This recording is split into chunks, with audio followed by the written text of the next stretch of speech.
And these two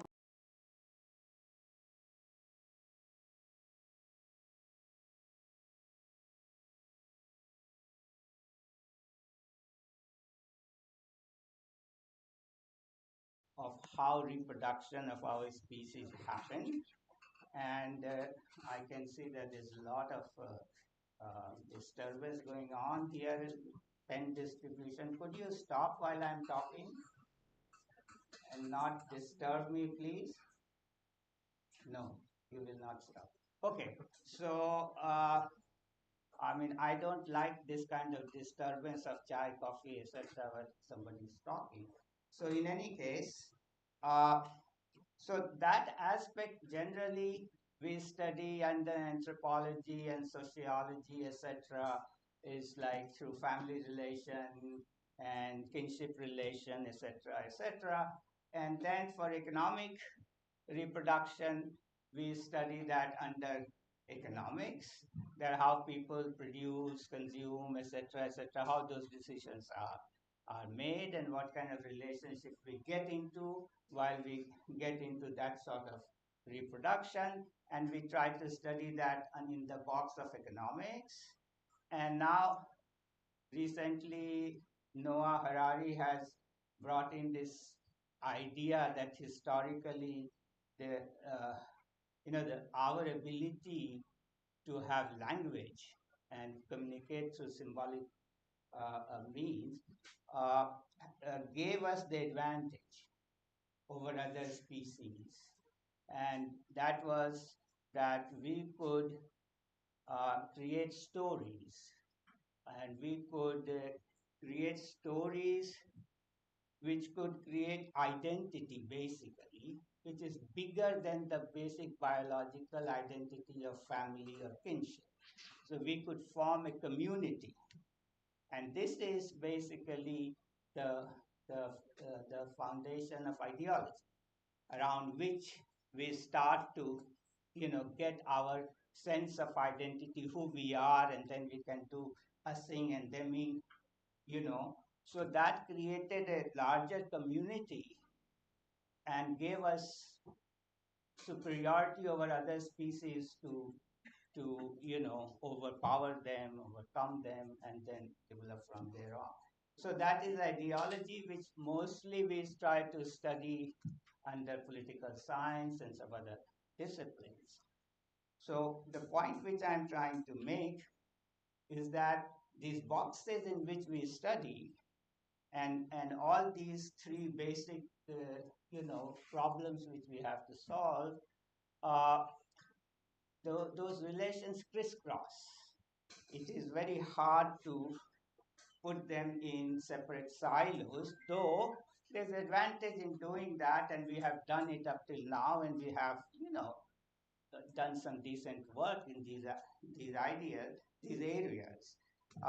Then the other idea which I wanted to share is that since Enlightenment, and all these are, of course, development of boxing and in disciplining, etc., is the Enlightenment era development.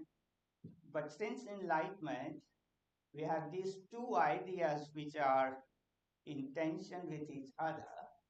And one is the idea of, and it relates to also methodology, one is the idea of individuality. So you reduce a problem to something, ultimately one singular aspect, and then try to understand it and then build from there. So you have this idea, which is in enlightenment is very, very important, that uh,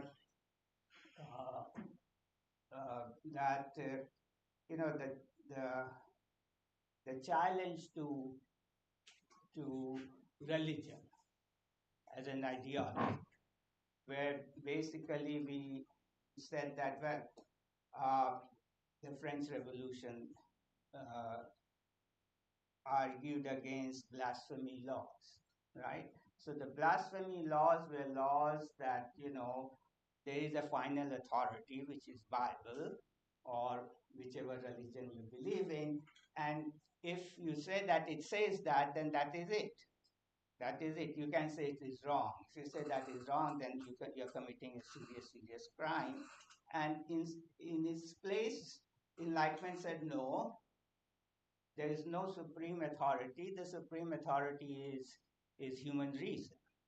So displacing of God from the center and bringing human reason at the center was that individual comes, individual endowed with human reason, and that is, the basis for your democracy, freedom of speech, and all those things, right? It's a very strong idea where an individual appears endowed with reason, and what is that reason becomes debatable, but that is individuality. And then there is a tension with this whole idea of no, it's not individuals, but it is society as a whole, which we have to understand. And the identity is collective identity. Marxism is one of the other idea which is in tension with it, where individuality is completely subsumed under class and the class identity. Both these are also related to methodology, because if you take the individuality, it usually uses the reductionist methodology, where you reduce things to something which becomes your ultimate or final cause. And then what you do is take that cause and try to understand it through causation. And when you bring the cause outside of your disciplinary boundary, your job is done. That's what most of the time we do. We acknowledge that we are creating an artificial boundary. We reduce it to one, cause, and then start to chase cause effect, cause effect, cause effect, till the cause goes outside of your boundary. Then you say that, okay, my theoretical job is done. On the other hand, you have this alternative which talks about holism, that no, you can't reduce things to one, but you have to understand everything as a whole, because whole is not made up of parts and things of that nature. Whole defines how the parts are going to be organized, and that leads to not a causal kind of argumentation, but rather a relational understanding of things. So methodologically also you start to see the world differently. So all these issues I just wanted to highlight in 10 minutes. I have gone to 11 now. So I have encroached 1 minute of our director's time. So I think please that take more. I only need 2 minutes. Please take more time. So what I wanted to do is to basically highlight some of these ideas. And I do think that I'm not saying that one is wrong, one is right. Uh, my preference usually is more, and as you'll see, my paper will also show, my preference is more in terms of looking at the whole and larger picture rather than the reductionist way. But I don't think that the reductionist way is nonsensical. I think we have learned quite a bit by doing that exercise. But what I'm trying to suggest is that uh, I think it will be fruitful if we start to have more conversation among these disciplines, because that could give us more and better ideas of enriching our understanding. And this is just the beginning of it. Like, let's begin a conversation. Let's not only talk in terms of, or create a language which becomes known only to a few within those, and then not talk to each other, but rather start having a conversation. Once we do that, then maybe we can start to break these boundaries and see that more new ideas come, and new ways of looking at things can happen. New way of organizing democracy could happen, because now we are talking. I mean, when we don't talk, then not much of democracy happens. So that is the basic idea. This is just a small beginning. and then we'll see how it goes. So let the ball rolling. So thank you very much. And let me introduce our director to you, who will welcome you from people who have come from outside. So our director, Professor Padma Kumar Nair, he is a very distinguished person. He has double PhD. One PhD I thought was hard enough. So he has a PhD in material sciences as well as nanotechnology. And he also has business management. He's a management guru now. He's forgotten his nanotechnology now. So he is a management guru as well. And this School of Liberal Arts and Sciences is his creation. He was the dean, founding dean. He still is the dean, and he's now the director of the institute. Come on.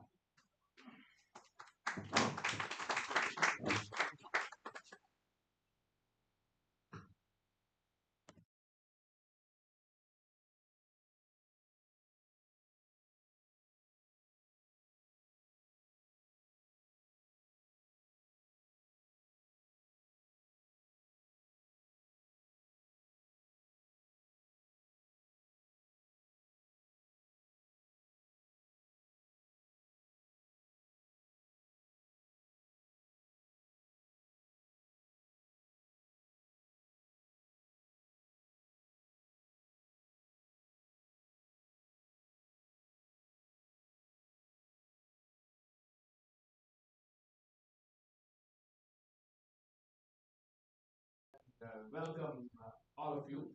Normally, when you see that welcome part, it is just 2 minutes, and I would be happy to welcome and have fun with all of you. But being able to spend few more minutes in front of you, what I mean by that is, from a scholarly point of view, I am nobody with respect to economics or sociology or history. I don't know whether I would have anything interesting to tell you, but I have a lot to learn. Probably I can start with my journey out of science. My first PhD is in nanostructured materials. In fact, that term nanostructured has been coined by, I think, some of us at that time, because we published a paper in Nature on nanostructured materials, so that nanostructured term was not used that often before that. But about 20, 21 years ago, I started slowly getting exposed to interesting areas of thought in the area of economics and organizational theory and bit of psychology, bit of sociology. My initial impression was that social science is the science of extraordinary, in the sense that I could immediately see the complexities of the type of questions you ask and the type of answers you see. They're complex and difficult, unlike physics and material science have been used to.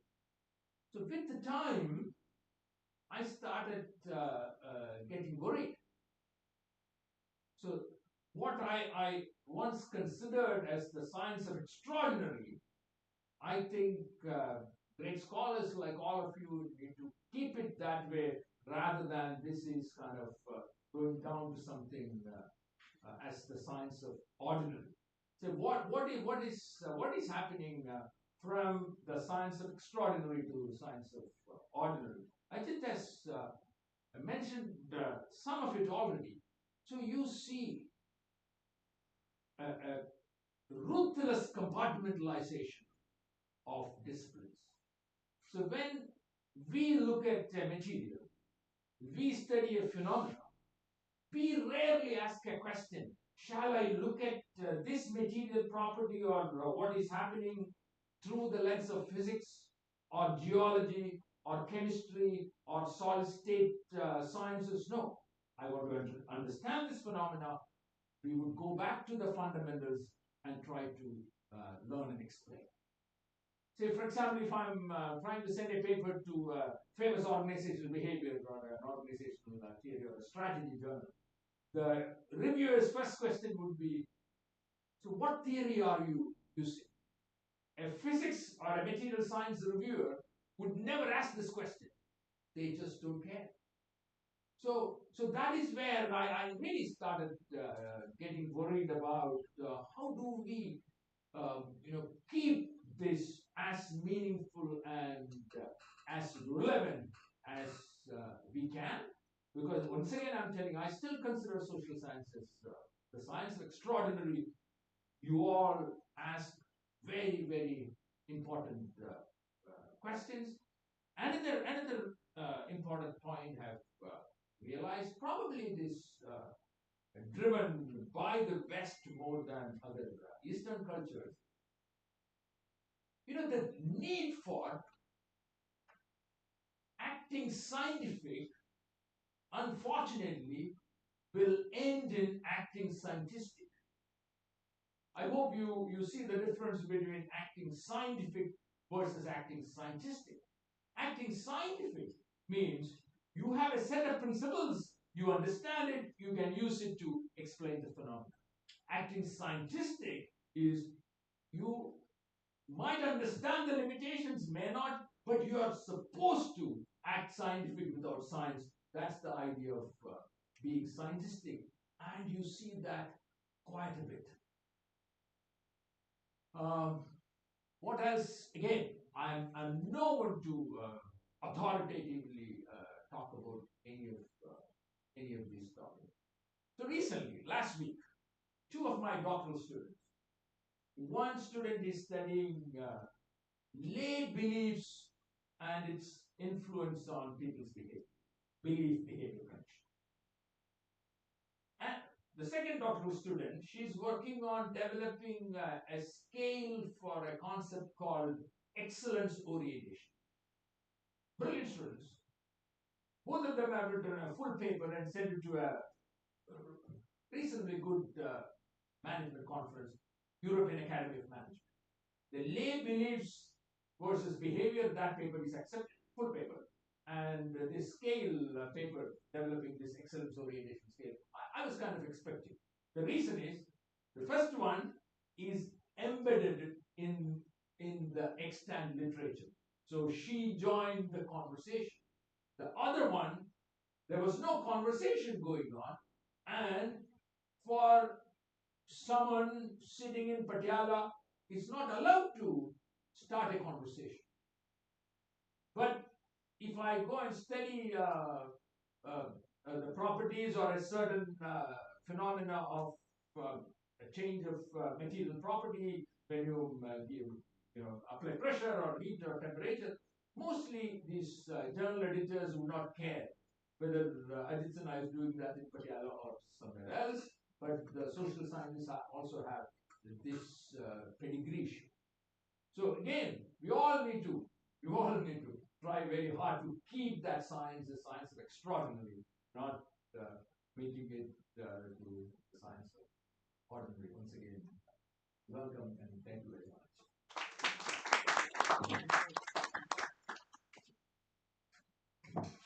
Great, right? Yes. I gave them a lot of time. They're all a bit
life है।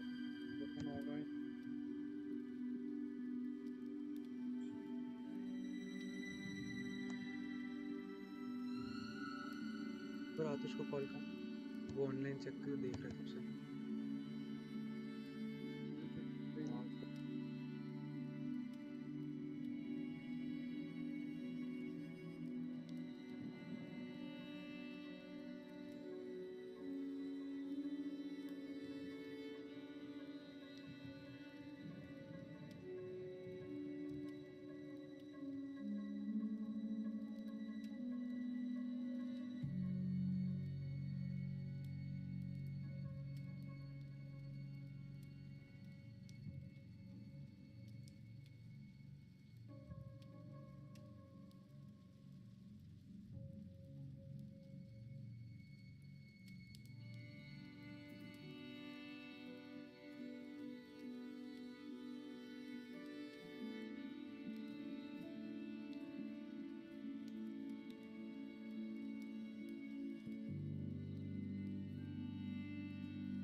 Hello. It's early morning there. Morning. Hello, good morning. How are you?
Show हो रही है 1 second sir तो वो ये तो show हो रहा है सर इसे शो अच्छा वहाँ चेंज नहीं हो रही स्लाइड शो में एंटर करना पड़ेगा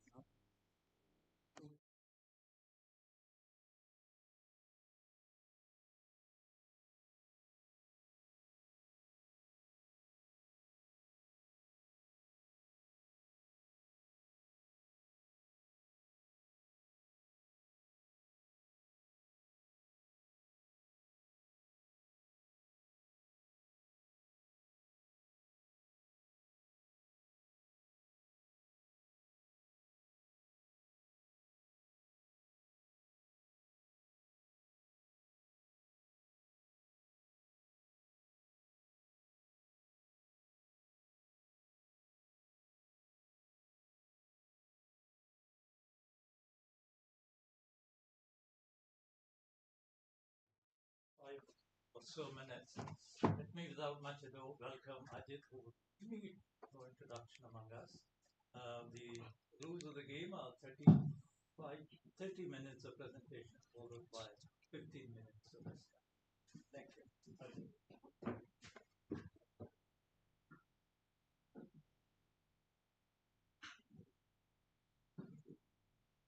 Thanks, Omkar. All right, so we don't have much time, so let me get into it immediately. It's not full screen, no. This is how we can do it. We cannot do anything else now. What do you mean full screen? It says, no, the side thing, if I take it up, then I won't be able to change. So that's how it has to be. Okay. Now, what I wanted to do in this presentation is to discuss 3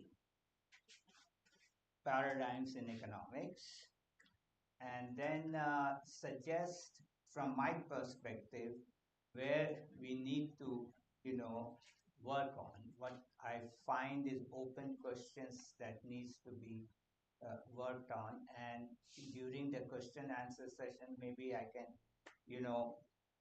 enlarge the whole issue, because some people may think that, well, I mean, these things are already worked on, so why you are working on this, or what's the problem with that. So we'll get to that later. So we start with classical paradigm, and the main feature I had shared a little bit of a write-up on my presentation with all the participants, not all the audience, so that you are aware of my arguments, but I'll go through it quickly. So the classical paradigm, usually we think that classical economics, where does it begin? Well, one can take it to physiocrats, and then Adam Smith, then David Ricardo, and down we go to J.S. Mill and Karl Marx. So, and so there are ways of understanding it, that physiocrats gave the idea of surplus and reproduction, so cyclical approach to economics and things of that nature, and then Adam Smith added on, etc., etc. So that's a history of economic thought question. I don't want to go into that, it'll take a long time. So the way Ricardo constructed the theory, that to a large extent became the archetype of classical paradigm. Now, so what are the main issues? That there are basically 3 issues which are fundamental to economics. One is that how prices are determined, because if something has no price, which means maybe it is free, then it's not an economic good. So just the definition of economic good suggests that it must have a price. And so the most fundamental question becomes like, so how is the price of anything determined? Why anything gets price, and how it is determined in the sense that why it is such and such and not something else. And then the next question is that when production takes place, or whether production takes place or doesn't take place could become a question. But then whatever the income is, how it is distributed to different people so that they can live and then go about reproducing their life and then the whole economy and things like that. So how these are basic questions. So what Ricardo basically argued is that when it comes to, and classical economists, they deal with production. They say that, yeah, it is true that there could be price of things which are not produced. For example, if a meteorite falls and I find it, there's not much labor I have put in, is not produced, but it's so rare that it will command a lot of price, right? Or if I found Picasso's painting today, it will command a lot of price, but then these are not produced things which you can reduce it to its labor time and all that, etc., etc. So those things can have, rare things can have price, but those things they are not interested in. They are interested in the economy that produces and reproduces, and that's the whole thing they are interested in. So in that context, the basic argument is that you can reduce production to labor and nature relationship in the end, the final analysis. So you can go back and back and back in the chain of production and just collect labor, labor, labor till you get to the labor nature, no intermediary.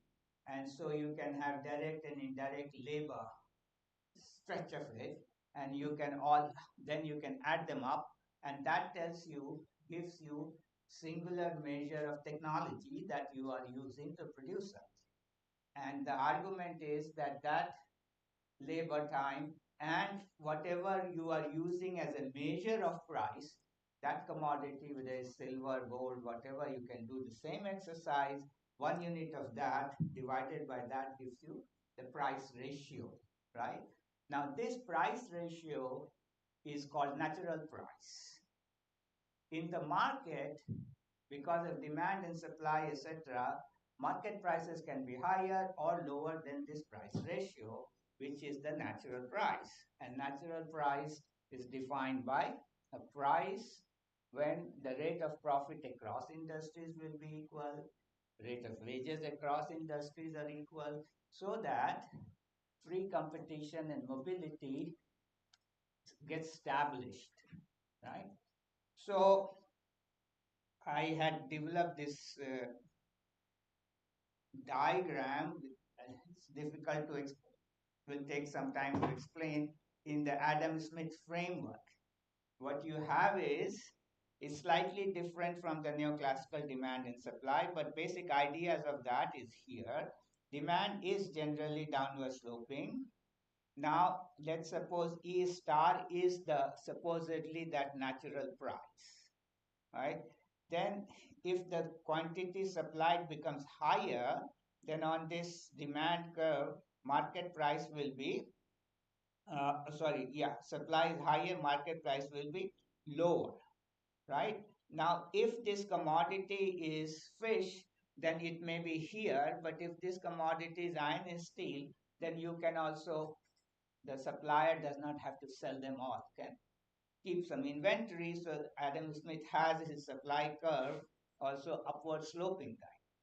So then what happens is that this is PM is the market price, then market price is lower, that means rate of profit is either lower than some other sector or wages here is lower than some other sector. These will start to move towards higher returns. So supply will move in the left direction and slowly you will get to E star. So the whole idea is how to find E star, and Ricardo says E star you can find by measuring labor time. Okay, so that is technology will determine it. So what you have here is, and technology determines it. So when you are moving, PM is moving towards P star, your labor time is not changing, which basically means that you are implicitly assuming constant returns to scale and no substitution between means of production and labor.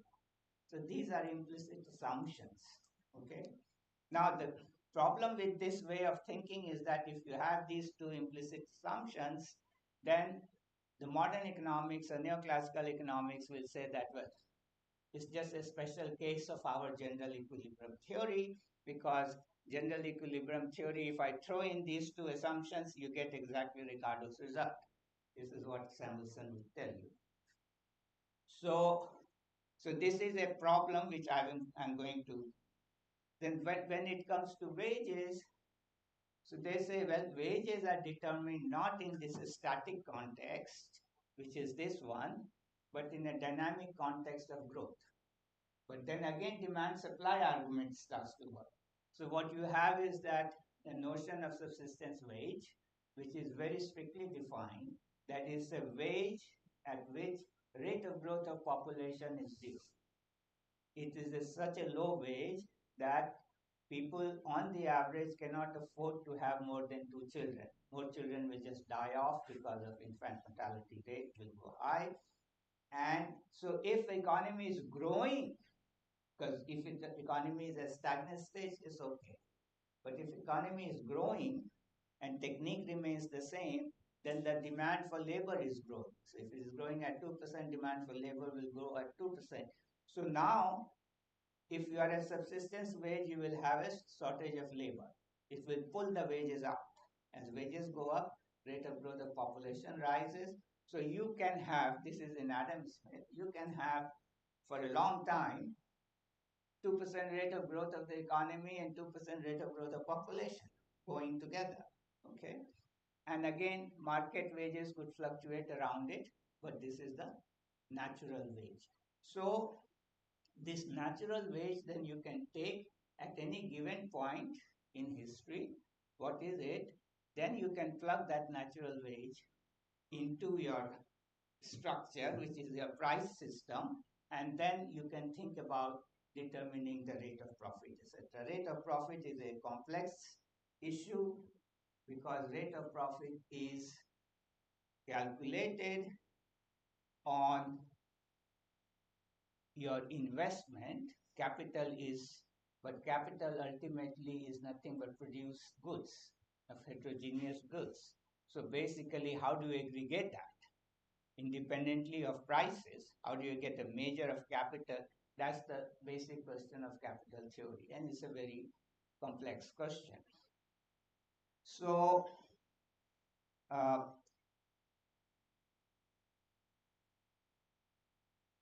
so here are the basically salient features of classical paradigm, that equilibrium prices of commodities are determined by the technique of production alone, and they are independent of income distribution. This is one of the big aspects.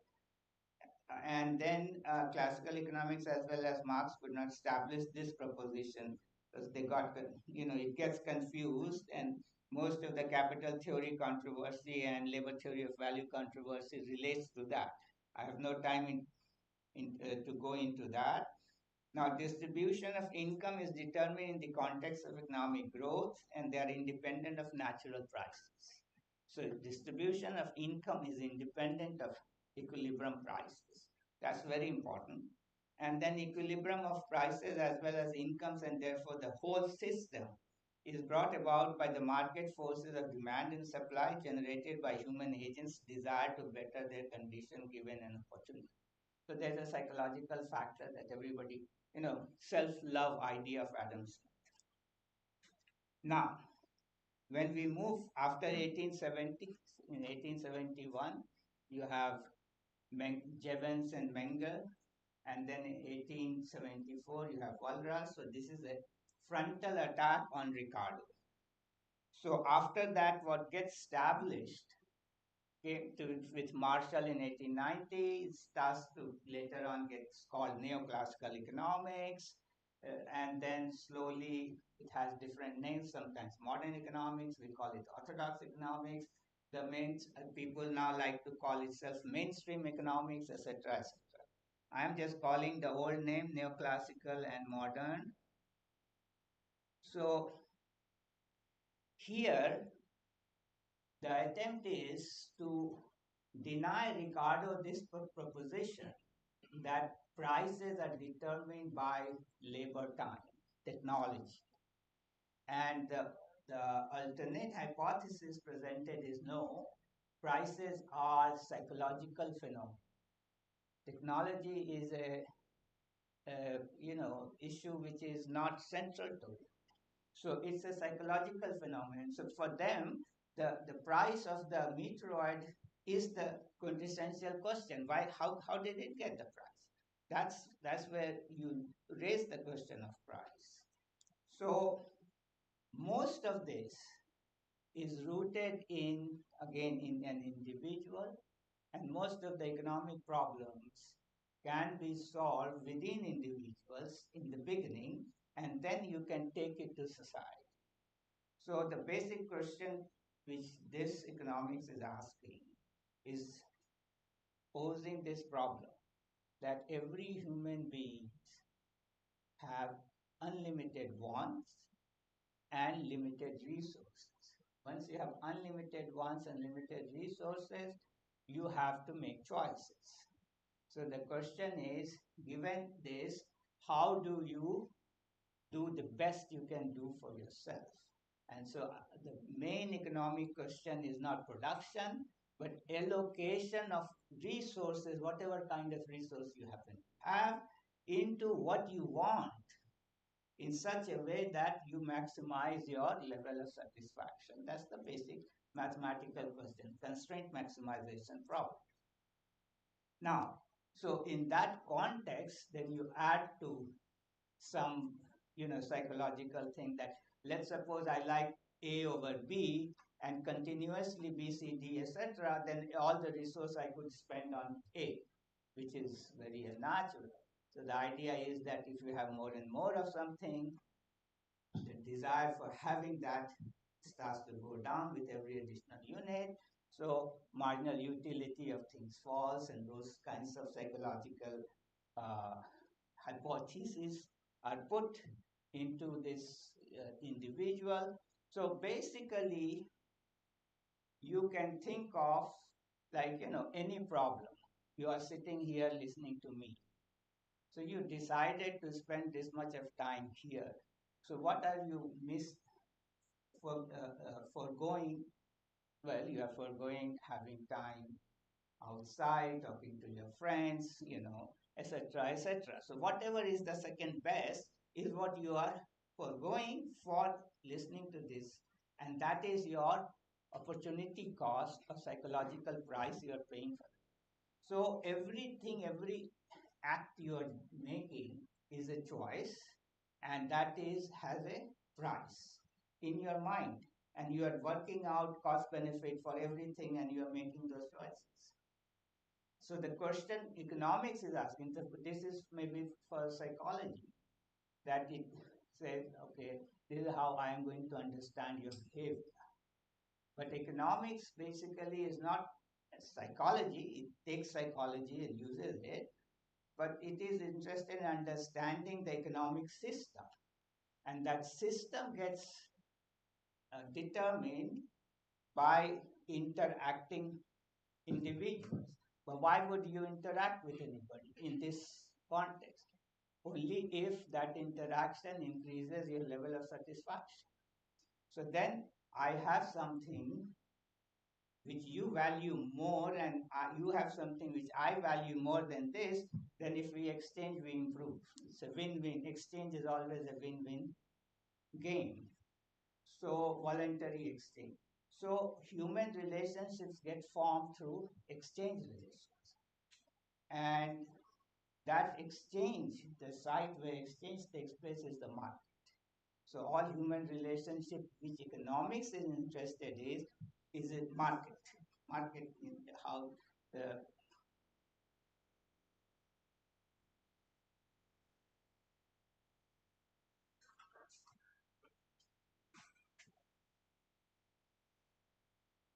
all right.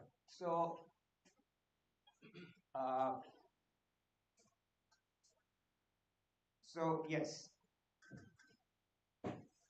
Now you can use the same kind of reasoning for intertemporal. So I today I decide to knit a net to fish tomorrow. When I'm knitting a net, I am sacrificing my labor time I could have used to catch a rabbit or do something else. And so that is savings. Savings is nothing but I have sacrificed my consumption today as savings. In this case, always savings is equal to investment because I am doing this exercise. So I am knitting the net. Net is the investment ultimately, which I will use tomorrow to fish. And why would I do that? Because that will give me more fish tomorrow. So then I am comparing tomorrow's more fish with today's fish without net and things of that nature.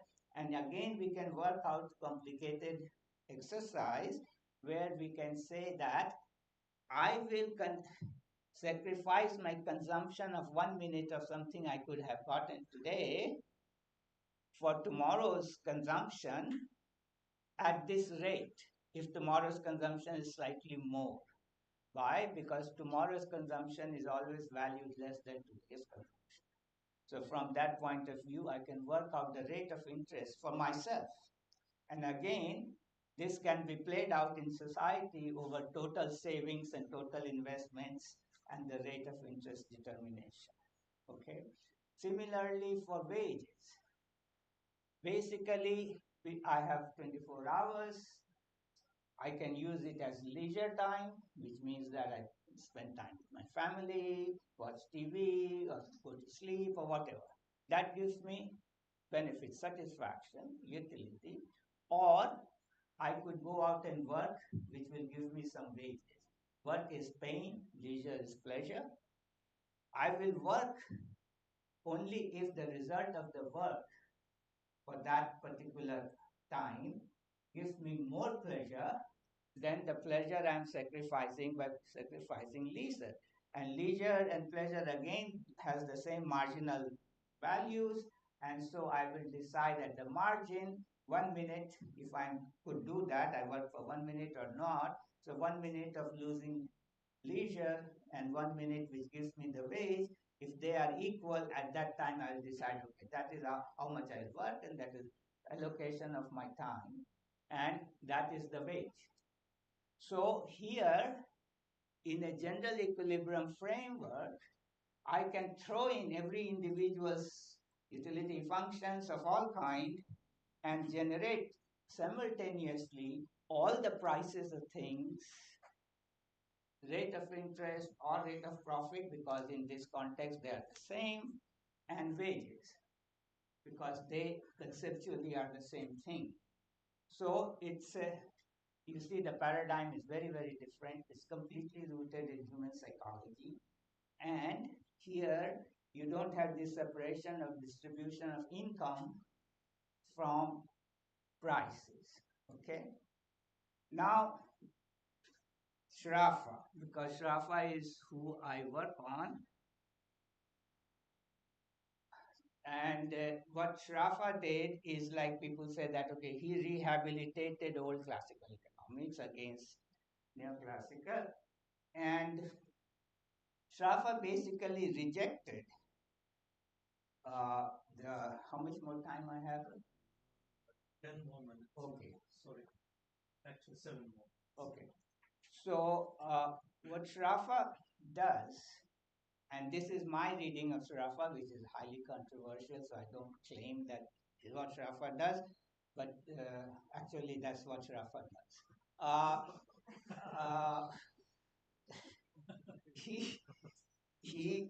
The people who are denying this are in a complete denial. So Shrafa rejects the neoclassical paradigm on the basis that this is not science.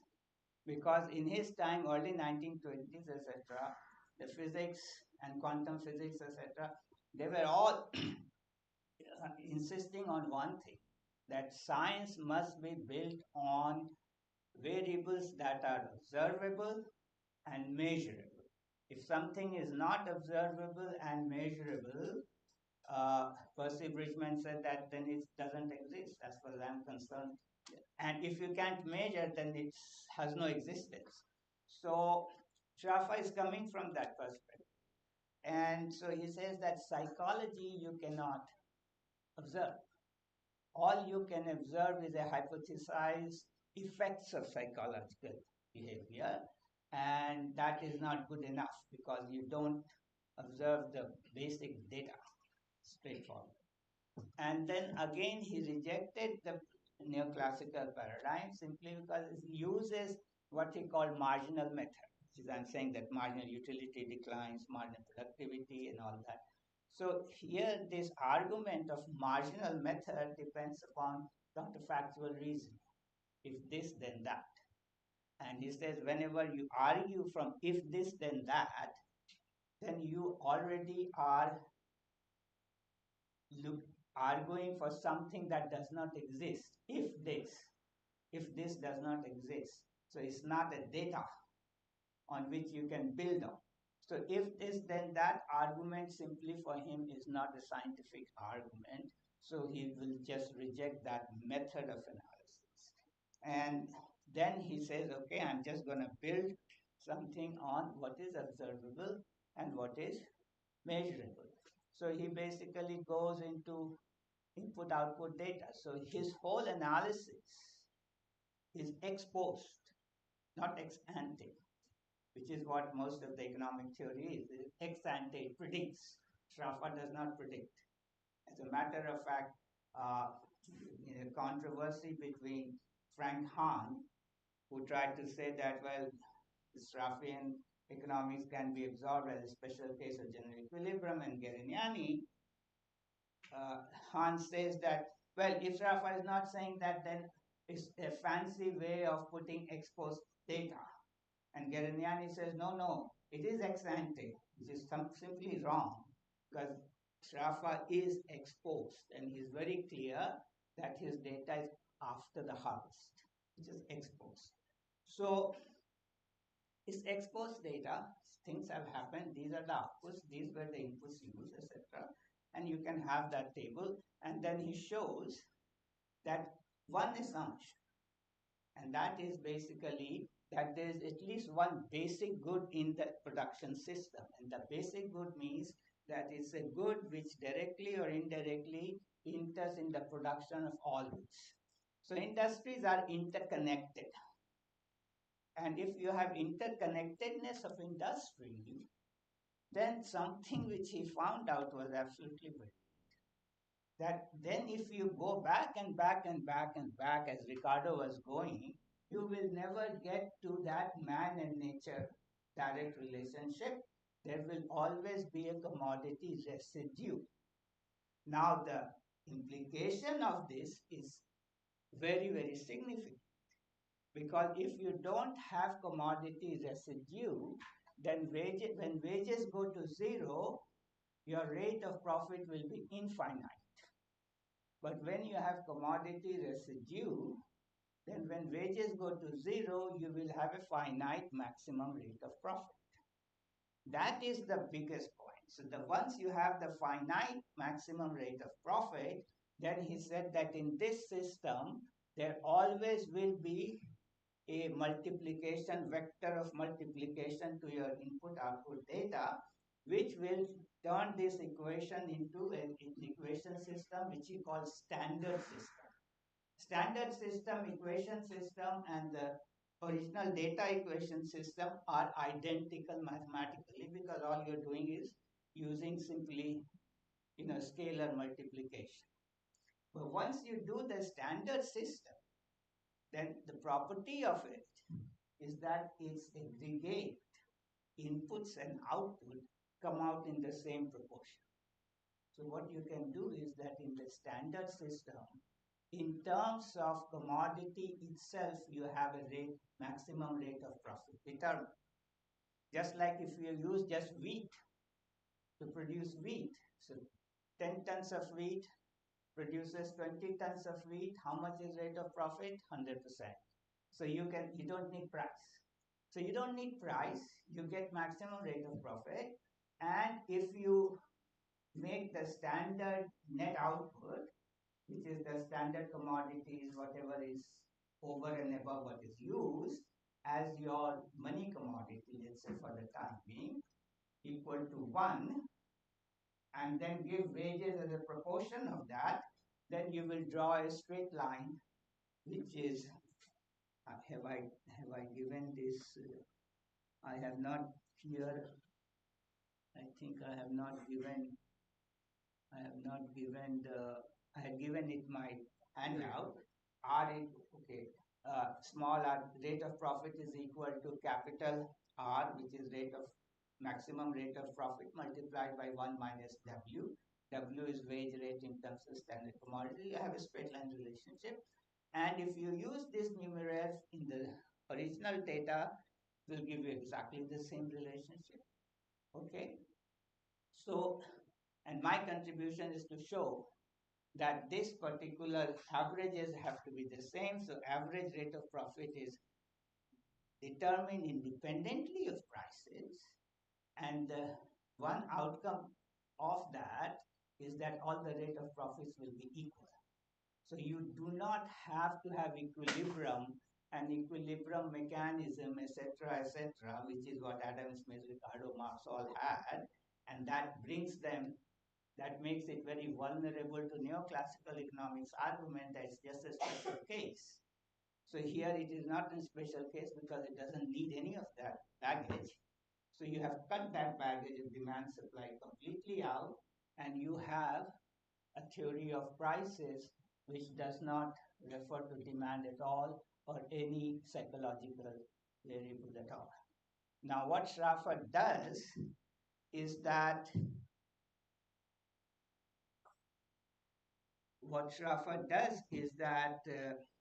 leaves the question of distribution of income wide open. And he simply refuses to give you a theory, because what he's saying is, in a way, that look, the old theory, not classical, but the neoclassical economics determines rate of profit, etc., as a technological factor. Like the marginal productivity of capital will give you rate of profit and all that.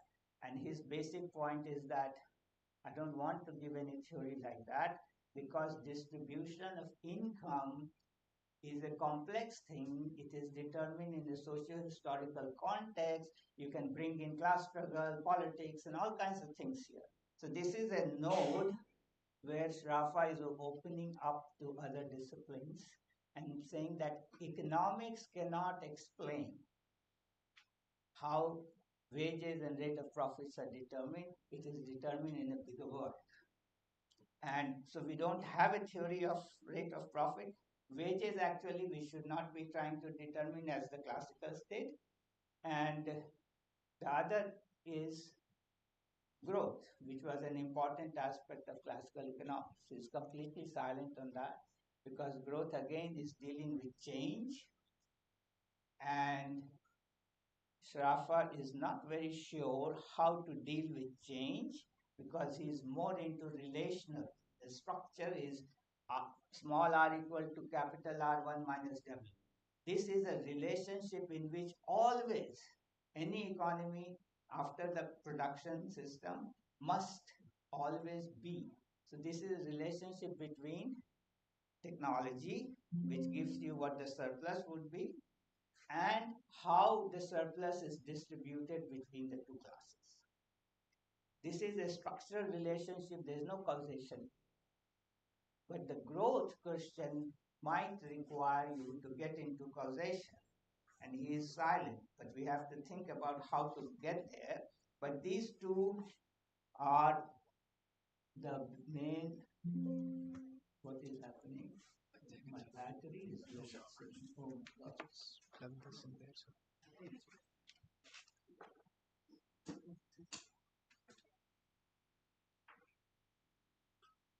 Okay, so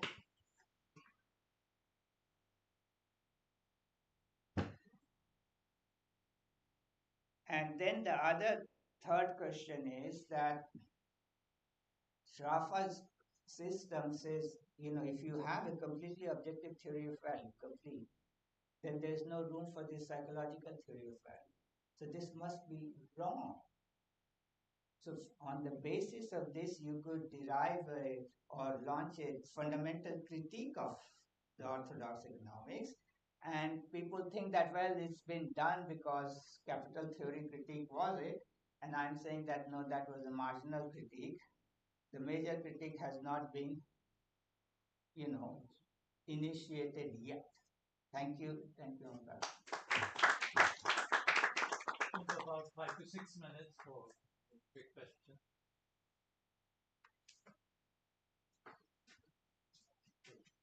Yes, please. Very elementary, sorry, I'll take it otherwise. I'm asking a provocative question. Why should we talk about it? In the sense that we are sitting together to have conversation. Yeah. So what is the broader puzzle or question in the present context of global economy or Indian economy or Patiala Institute for which we should be talking about Sarafa? Can you just what is the back of your... Yeah, that is not the context for me. For me, the context is a theoretical context which does not have to have any of these real things, because I do think that we should start thinking in terms of developing theories. And theories generally have this general aspect to it and not particular context, though we're talking within a context.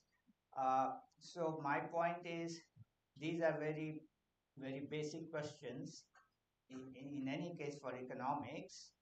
And what I'm suggesting is that Sharafian perspective is opening itself up to outsiders, outside disciplines, because its theory of distribution is obliquely at least saying that economics cannot solve this within its own framework, because this distribution question is a bigger question.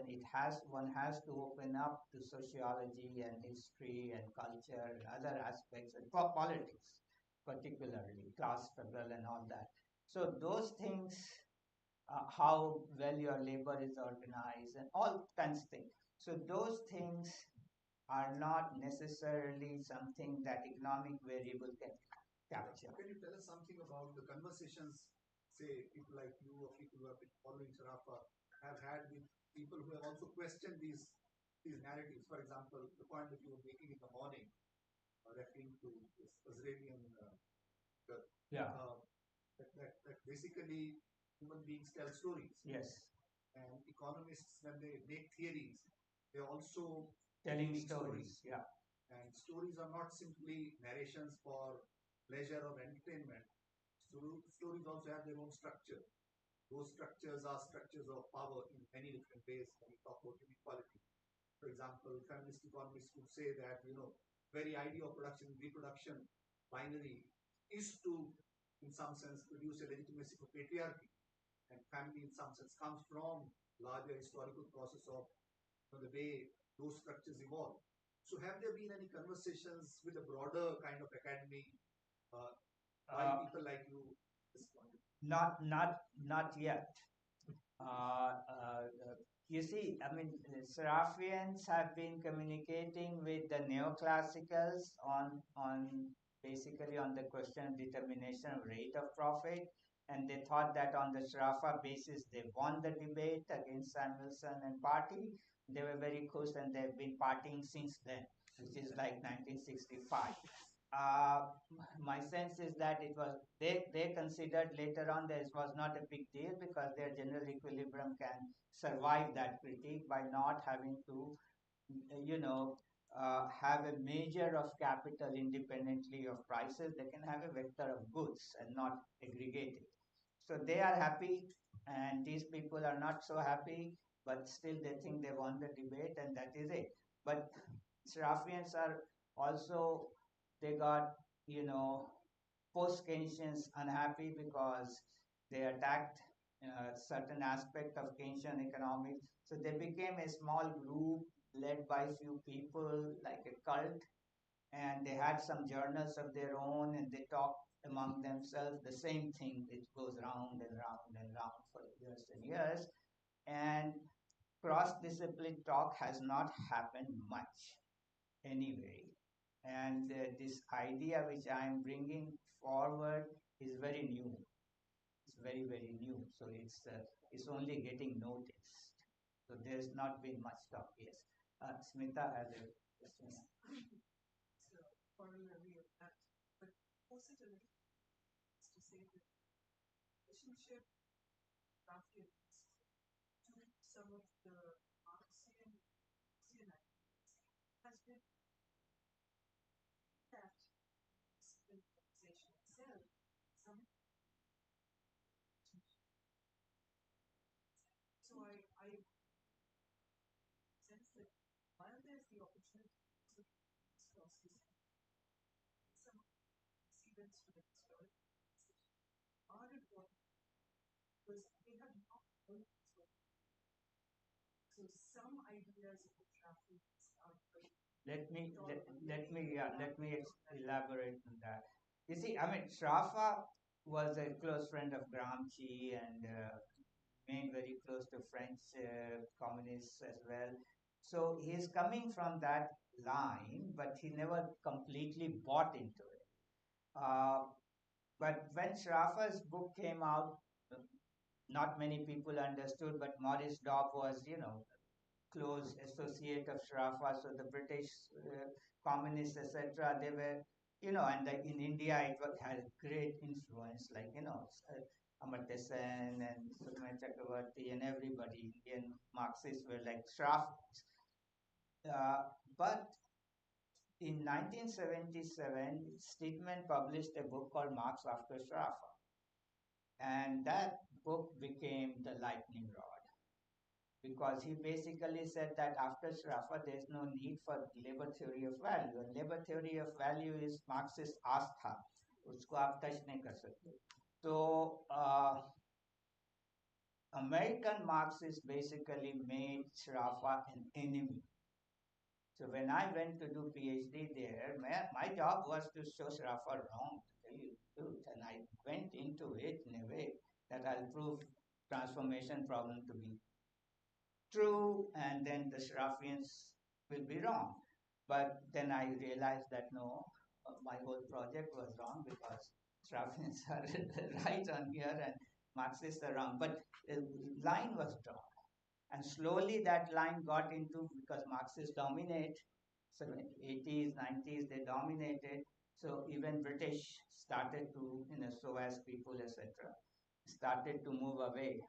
So Sraffa, and after Krishna Bharadwaj died, Sraffa was, anyway, so among the Marxists, Sraffa lost out in a way.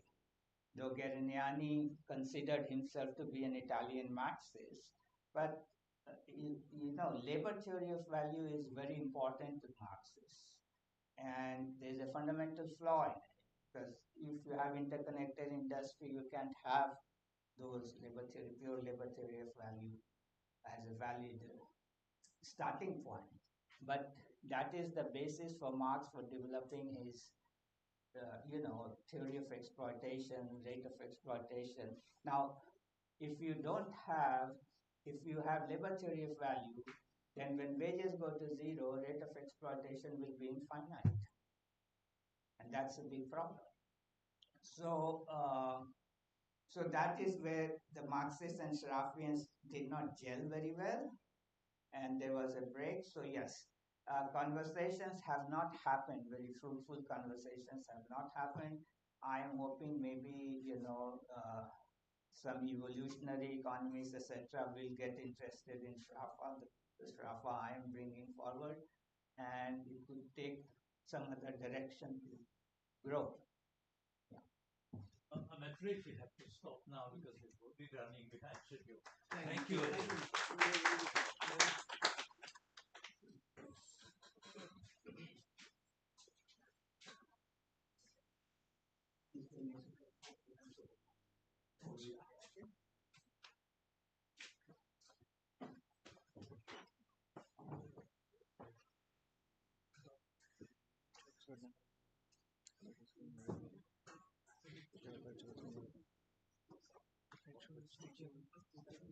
Psycho border जाना ना psycho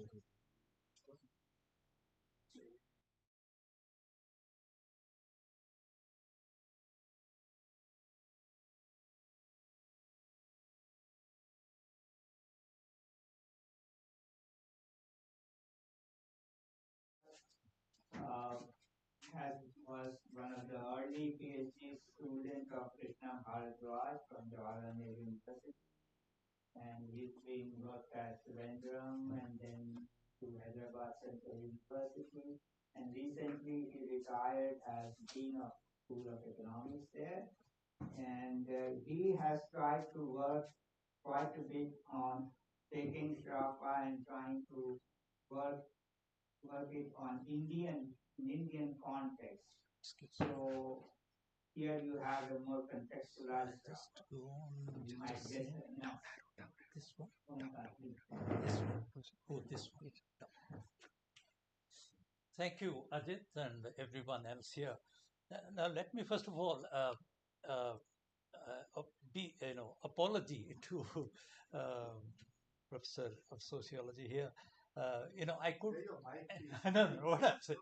No, what I mean is, I'm not really going to. Use your mic. Oh, I'm so Mic is sorry. fine, I'm it's so sorry. Oh, I have the mic. You cannot use the mic. Okay. So I could have easily substituted Shrafa with classical or political economy in general. So I'm not going to subject you to any theoretical discussion. My attempt is really to highlight certain methodological positions of political economy in general, right from Physiocrats, Smith, Ricardo, Marx, etc., which I hope will be I hope, a launch pad of some kind of conversations that we are hoping for. And I do recall many years ago, there was this famous or infamous conversation between economists and anthropologists, which I'm told fell through, Pranab Bardhan on one side, Arjun Appadurai on the other side, and so on. I hope we will not meet the same day, but it's also a fact that within the family of economists, there are a lot of border conflicts between classicals, Raffians, institutionalists, neoclassicals, what have you. I mean, any number of schools where each one is trying to secure its own borders, and Marxians and so on. So institutionalism, behavioral, a whole lot of systems have grown up. Let me get back to recoil into a broad system, prefatory remarks. First one, that political economy arose with the decline, historically, the 17th, 18th centuries, or, uh, you know, uh, as, as in the backdrop of the decline of feudalism in Western Europe and the slow incipient emergence of capitalism. And it arose certainly as a theory of capitalism. That itself should be alert us, those of us who are working in India, Indian reality and so on, should be very cautious about theories in a very familial sense.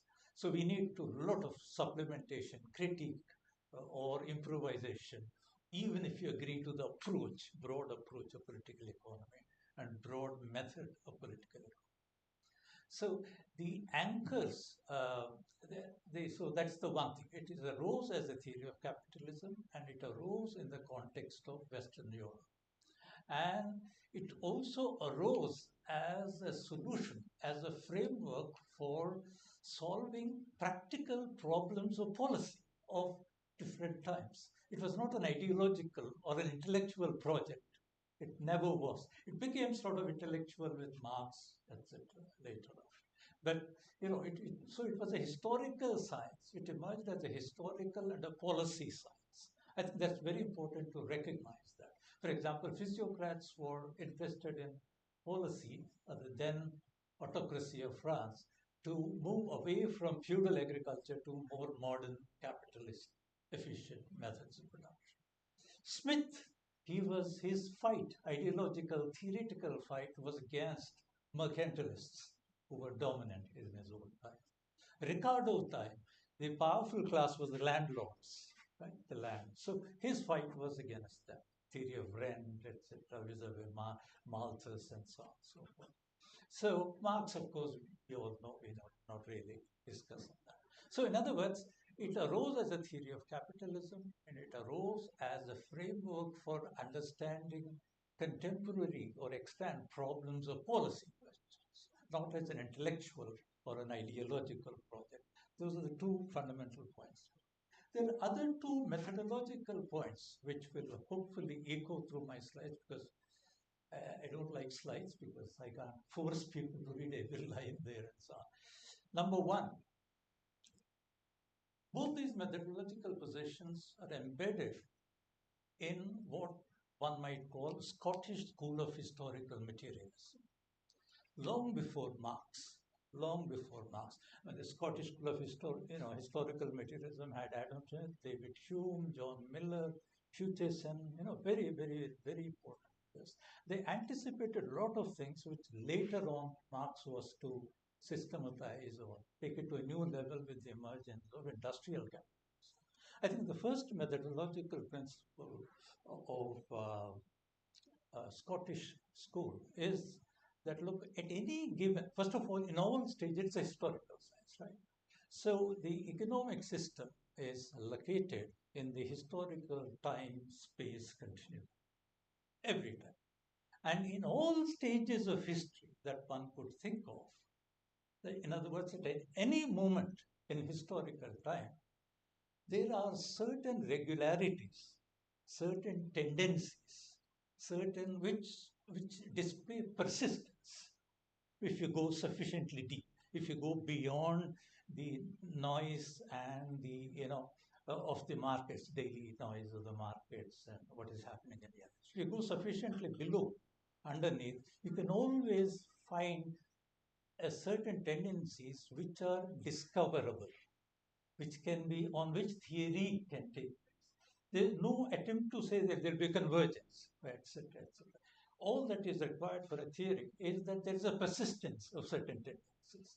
Once you identify a certain tendency about production, about markets, about distribution, about growth, etc., that's sufficient ground for a theory in a historical science. So that is number one. In other words, that's what is being called natural position subsequently. So at any point in time, there are two problems. One is, although their main interest was in understanding growth and accumulation of capitalist economic system, they were also conscious of the fact that at any moment you need to, there are two problems. One is the problem of change, which takes the specific form of capitalist growth and accumulation over a period of historical time. But concomitantly, there is also a problem of reproduction. You have to specify the conditions of reproduction of the same capitalist system, which is an evolution, which is on its trajectory, evolutionary path, etc., which will solve you certain problems. It is only in the state of production you can grapple with the question of what's called value, broadly speaking. Without value, solving for value, you cannot really measure the aggregates. And measurement of aggregates is very crucial for doing any analysis of growth and accumulation. So there is this dual problem in method. And this dual problem is to understand change, but with respect to, in specific stages of history, depending on the rapidity of change that is evolving, of discovering the structure of the economic system, as I pointed out. So there is a problem of understanding change, which sits on the necessity of understanding a reproduction of the system at various historical stages. Right? So both are historical relative, as it was. So there's nothing universal, nothing absolute, nothing fixed. I think these are the two important points that I wanted to drive home. Let me now go over the slides. Now, I promise I won't dip you into technicalities of theory, but my interest is to bring out the methodological principles so that other social scientists, colleagues, could perhaps empathize with political economy, not necessarily neoclassical economics. So there are basically, if you look at political economy, there are three fundamental questions, and strictly in that order. First of all, on the top is accumulation and growth. How do societies accumulate surplus and grow? Right? The growth is growth about growth of output. Accumulation is broadly accumulation of plowing back profits and other kinds of incomes into capital formation technological change, which are the basis then of growth. Then there is a theory of distribution, which, so when they wanted to understand questions of growth and accumulation, they were led by logic to understand distribution. In other words, in any given historical moment, how does the net product or national income get divided into class incomes? Because the active principle of accumulation is profits, and profits is a class income. So how does the national income, which part and why does which part of national income goes as profits or capitals? So a theory of profits specifically, and a theory of distribution in particular, whether much of the surplus or national income generated goes as a rental income, rents as the passive or parasitical class of landlords, or the active entrepreneurial class of capitalists. That was the real question. So an original interest in the theory of accumulation and growth led them to an interest in the theory of distribution, and in particular theory of profits, because they recognize profits is the main driver of capital gain. Okay. Then, when they came down to theory of distribution, they were also baffled by the problem of value. How do you measure profits? How do you measure capital? How do you measure this? All aggregates, national income itself and its various components. They are left to themselves bundles of physical heterogeneous commodities, and you need a measure. So it's a problem of values, essentially, not what many Marxists think of, what is the substance or the final cause of value, like Marxist political economy is asking, but it's actually value problem addresses the problem of measurement of economic aggregates in classical political economy, certainly. So that is how they were led from one question to another, from accumulation to distribution to value.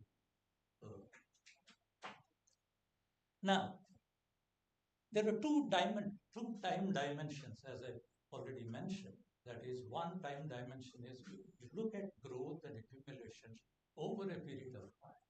But when you want to solve the problem of value, which arises from time to time, depending on, because the nature of the value problem will change with accumulation, with new technology, new methods of production, new interrelationships between industries that Ajit spoke of and so on. So there is a problem of understanding change at every stage of history. And there is a problem of benchmarking that study of change with the structure, with the conditions of reproduction that actually obtain. So one is a period of time, the other is a moment of time. It's both in historical time. That's very important.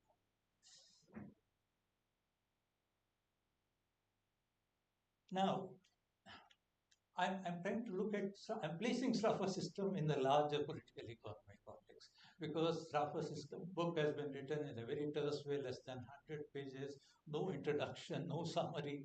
So it's not surprising that people tend to interpret it in various diametrically opposite ways. But basically, what Thapar is confining his system is that he's trying to give a certain tightness and rigor to the methods of classical political economists. Basically, classical economists, Smith as well as Ricardo, were wavering around two levels. Number one, they were wavering around the system of exchange and the system of production, the relation between the two, right? They often tended to read, according to my reading, that both the system of markets or exchange or the system of production and distribution are in some sense isomorphic.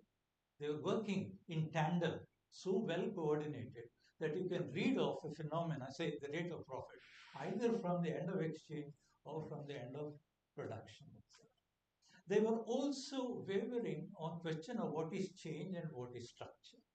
I think what Thappar's main contribution is to cut through, make it, he cut out all analysis of change or transformation or growth or accumulation, etc. And he also cut out the analysis of markets. He separated completely market. Markets do not figure. Competition, markets do not figure at all in Straffer system, if anyone has tried to read it, basically saying that prices, the rate of profit is determined entirely within the conditions of production. And the prices of production or values or whatever other label you might give also arise from the system of production. And the function of the prices of production, while they arise within the system of production, if they're adopted by the market, if they're adopted, conditional thing. In other words, the regulating, there is a rate of profit or rates of profit in market at any moment of time. There are prices, more than one vector of prices going around in the marketplace, but the regulating rate of profit and the regulating vector of prices emerge from the system of production. I think that is the main message, as I understand, that we can get Straffer. And we also systematized what Ajit can discuss later on, an inverse relationship between the rate and the rate of profit, which was already known to Ricardo, although he was wavering around these things and so on. So he systematized through what Ajit has already explained, the basic system to industries. You develop a rigorous numeraire in which prices are measured so that you get, once wages are measured in that standard commodity numeraire, a theoretically ideal numeraire, then you get a transparent inverse linear relation between wage rate and rate of profits, and that is very, very binding and so on. Now, there is also the question of why should the rate of profit, even if it's determined internally, why should it be uniform? The uniformity of the rate of profit is, again, I submit, is a condition of reproducibility of the system. It does not come from equilibrium of markets or mobility of capital, etc. So that is some of the interpretations given by Straffians, including Professor Garigiani and others. Basically, once you allow for the rate of profit to be determined in the realm of exchange or markets, then you're throwing away the assumption of given quantities, because quantities cannot stick when you allow them, because accumulation capital is moving in money form or real form from one sector to another. So that is something, so the uniformity of the rate of profit, it can be easily demonstrated from within the two-sector example that Straffer gives in PCMC. The uniformity is an ex ante condition of reproducibility of the system. It has nothing to do with conditions of exchange. There I will stop. Now, given this perfection or scientific rigor that Straffer's system has achieved, and as Ajit again said, that he is silent about distribution, he is silent about quantities and technology methods of production, whereas growth is the growth in quantities. Accumulation is accumulation of capital, that is change, and so on. So there are both these, Straffer system is open to change on both in terms of the conditions of production and in terms of the conditions of distribution. So you can open the lid, although he was not concerned about that in his short work. He thought he was giving the foundations, and he was especially concerned with, I think, with basic concepts and measures. Concepts, he insisted, should be precise, and measures, he insisted that each measure should be consistent with the precisely defined concept. I think Straffer was simply doing this. And in the system, as Ajit again pointed out, what matters is the logical relationships between. It is not causal theory. There are no cause-effect relations within the Straffer system. Whereas, once you move to the dynamics of accumulation, growth, etc., you have to reckon with, because they happen in a historical time, right? Causes and effects emerge as successive moments in time, as we are. So cause and effect has to be reckoned once you get into the realm of historical change. Now, when scientifically, when do you, as you suppose you take one what might be called natural state or state of reproduction of the system, get solve the problem of value, and now you can measure the aggregates. So how long can you go on using those values or prices to measure the aggregates? Till the price vector or the essential conditions of reproduction or value as observed in the old natural state, as long as they remain valid. But as conditions change, with accumulation, with growth, you have to redefine the problem of value. Because everything is changing. Distributive relations are changing, the economic conditions. I'm only talking about the narrow economic variables. There are always the meta-economic institutions, processes. And all of us know that the sheer process of economic growth is transformation, right? It's not a unilinear measure of change in quantitative magnitude. So GDP has grown by so much percent, investment has grown, etc., etc. There is a systemic changes operating in the very structure and the processes that characterize the economy. So whenever the time is due, whenever there is a basic change in the technological foundations of the economic system, then you have to freeze quantities again and freeze capital accumulation again, solve the capitalist problem, value problem at that level, then use that value or those prices to further investigate further changes and so on. In statistical measurement, people talk about the index number problem, right?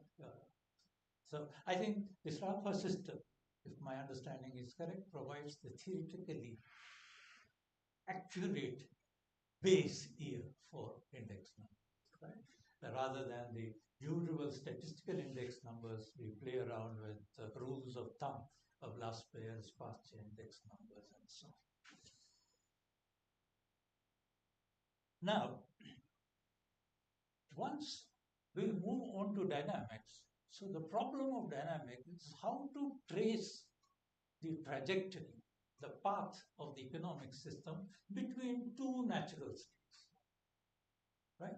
One natural state is one value system operates, it's replaced by another value system subsequently. Before the onset of the new value system operative, then how do you analyze the movement of the economy in its structural, institutional aspects?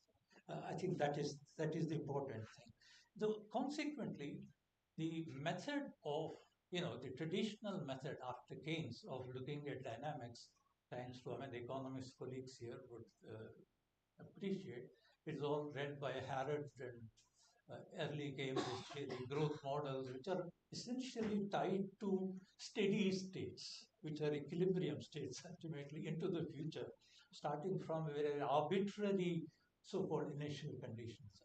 Whereas in political economy, the problem of change becomes tractable and is addressed to actual paths of transition.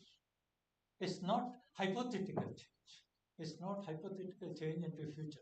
Oh, if you start this way in this, then you end up with this kind of contradictions or this. The kind of work that a lot of growth models do. The interesting thing is political economy has a rich theory of growth, but they don't believe in the narrow predictive models, quantitative models reducible to variables and steady states and a mechanistic notion of equilibrium. So, see the questions. Can the path be specified a priori? I hope I'm not obstructing your view here. Can the path be specified a priori from some assumed initial conditions? Can the path be identified in contemporaneous time along with, neither is actually possible. For example, the first one is clearly a no-no. The second one, although it is tempting through the look, it amounts to saying that, look, I'm a journalist observing day-to-day developments of this, so I know I'm tracking the path. But again, going back to the position of the Scottish historical materialism, they had a very important insight into the change itself. And that insight really consists of the fact that human institutions, as they evolve through time, are definitely the result of human action, but they are not the result of human design. I think this is a very, very important point. So they're the result of human action, to be sure, but they're not the result of human design. Yeah. So that insight is very important to tell us that, look, the method of doing economic analysis is to stand still at one point, turn your back and look at the previous natural system of the economic system, and then through painstaking historical institutional analysis to applied economic history, if you like, to trace the path of it.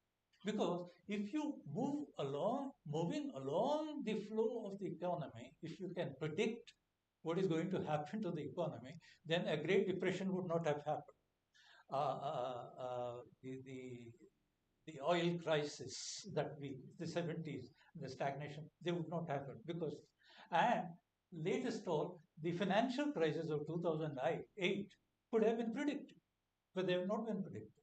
So neither the Great Depression, nor the oil shocks, nor the financial crisis could have been, predicted, anticipated, right? So it means that although it's a different matter, that I admire the intuition of our economist, governor, what is that, Raghuram Rajan, who apparently hit upon that there's something going to happen. But I think he hit upon it not because of his training in economic theory at Chicago, but because of his facility reading the balance sheets of banks and economists.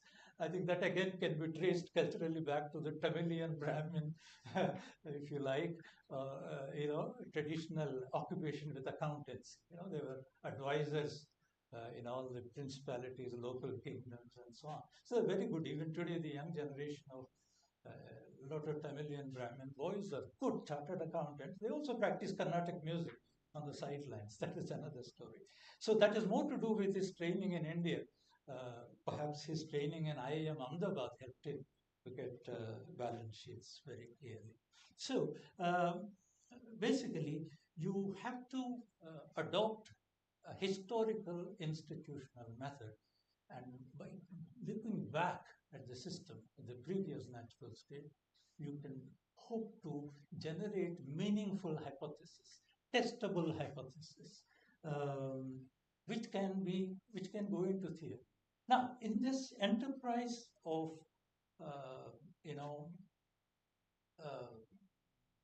theorizing about change, well, I'm not denying the role of deductive models or econometrics, etc., but they need comprehensivity. You need to submit yourself to the historical context which you are doing it, rather than just monochromatically build a model, emphasize certain variables at the expense of some others, and so on. And then that model becomes a workhorse for 10 other similar models, and then occupies the journals, the networks, and so on and so forth. Now, here, as a last point, I'll finish in 2 minutes.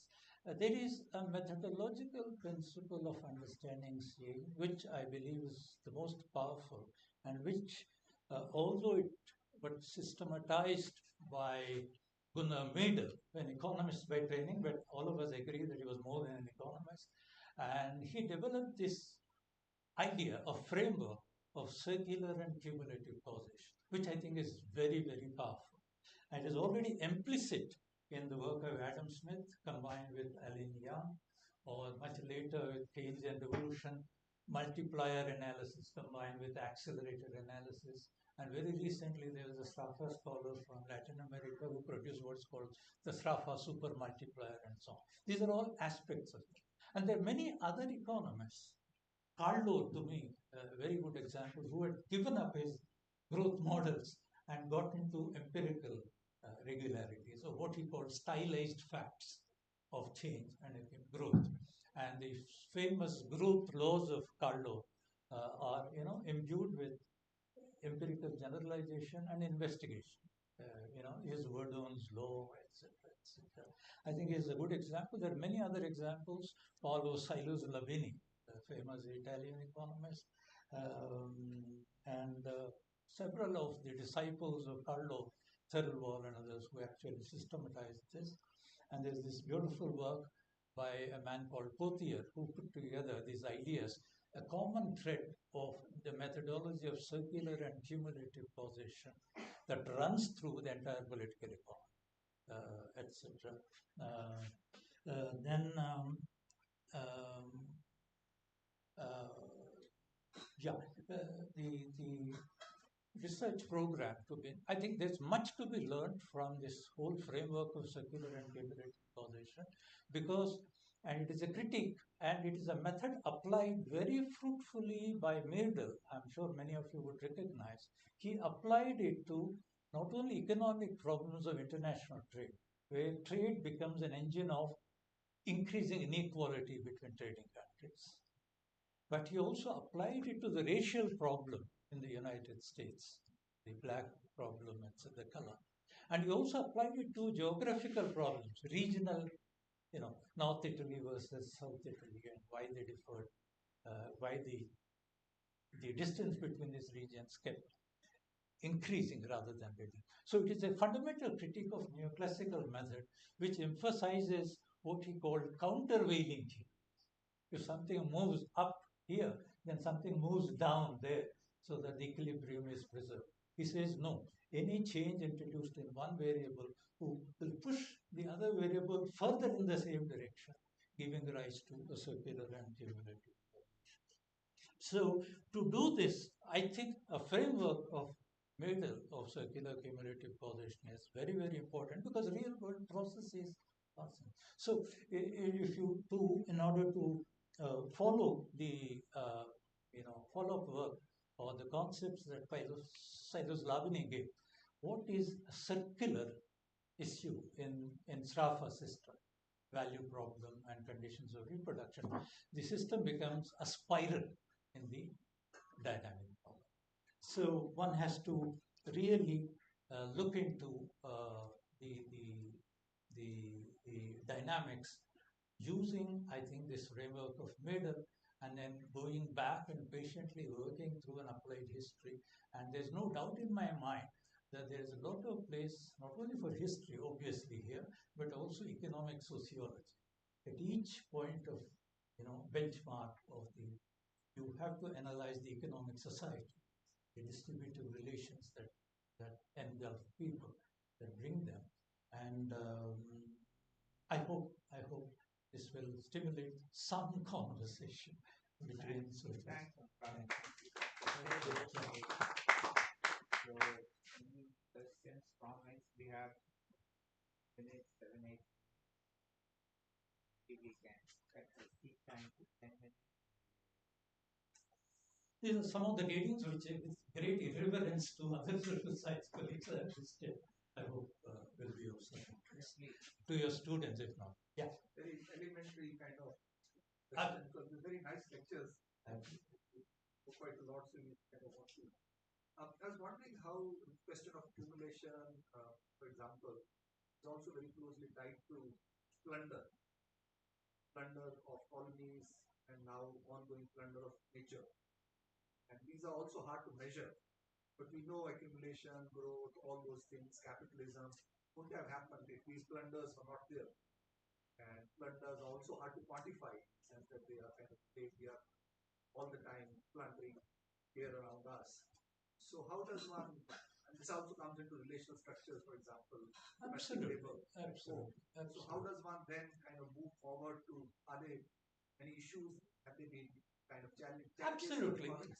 Yeah. You see, there's nothing that prevents political economy to capture those elements, extend itself to those issues. For example, Smith as well as Ricardo were very conscious of the fact of colonialism and how colonial riches made them rich, and etc. And their theories of trade were also colored by the interests of the British, etc., etc. So there is no, what one is looking at is the elements of method here, right? But once you appreciate that this method, rather than the mechanistic equilibrium methods of mainstream economic theory, has life in it, then one could extend it to, history is a I would seamless. say it's not a matter of extension. Yeah. If one was to look at it as kind of matter of moment, Mhm. right? So when Western economic theory is emerging, this is also a moment of plunder, right? That's how accumulation is happening. That's why capitalism becomes such a big happening there, where everyone is forced to, as you rightly said, that was very well said, that you were engaging practically policy and questions of challenges. So Absolutely. industrial revolution also is very closely connected with colonialism. We know that, Absolutely. right? Absolutely. So, I mean, if one was to critically reflect on these Western moments of theory building, which also, in some sense, are hegemonic until today, right? So that's why perhaps we're talking about that. Absolutely. How does one deal Yeah. with these questions of plunder, which in some sense is ongoing because it's become a structural dependency structure? You also know Absolutely. I mean, Shashi Tharoor is probably the latest example of economic historiography of how London is built on India's money and so on. So, I mean, there's no question on that. All that I'm trying to say is you can always incorporate these elements. What I've given you is a, but before you do that, I think you also have to look at this theory, as I initially insisted. Ultimately, all political economy, all neoclassical theory, all Srafa, etc., are ultimately theories of capitalism. But how do you even begin to analyze the other side of the world, which is the exploited or plundered world that in your language? I think there is a fundamental problem, even if the broad approach of, in terms of methodological approach of political economy, I think remains valid. But I think that a fundamental roadblock for those of us who are interested in studying Indian economy, which is not simple Bhutan or Nepal, but a subcontinental, very post-colonial, very complex socio-economic formation, I think we have to, our immediate challenge, analytically, our immediate challenge is to reckon with the problem of categories. What do you mean by labor in Indian economy? Which harbors simultaneously and interactively tribalism, peasantism, commercial farming, modern industry, traditional industry, livelihoods, right? You have all the trappings of SEBI and financial architecture, but you also have the other kind of things. So it is, uh, as somebody said, it is a complex system of not one or one dominant mode of production. It is a complex system of overlapping modes of production in a Marxian sense. So where I think the problem really arises, how do you define the categories? What do you mean by labor? What do you mean by capital? From that fundamental category, every other category gets affected, vitiated. What is output? Whose national income it is? Right? You are computing national income to conform to certain international, system of national accounts or whatever UN organization, which has to come by this. Yeah. Let's have some more. Oh yeah, sure. I would like to make. Yeah, sure. Want to protect your first comment. Yeah. Would you say, and don't answer me immediately, would you say that growth or industrialization, etc., is simply not possible without plunder? If your position would be that, then the question would be, okay, countries who don't indulge in plunder will never grow in the modern sense, or that there is a possibility that one can grow without plunder and one can theorize that, right? So one can look at the theories in terms of that how could without plunder, because most of these theories are autarkic, they have no outside. So the foreign trade, etc., they come, Ricardo's chapter on foreign trade is a fifth leg of the stool. Sure. So that is one point I would like to discuss with you. With Omkar, I have one problem in your understanding of Rafa. See, you are trying to compromise Gereniani and my position also in a way which there is one point where it's very crucially problematic, and which is when you understand the circular aspect. Now, Galliani kept making this point, which is a methodological point, and I think it's wrong one, is that classical economists did not know matrix algebra, so they could not get to rate of profit determination simultaneously with prices. So they tried to have a price first, labor theory of value, then sequentially go and try to get profit, and they got into this problem of circularity. And Sraffa solves it through simultaneous equation where prices and rate of profit are simultaneously. Now, my point is that that is what Sraffa rejects, simultaneity. And this is what Sraffa is saying, that actually classical economists were some way saying that this distinction is independent of prices. And what I'm trying to show is that the rate of profit and equality of it is determined prior, which is what a term which Morris Dobb used, prior to the determination, or I would say without the knowledge of the determination prices. Because the simultaneous determination of Girignani is the basic argument about gravitation mechanism and everything, that it is an equilibrium already, and that's why rate of profits are equal, and they cannot be determined independently of prices. They have to be determined simultaneously, otherwise you get into labor theory of value problem. Now, that you got to cut it out. No, I think let me cut short. I mean, that's a discussion eternal to Srafians, which we can take up later. But I think I made the point clear that in Sraffa system, both the rate of profit and the prices of production are a matter of the realm of production economy. They have to be, they underlie, they regulate the rate of profit and prices in the market. So for the rest, I think we could discuss later. Any other point from any non-economist? I would love to. Yeah, please. Wondering that there is this problem of anticipation and problem of prediction. Problem, anticipation, market. Yeah. Prediction. We wrote a lecture about how human action, there's a Right. connection between action and design. Right. And we're definitely wondering that, yeah, this could be a really big problem because, yeah, also understand that codes as a process, maybe they're not really. There is does history in some sense. I know history cannot but still, does history or historical evidence can offer some solution to this kind of problem? Absolutely. What I'm trying to say is you go all the way you take the path of the history. You go look backwards and try to work out or trace the path which the economy has followed, which you could not predict in advance. Nor can you predict or trace contemporaneously, walking along with the events, flow of events. That's the point. Can I come for a minute? Yeah, please. See, I think Me or Rajat? We will have to break in 2 minutes for coffee. We want coffee. So, Otherwise. yes.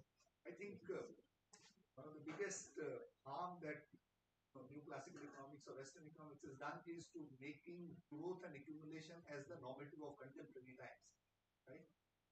And question of plunder is connected to that, right?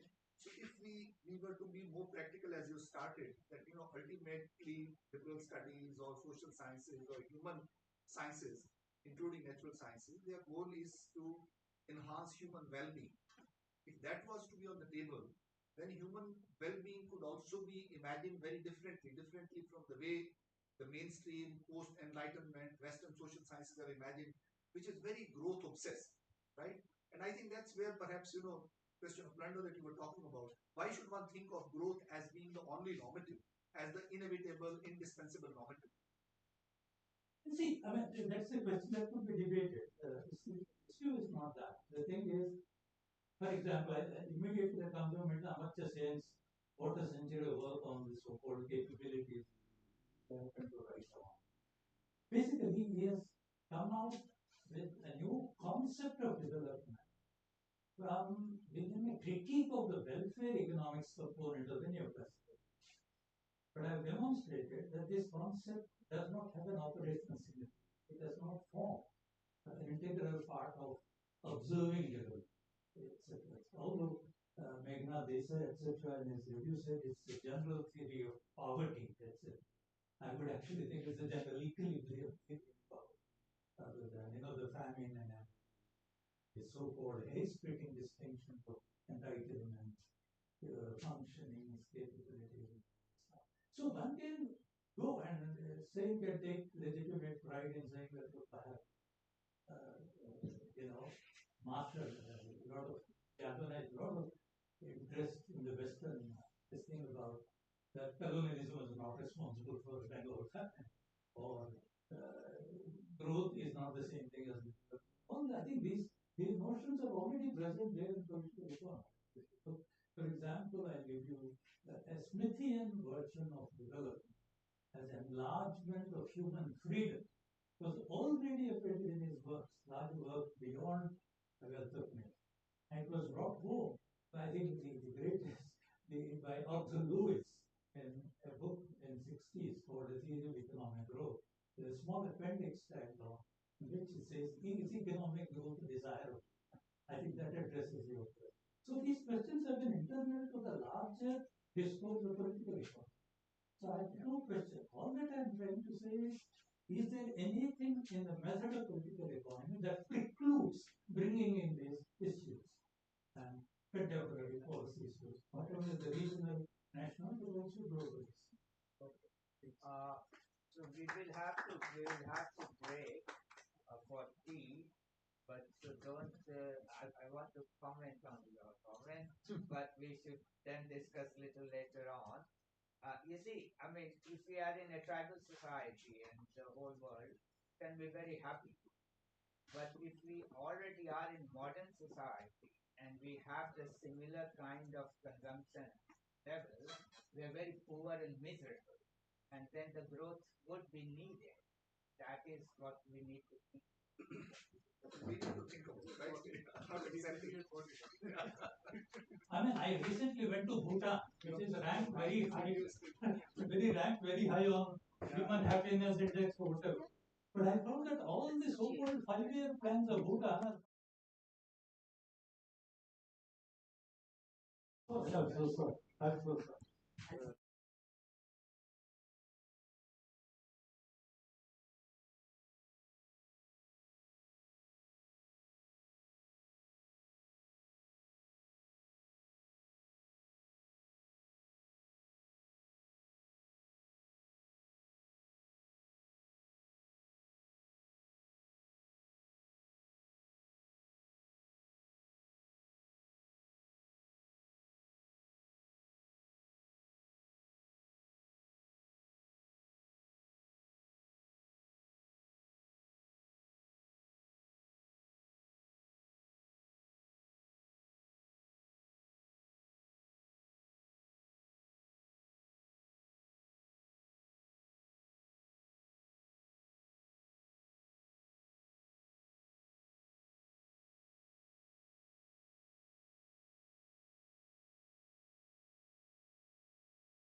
All right. So I have to make an announcement that Professor Amit Bhadri was supposed to go at this time, but he developed some stomach trouble, so he could not be here, and he's very sorry that he is missing it. But we hope it is a minor problem. We hope that it's a minor problem and it will be fine in a few days. So we have changed the program a little bit, and instead of Dr. Bhaduri, Romal Korea would present his paper right now, and after that we will break for lunch. So Roma Korea is one of the leading post-Keynesian economists in the country. He was at the Department of Economics at Bombay University at one time, and Reserve Bank professor for a very long time. He retired a year to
which he is most intimately associated, but earlier the theory of money, and his numerous memoranda, monographs that he wrote voluntarily sometimes as he was responding to things happening in the world around him, but often involuntary as a policymaker at the highest bodies internationally, which he influenced considerably.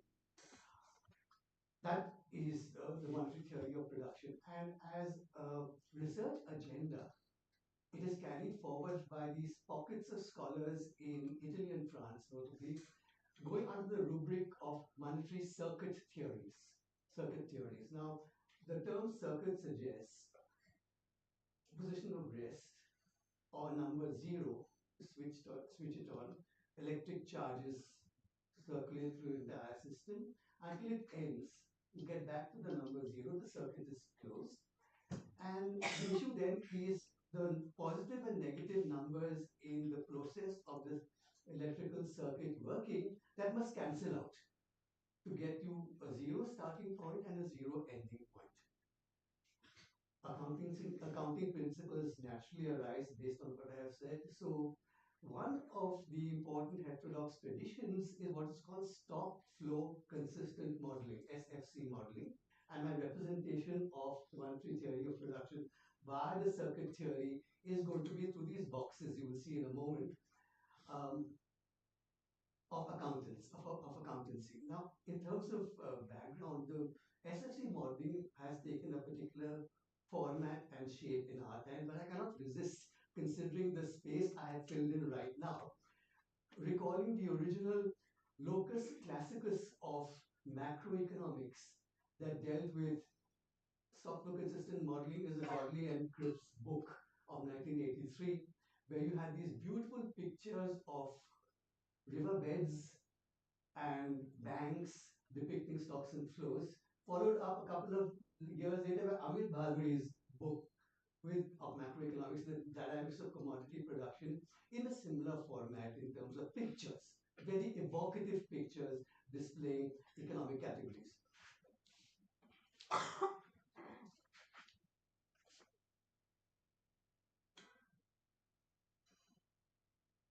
All theory, of course, starts with a blank slate on which the theorist Piero Sciarra would write. In my case, of course, the metaphor used is an empty stage on which you will have people appearing. Um so there you have it, an empty stage. The characters, actors are waiting in the wings along the row, and their actions and their roles are displayed in a column, in the column, and there's a blank inside. Now, what is novel, economists will see, is the breakup of firms into, on the one side, you have the accountants and the CAs who deal with the finance and the money, and the other side, you have the engineers and the production people who actually affect production and investment. So that is not usual, but I've broken that the firms up accordingly. What is significant is the appellation to banks. You can put commercial or central, it doesn't matter. Analytically, conceptually, and historians will attest to the fact that through millennia, commercial banks evolved in a very sophisticated fashion, and it's relatively in modern times the central banks appeared, notably in very extraordinary circumstances like wars, where the government came in and selected one, the leader among the pack, to be the central bank. Becoming thereby the government's bank, but the bank, central bank, was always a banker's bank. So whatever happened, when I say bank, I mean commercial bank and central bank interchangeably.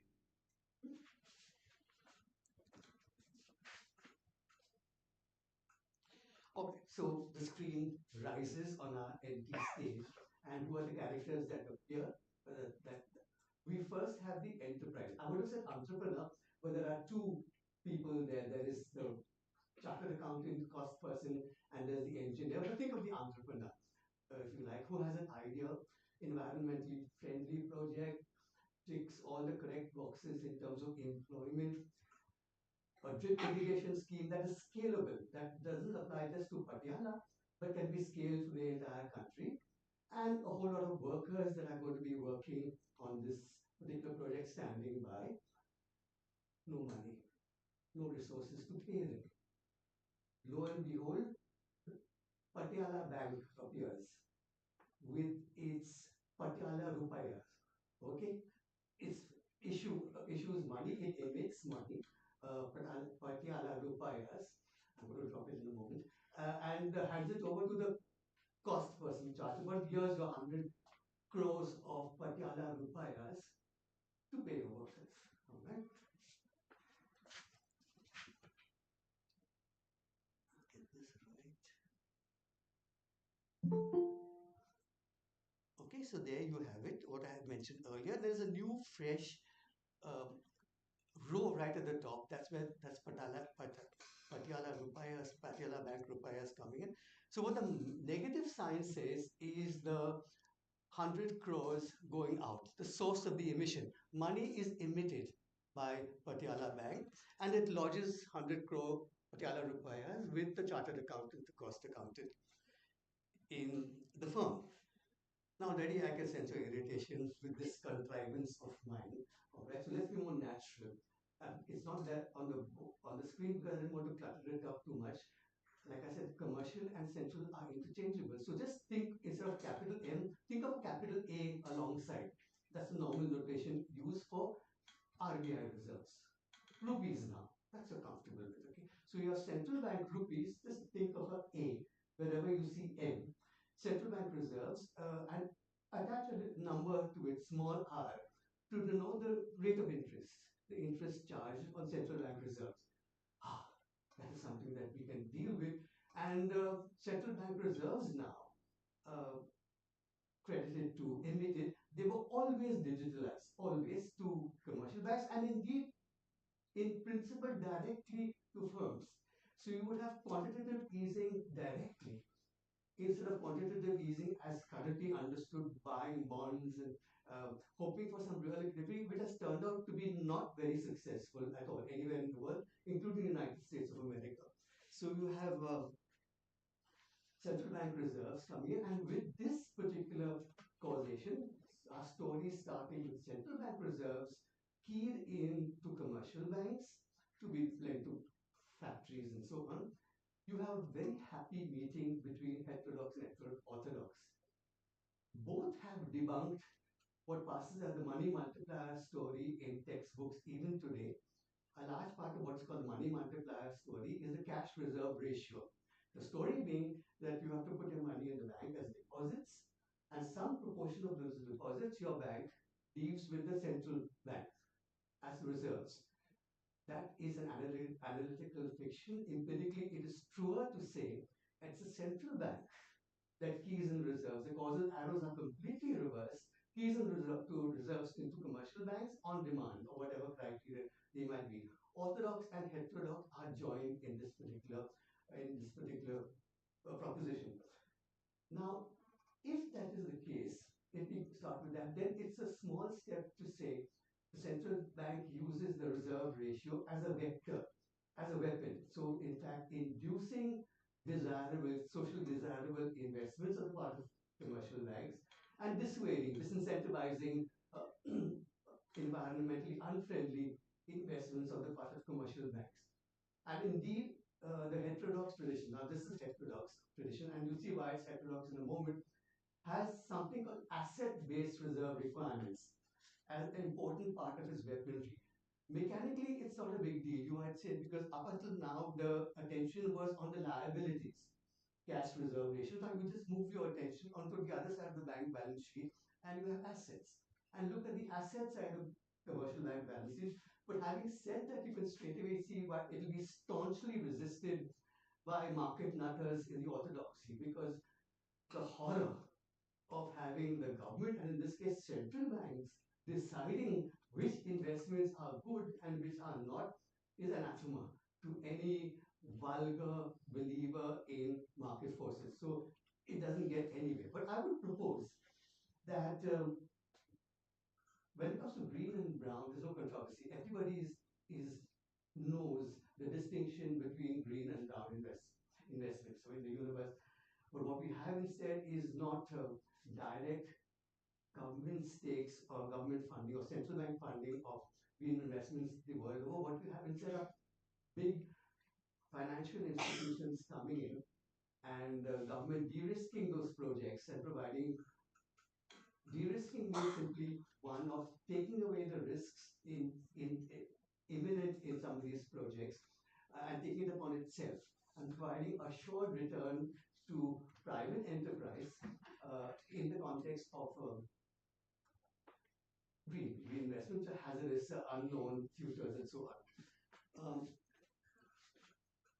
So the difference over here is that in the case where we can distinguish between green and brown, there is no reason why the central bank cannot provide low expected returns to green investments and high returns, rate of interest charge to brown. I'll go a step further with this business of negative interest rates. A few days ago, it turns out that the Bank of Japan was the last central bank in the world to give up its negative interest rate policy. It was minus 0.1 and they went into positive territory. Earlier, Denmark, Switzerland, Sweden, I think, abandoned their negative interest rate policy. Once again, the idea is that nothing was happening with negative interest rates. Now, one of the important establishment figures in macro, I don't remember who it is, has claimed that these central banks got cold feet too quickly.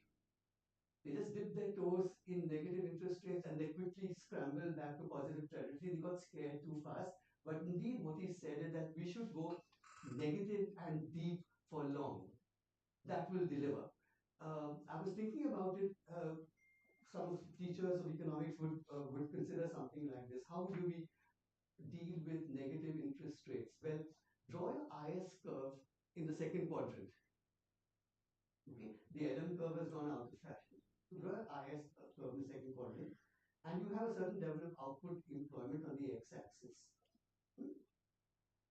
Much less than desirable, a Keynes situation. So many people to be employed, projects to be implemented, environmentally desirable projects, and so on. So you have that. And we have movement to the right that is desirable. So let's call that a Y, a desirable Y. I would be tempted to say Y star or Q star, But I won't say that because Y star and Q star in the economics textbooks are the natural level of employment and unemployment. And I used to warn my students, beware of starred values of variables in the textbooks because there's a Mickey fin slipped in a form of a market clearing assumption which is completely illegitimate. So, but let's take a Keynes situation. We have a desirable level of employment outside moving to the right and drop a straight line on the second quadrant now on the IS curve. The NM curve has gone out and go horizontal line. That's the negative interest rate you mean. It's unlikely to be around zero. It's going to be a very robust negative rate. So he's made the claim that we can employ negative interest rates, and once again a meeting ground between orthodox and heterodox in this regard.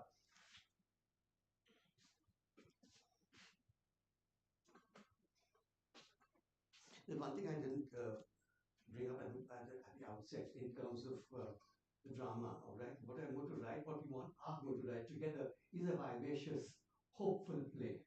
Okay, but the context in which it is written is something all of us can relate to. Gloom and despair, dark clouds rolling overhead. The music, background music, is a funeral dirge. No reasons to be given. You and I both know what the reasons are. But in less dramatic terms, what's going to come the next slide is private investment has fizzled out. Something you and I can relate to in India or anywhere in the world. Private investment is completely in the doldrums for pessimistic reasons because private investment depends on prospects, future demand, future profits. Now, if they are not famous or not attractive enough or uncertain, then private investment will not be forthcoming. And in your country, we know, our country, the government investment is filling the breach. Private investment is completely in the doldrums. So that is one aspect that is going to come up in the next slide.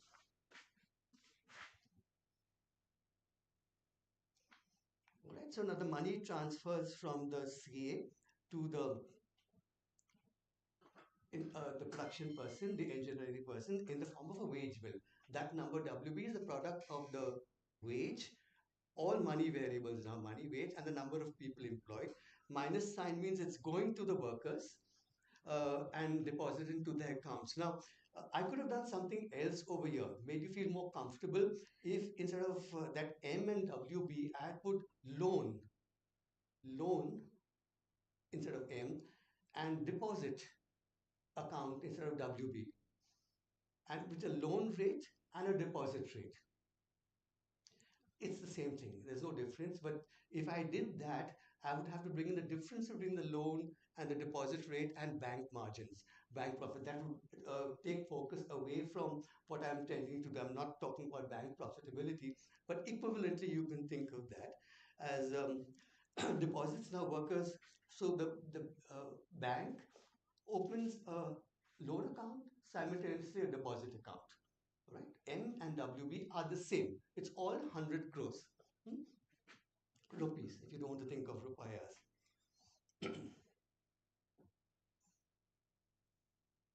Yeah, then what do workers do? They go and consume. Okay, money flows out from that deposit account. There's a negative number there. It goes into the, that should have been the capital, never mind. Sorry. It goes into the sales, that's correct. Sales of producers of wage goods. So that's a positive sum in terms of sales income coming into them. Profits. F is profits. When you say profits, definitionally, profits are divided into two parts, undistributed and distributed. Undistributed is a desirable state of affairs where you're keeping profits back to plow back into investment. But there's no investment here. So that is ruled out. The other profits retained and profits distributed. Distributed to who? To shareholders, but there aren't shareholders here either. So what else can you do with profits? You can consume, you have to consume. So that CF is capitalist consumption of non-basic goods, as they are called. And at the side, it's a payback with interest to the bank. So that's how the circuit closes. Some of you might be upset. You're saying M minus F is 0 minus F. So the lower part consists of the interest income also which is accrued. So if I had a loan rate at the beginning with M, and a loan rate which is returned down with F, that would have been more natural. So this is the closure of the monetary circuit in this case.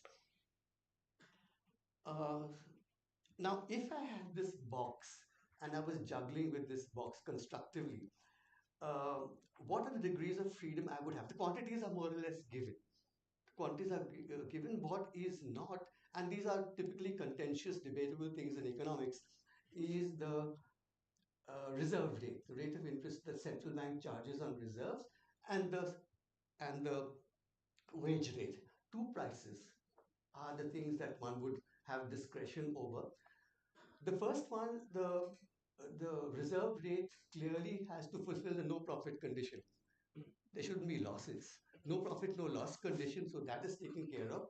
And the wage rate we will call the social wage, the wage that is adequate to eat, proteins to buy a house, pay a mortgage on a house, education of children, health bills to be paid, and so on. All that is embroiled empirically in the idea of a social wage. So I am disciplined by those zeros. I can juggle with these two numbers, quantity is given, as long as I don't violate the adding up principle of zeros. So that's an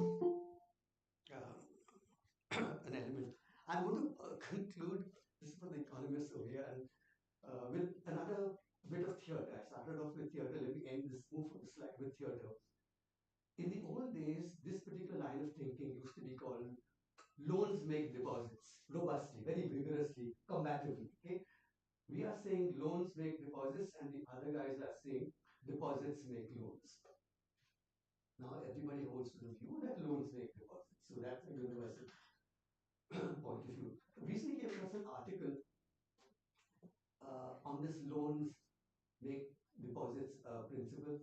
Clear, sweet, short, and the empirical tests were very scrupulously done to say that in the 20-year period, 2011 to 2020 in the United States of America, 92% of the deposits, very exacting standards, were explained by loans-based deposits. And in the shorter period of 2011 to 2020, 10 trillion US dollars annually could be explained by this, and which is 57% of GDP in the United States of America. All right, scrupulous empirical study. The authors are, it was a working paper of the Federal Reserve Bank of Philadelphia. Federal Reserve of Philadelphia working papers, and the authors are Anjan Thakur and one other. You could have knocked me flat. Anjan Thakur is one of the most established names in finance. His book, Contemporary Financial Intermediation, I have taught. Mainstream, orthodox, all the things, labels that was said, what else was said, modern. And here you had a piece harking back to Schumpeter, Wicksell, and Keynes. A conversion most radical. Maybe his co-author had something to do with it, but a conversion most radical, I would say. But I couldn't resist bringing that up. So actually, in this orthodoxy, heterodoxy tradition, I have a reading list of three, and I've added this fourth working papers for students to introduce themselves to, for their conciseness, clarity, and pedagogic skills, student friendliness. Bank of England working paper, IMF staff working paper, Deutsche Bank working paper, and Federal Reserve Bank of Philadelphia working paper. No heterodox readings. Because there's no scholasticism here, no element of they are saying this, they are wrong, I am saying this, I am right. We came out at dinner last night. The orthodoxy is completely oblivious of heterodoxy. So what they do is their own thing, their own logic, and so on. So I couldn't resist saying this when I was introduced as a leading heterodox or post-Keynesian economist. Okay. Now we move this consumer goods and we move now to investment goods. That's the next step. So capital goods, machines, so for computers. We can proceed seamlessly. One line of thinking, whatever I had to say here with regard to consumption goods holds true with regard to investment goods. But also there is the notion of accounting separation. I want to elaborate on this a little bit. The idea that this business is the business of banks, and investment goods, if you want to call them banks investing, have a separate department. So Department 1 taking care of consumer goods, Department 2 of the bank taking care of investment goods, or better still, let somebody else take care of investment goods. Some financial intermediary, but not a bank. So banks are, so there's that notion of separation. Now there are two interconnected ideas here. I'll just give them to you because they are important in terms of the interest of historians and others, is the idea of firewalls or Chinese walls separating functions is something that is intrinsically linked with the notion of financial crises. So the idea of firewall is that you separate the virtuous from the potentially vicious. It always comes up, this distinction always comes up in the aftermath of a crisis. So after 2008, you had a Vickery committee report in the UK, you had a Volcker report in the United States of America that made the same point. Separate out financial transactions from production and investment transactions. It didn't get anywhere naturally because the financial industry gunned it down. But there is this notion of separation. And I'll bring one more in, only to distinguish now this time very sharply between orthodoxy and heterodoxy. There was something called the Chicago Plan, or 100% reserve money plan. The idea being, on Chicago School, 1930s and so on, Henry Simmons notably, where, okay, then I'll drop this aside.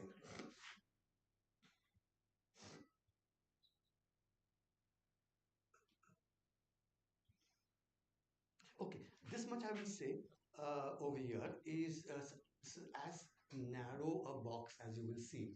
Usually these boxes are very, very extensive, big fat fellows, and when they are empirically implemented, they get very complicated. So if you get lost, there is a beacon of light. For students of macro, the beacon of light is given by the GDP breakup. GDP breakup consists of two things. There are two ways you can do it. One is by expenditure. So Y is equal to C. In this case, there's nothing else. So there you have C divided into two parts, worker consumption and capitalist consumption. And Y is equal to wages plus profits. But profits has vanished, so you only have the wage bill.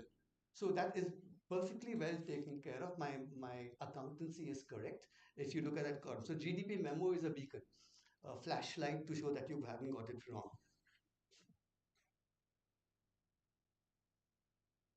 Okay, I'm going to drop this because it's going to take more time, but this last one is entirely,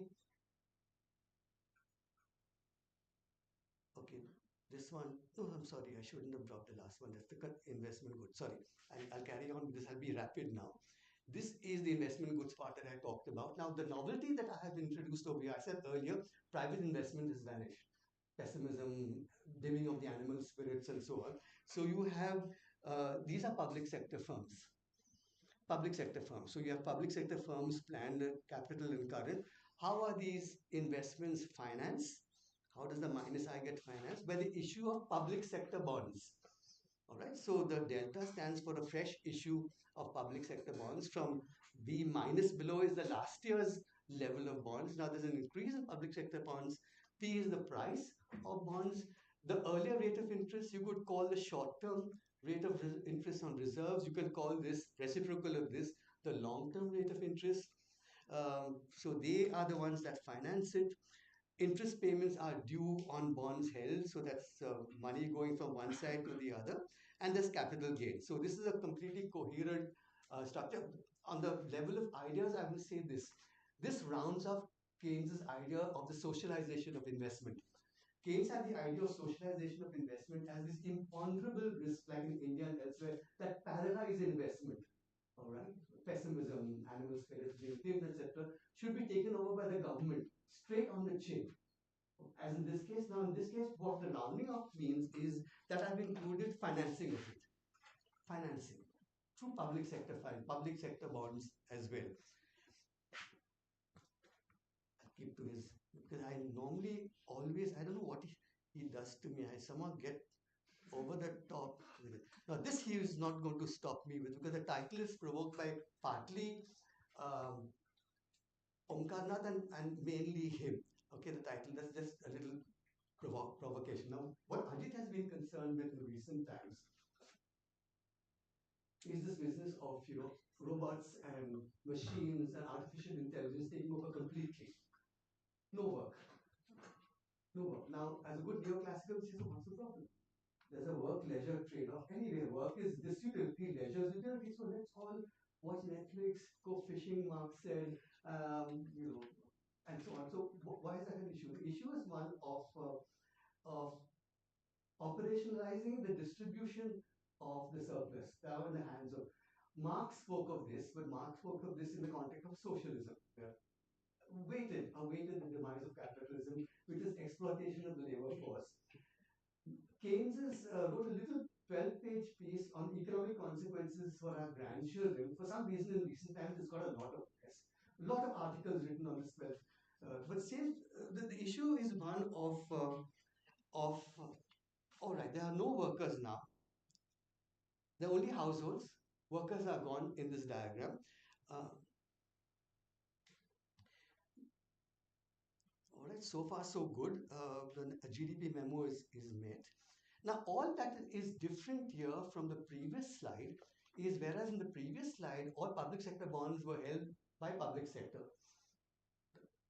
The bonds issued that was obviously a simplification, issued by the finance department was held by the engineering department to now all you requires extension of that idea. And if you go the whole hog and talk about green investments and all of that, now you also have households holding bonds. Just look along that axis. You have households holding bonds and households earning income. So households would now participate in this future work where machines produce more machines through artificial intelligence and so on. There's a technological trajectory there, and the evidence is that technical change takes place within the gamut of government. Government is the one that finances and induces and so on, not the private sector at all. So we are on good ground with regard to the accumulation of capital and innovation within the public sector. And now households hold those government bonds, shares of government bonds, earn income from them on the basis of which they consume and reinvest in public sector bonds. So that is the kind of circularity which I was looking for as to how is it you would have the accumulation of machines by more machines, artificial intelligence, and nobody working. Only robots are taking charge of this. There has to be some technical change because this discussion goes into stationary state matters and so on. I was not entirely sure about that. So whereas in this case, I had an answer in a monetary financialized system. Let's not forget that. It's a monetary financialized system where you have households now participating in the innovation and dynamics of public sector firms, earning and reinvesting. Just look at households. Okay, so I think that's it. Yes, it is. Yeah. Thank you. Okay. Now open. Yeah, sorry, Smita.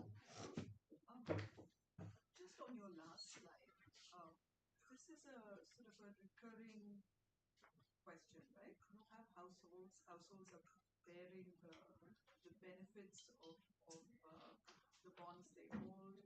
This is in principle circular, but you could argue that this is sort of the classic case of a kind of a welfare economy where our robots are predominantly directed towards the kinds of, either consumption of social goods that the households enjoy. Healthcare would be a nice example, right?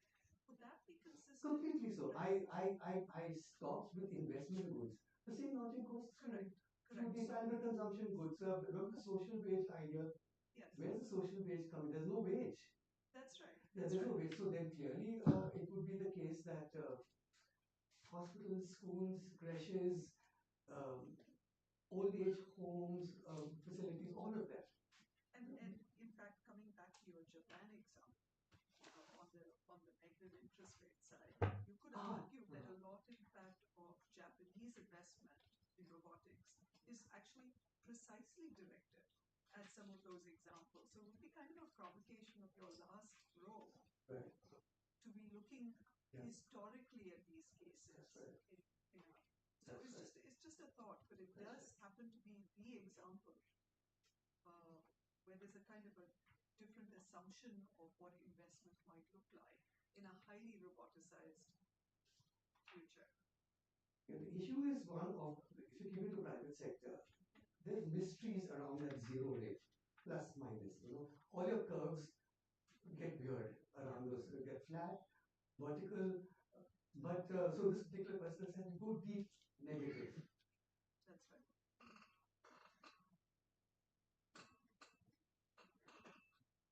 Rajiv, huh? But then there's no international borrowing or lending. No, that the international part I have not gone into, but nothing per se excludes the special status called for international borrowing. There's no reason why we can't have international holders of bonds, of public sector bonds. The point only was one of, I should have said this, sorry, thanks for prompting me. The public sector bonds here track very, very closely the fate of the marginal efficiency of capital schedules of firms. See, Keynes had this idea of marginal efficiency capital schedules of firms, which are returns of the capital goods over their lifespan. The borrowing tracks that very, very closely. So they're not public sector one, therefore I didn't bring in the government. The one of the things that Ajit was concerned with, and he asked me about, was this something called modern monetary theory. Okay, modern monetary theory is a outpost of heterodox economics, and Ajit has some very strong feelings about that particular line of thinking. Then I would have to have government expenditure, capital G, students and teachers of economics, taxation, capital B. Then I would have to have the central bank and government deficits and government bonds, which have a different dynamic altogether. They have to do with financing the deficit. And there's a line of thinking which is called modern monetary theory, MMT, which says that's no big deal because the government issues its own money in the sense that I just mentioned it. That's no big deal. You issue your money to pay the deficit. That is not the case out here. Here you have public sector bonds, not government bonds, tracking the fate of the marginal efficiency of capital returns period by period. Now, to come back to your dimension, in principle, I haven't thought this through, but I see no reason why that has to be constrained to foreign holders of those bonds. It doesn't exclude them.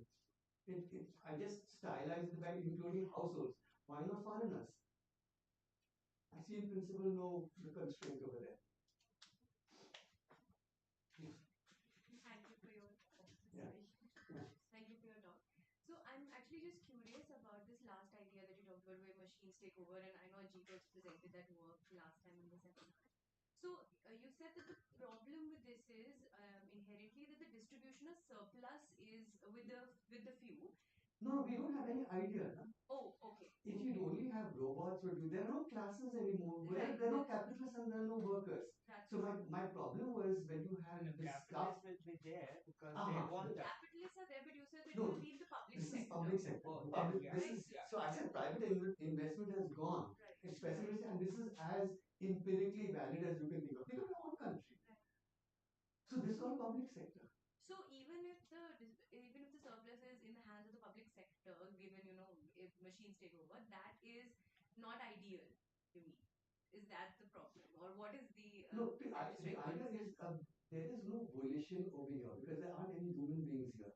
Right. There are no capitalists. So borrowing a leaf from the first lecture today, there is an internal technological dynamism about this. So typically, technological dynamism being more efficient use of better robots, better AI, better superior cloud computing, all of that. Therefore, more output coming up and distributed according to the ownership of the bonds.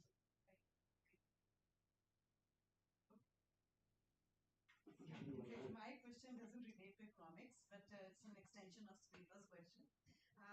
My query is that a lot of AI is being used, to give judgments as far as family laws are concerned. So, how advisable is it to in AI for these thoughts? The AI I was looking at was entirely one of capital goods and so on, and nothing to do with the law. But since you asked, I can't resist answering. My take on this is AI and all of it has to do with existing bodies of knowledge, existing data stream that can.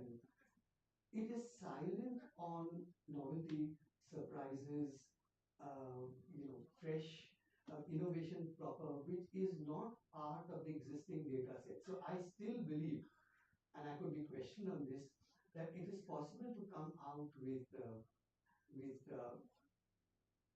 new ideas, new innovations that are not intrinsic in what went before. A large part of AI takes care of the enveloping the large number of data, taking all the permutations and combinations of existing information. But it's silent on novelty and so. Yeah, I'll give you just one example from the point of my from my own teaching. Okay, this business of I'm challenged to say that they have all the answers. Whatever examination paper you will set, the answer they will find of the questions they will anticipate. You will anticipate your questions for sure because of the information that they have. I challenge that. That every year I would bring in an element of novelty that you could not glean from my own data. I've thought about you. I give all my characteristics to this machine, but I have gleaned certain ideas and novels and questions based on the information that has come to me just now. The day before I said the paper, I don't think any batch of students could ever anticipate what I'm going to ask. So there is an element of surprise there. And of course, answers, because they're surprise questions, the answers will not be easily culled from the existing set of events. So that was the reason why they were compelled to attend my classes. I didn't really seek it that way.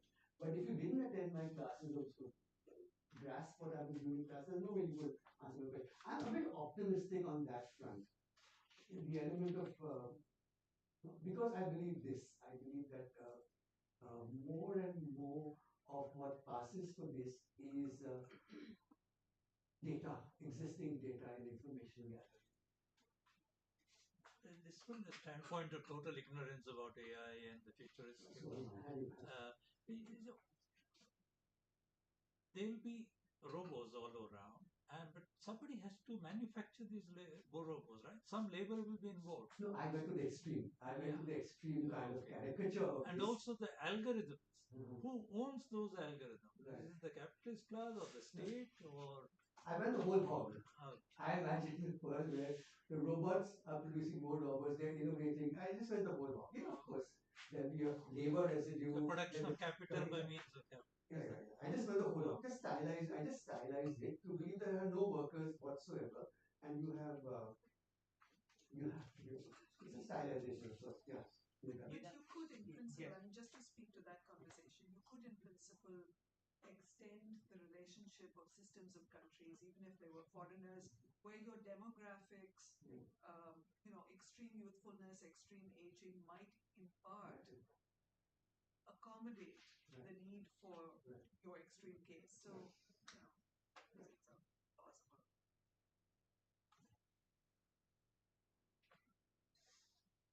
You see, my idea was that you still have capitalism.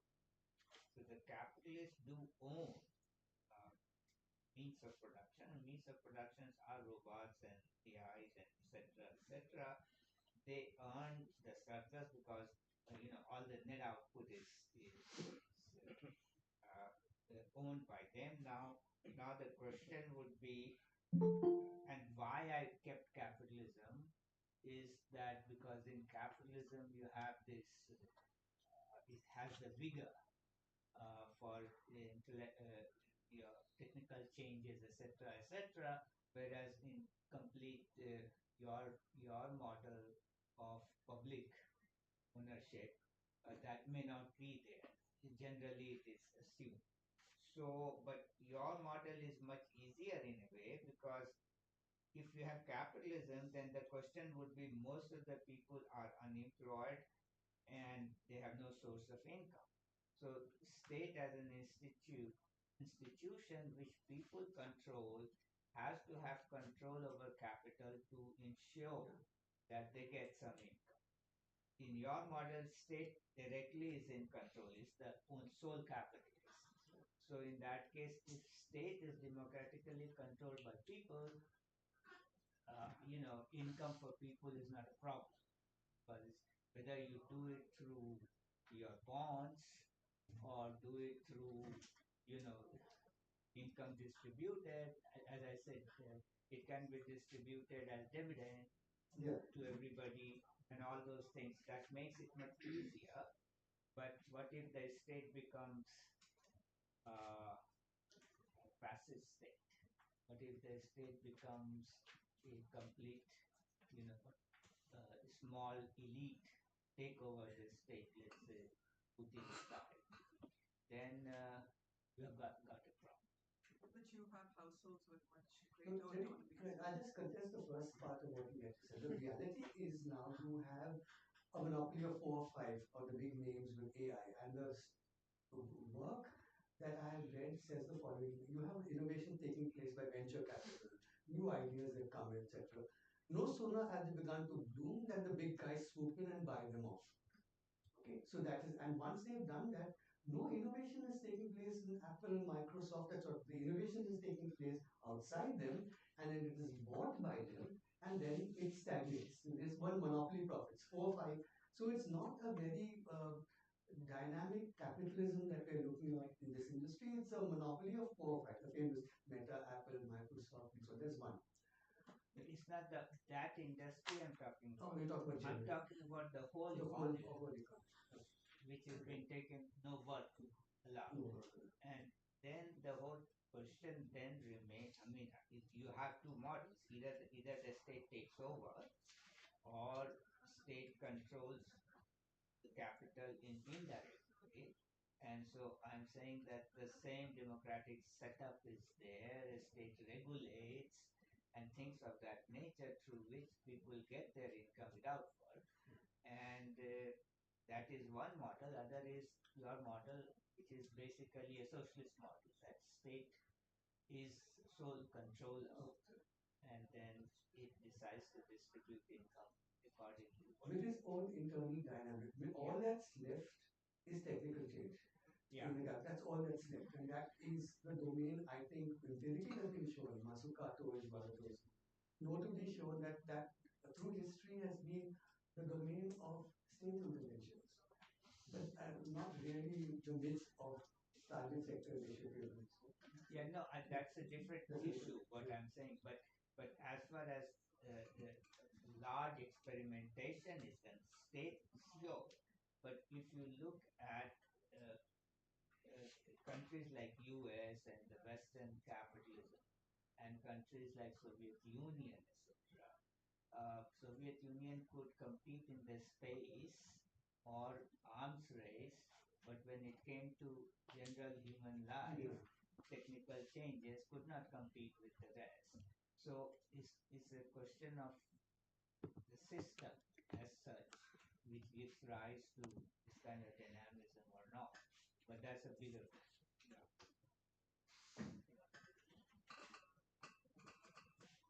So should we break? Yeah.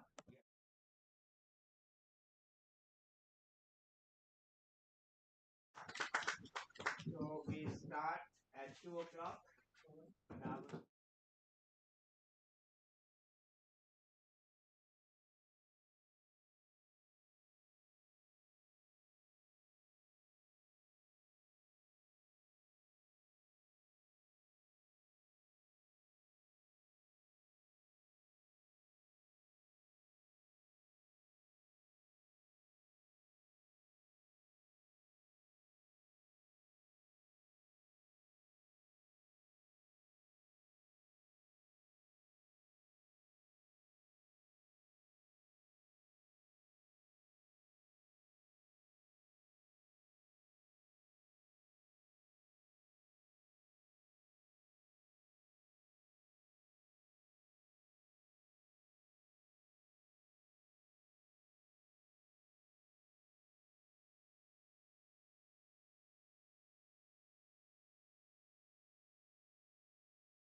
spoken for a lot of people.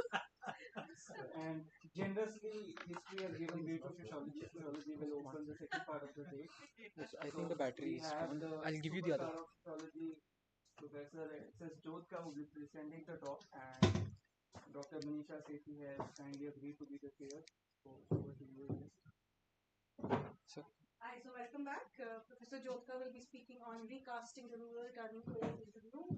So Jyotka really needs no introduction. He teaches sociology at JMU. He's taught at Heterodox University, and is one of the most important voices who's been mapping the transformation of the Indian village for many years now, and has written extensively on both the Indian village but also on caste. So, would you 35 minutes? Yeah, 10 minutes. half an hour. Fill me up, 25. I will. Thank you very much, Ajit, Yapman, Ravi, and Rituparna called me and insisted that I must come. Thank you. I'm so happy to be here. And it's really been a very exciting morning session where we're trying to, as already said, trying to engage with heavier stuff, kind of put it even more nastily. Long time back, Gopal Guru wrote a paper with the title Theoretical Brahmins and Empirical Shudras. And Om Prakash knows there are different kinds of Brahmins. Right? In Punjab, we don't really know the actual nuance of being Brahmin. Iyengar Brahmins are the ones who are really the Brahmins of Brahmins, isn't it? I'm a Shudra. So that's what now it is starting. That's So what I'm going to nowadays. going to speak is kind of mundane gupshup, as I call it in Punjabi. Is gupshup is like So yeah, when I saw this that we have to explore new avenues, so I kind of added this subtitle to my presentation, which initially was only recasting women. Recasting rural.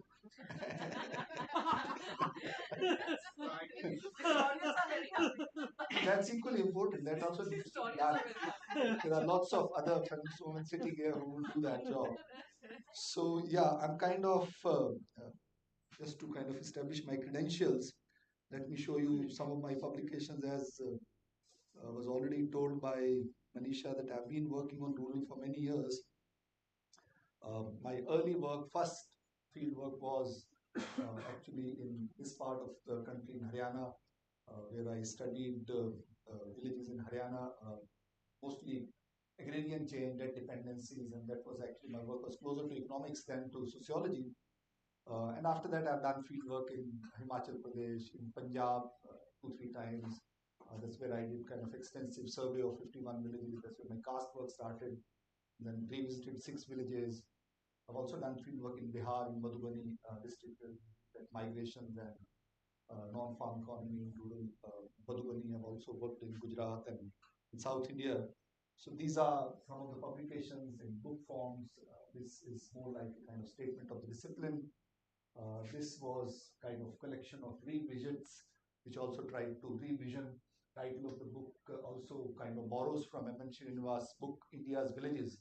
And this was to kind of remind the people that villages are still around. So in 21st century also you have India's Villages.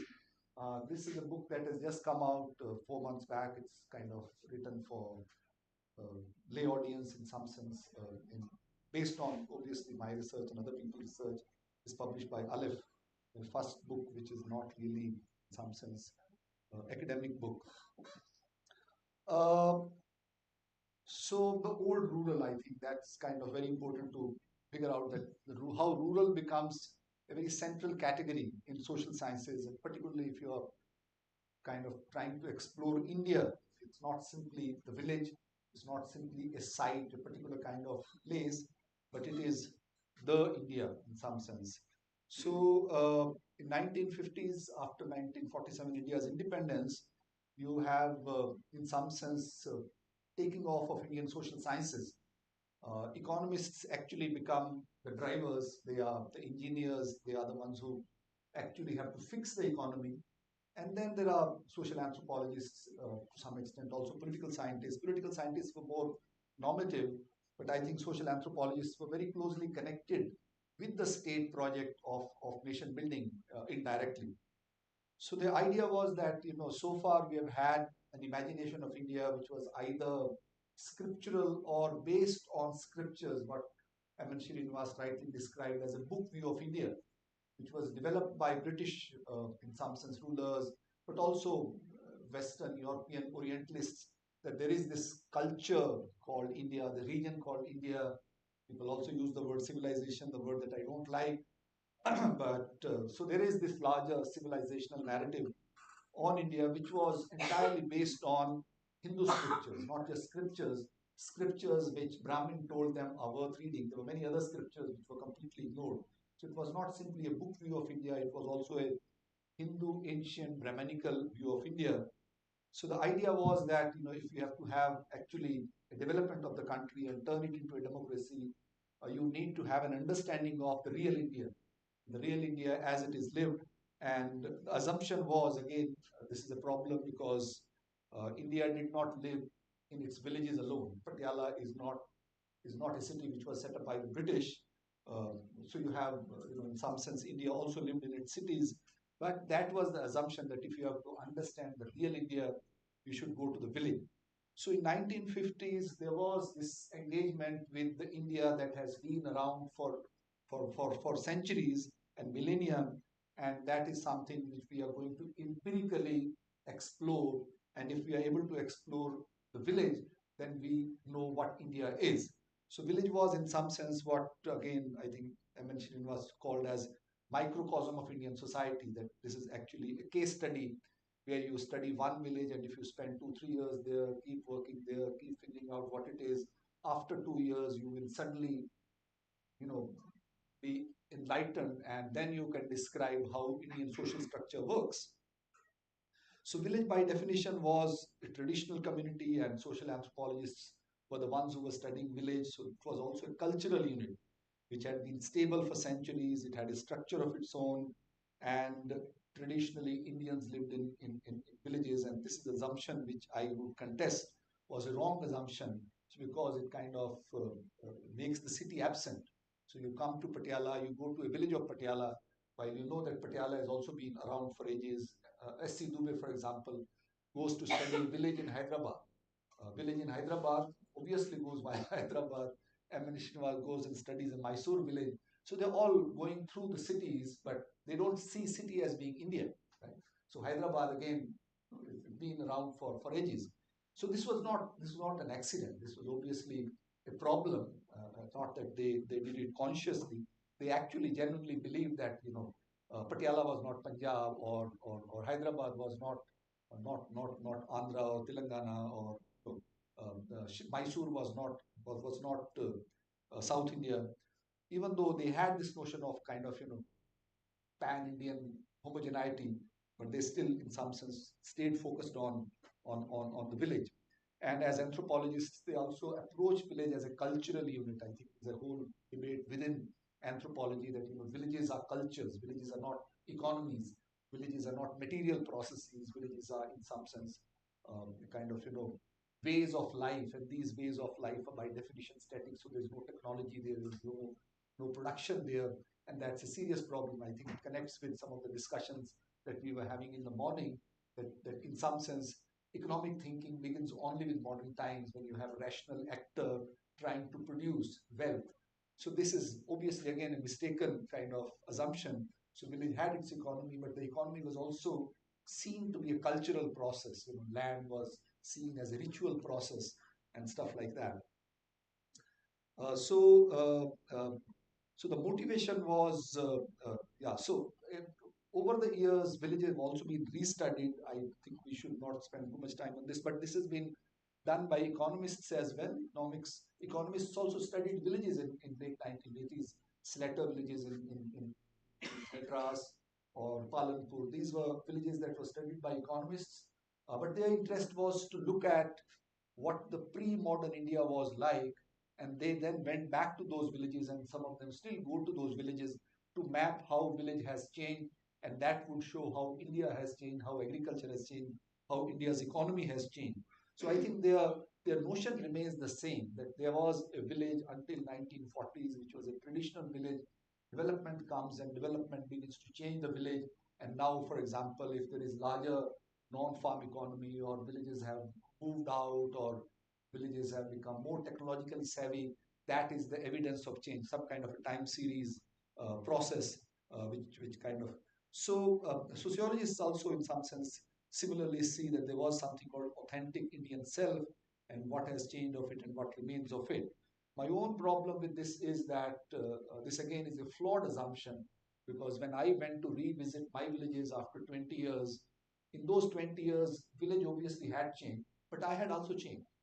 The question that I was raising as a social scientist, the question that community was interested in, had also changed. In 1980s, when I did my fieldwork, everyone looked at green revolution in this region, and rural economy and caste system, but caste system was not seen as part of the economy.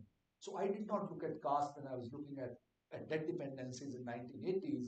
But when I go back to those villages 20 years later, the first question I have is marginalities of caste groups, because my community has changed, the questions have changed, and I have also changed. So you don't really go back to the same village. Well, neither the observer is the same, nor the village is the same, nor the social context is the same. So my problem with this framing of village is that it excludes the city, and underlying this was the making of a kind of national common sense. And this national common sense, in some sense, is produced in last 200 years. This is not an old common sense. It is a common sense which was produced by the colonial, particularly British kind of rulers. When they come here, they also bring with them the whole lot of Orientalist kind of imagination about the region, and they produce India as different from Europe. And that was the foundational project that Orientalism had when they began to study India, or Indology as it evolves, the Sinology for China. So city was seen as something which belonged to the modern world, village was something which belonged to the traditional world, and this is something that in some sense was propagated in India also.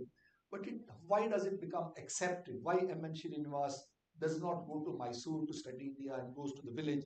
And my own argument is that it kind of emerges as a hegemonic construct, and the colonial rulers, who actually, as Bernard Cohn rightly points out, they're talking about India as a land of villages, or village republics, as they said, and that was to convince their own people in Britain that, India is a land of villages, and these villages have been static for ages, and they will not change. To them, it doesn't matter who rules over this larger subcontinent, whether it is Mughals or Sikhs or anyone else, because rulers have always been outsiders. So our being there doesn't really affect them. Actually, we are the ones who are trying to break their equilibrium, and that equilibrium, once it is broken, India will become, in some sense, available for change, a progressive change. Somebody like Karl Marx bought this, and he very emphatically wrote that the Britishers were doing a great job by destroying the equilibrium of village economy.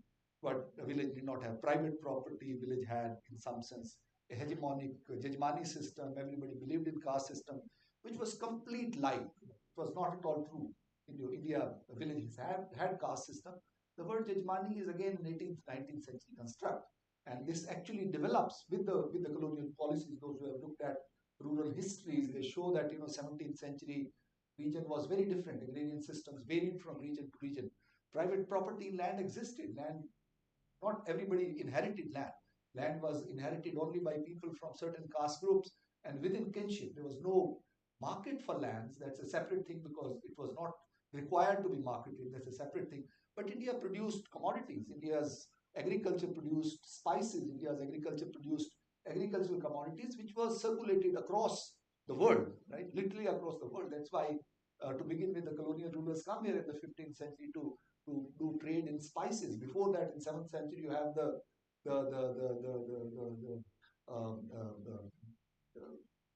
this Middle East traders living in Kerala and working from there and doing trade on both sides. They take things from Europe, they bring things from there to here. So rural was a very vibrant economy, but that, in some sense, imagination becomes redundant, because the colonial rulers produce a new narratives of India, and these narratives of India become the national narratives of India, because the Indian nationalist leadership, the new middle class, is educated in the Western style of learning, and then they, in some sense, find these constructs also useful.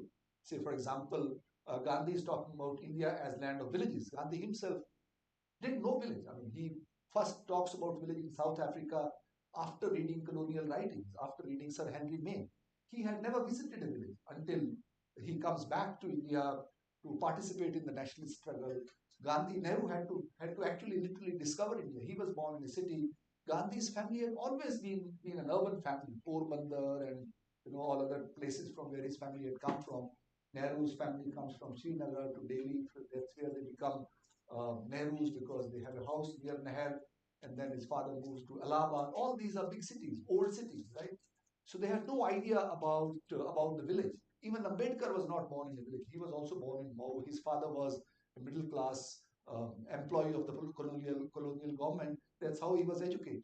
So all of them find this idea of village useful, because if India is a land of villages, then there is something called substantive India, which is culturally uniform across the subcontinent. So this idea appealed to them, and they also believed it. They began to believe in it. So all of them actually begin to believe in it, and they kind of say that Indian village has been an Indian village for ages, and it's only the Britishers who come and disturb it, which was empirically not true.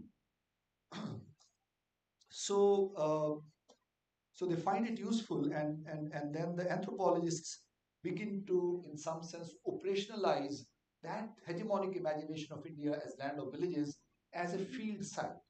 And when they actually operationalize it, they are actually looking at Indian village, which is a Hindu village, right? So along with village, you have other assumptions. For example, caste being one of them. That India is a village, land of villages. Every village has caste system. Caste system as a structure of hierarchy with Brahmin and all the five varnas. And these obviously then implicitly all become Hindus. So there's no imagination of a Muslim village. There's no imagination of a Buddhist village. And these things have existed in India all across, right? So there are many other kind of things that one can raise, but this then becomes the idea of what one would call as some kind of traditionalism, which is embedded in the village, and this Hindu village becomes the foundational and singular past of India. And this is very, very important, that India then begins to be imagined through a singular narrative. And this is important in the present day context, because that's how India is being imagined as a Hindu India, and Hindu India lived in its villages. Its scriptures are common, structure, standard. And I think singularity of imagination is what is the biggest problem, right? Telangana village is a Telangana village. It has nothing to do with Punjabi village.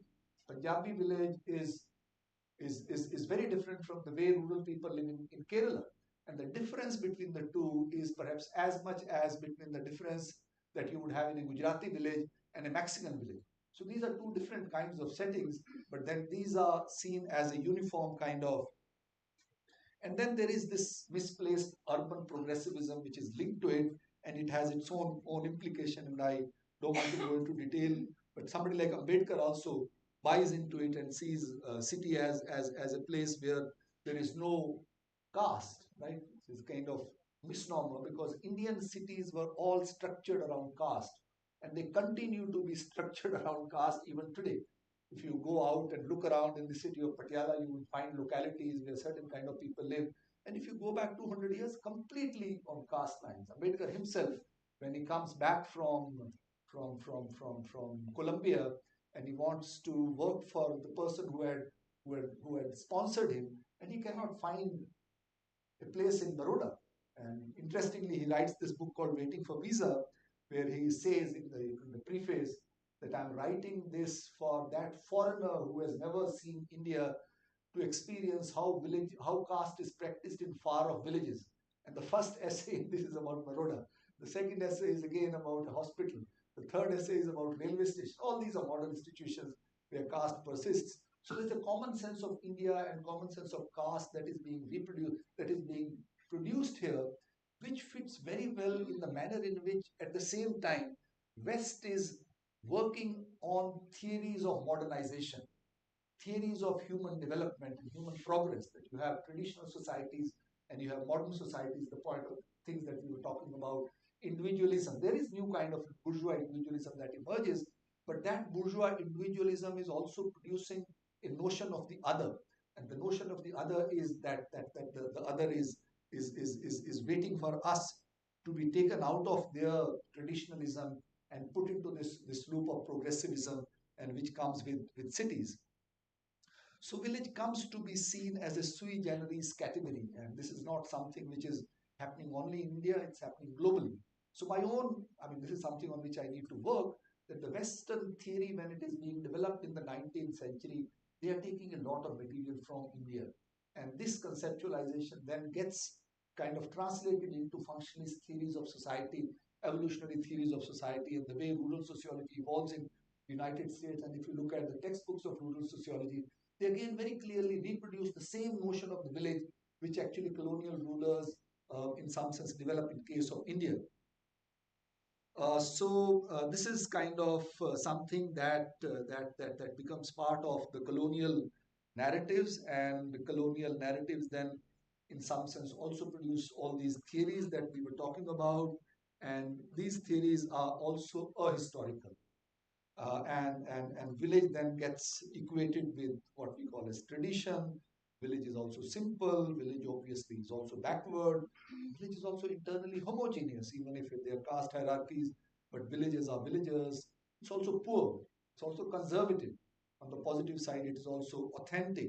And in contrast, the city is imagined as modern, complex, advanced, diverse, wealthy, forward-looking, even though inauthentic, and this is again a middle class identity. So, such a framing presupposes everything, needs no empirical verification, heavily judgmental, even about the nature of the social institutions, right? What kind of family exists in villages? Joint family. How many villagers can live in a joint family? Right? Remember when I went to do my field work in 1980s, you go to Dalit locality, not even one of them have the capacity to live together because everyone has a small hut. The first thing that the person has to do when you get married is to raise some loan and build your own hut. And that is kind of, nearly 60 to 70% families have always lived in nuclear households. And urban areas also have.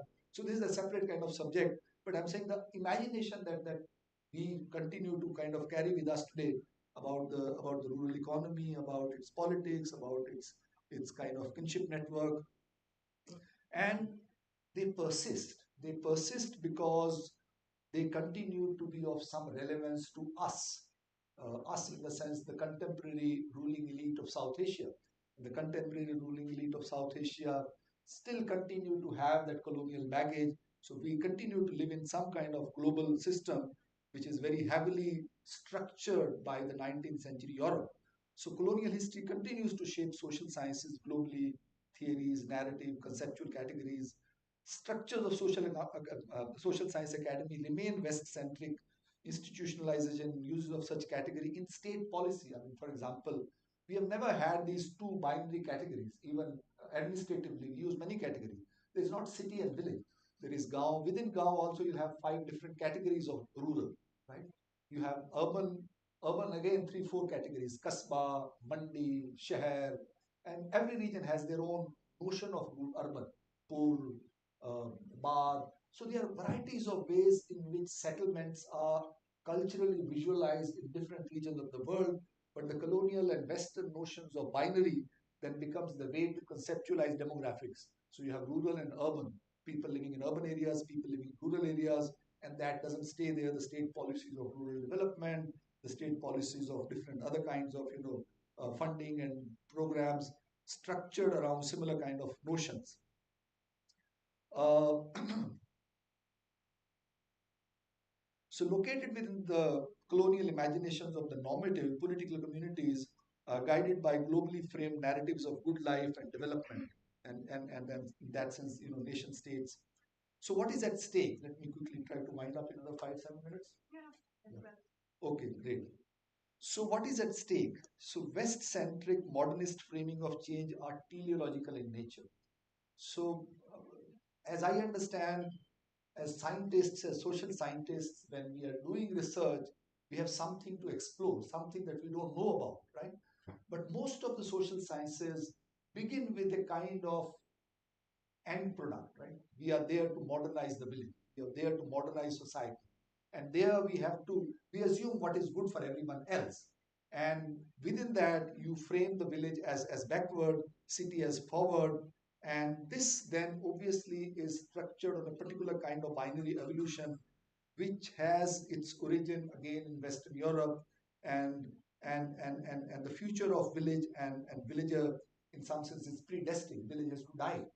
Modern societies are all urban. Modern societies have all become urbanized, and urbanization is something happening. Villages are disappearing. Villages are, in some sense, dying out, and such binary are ahistorical and empirically not true. They tend to erase histories of colonial plunder. The point that I was trying to make in the beginning. How did West come to be developed, modern, and urban, right? West is urban, but only West is urban in the entire world, and rest of the world is not that urban.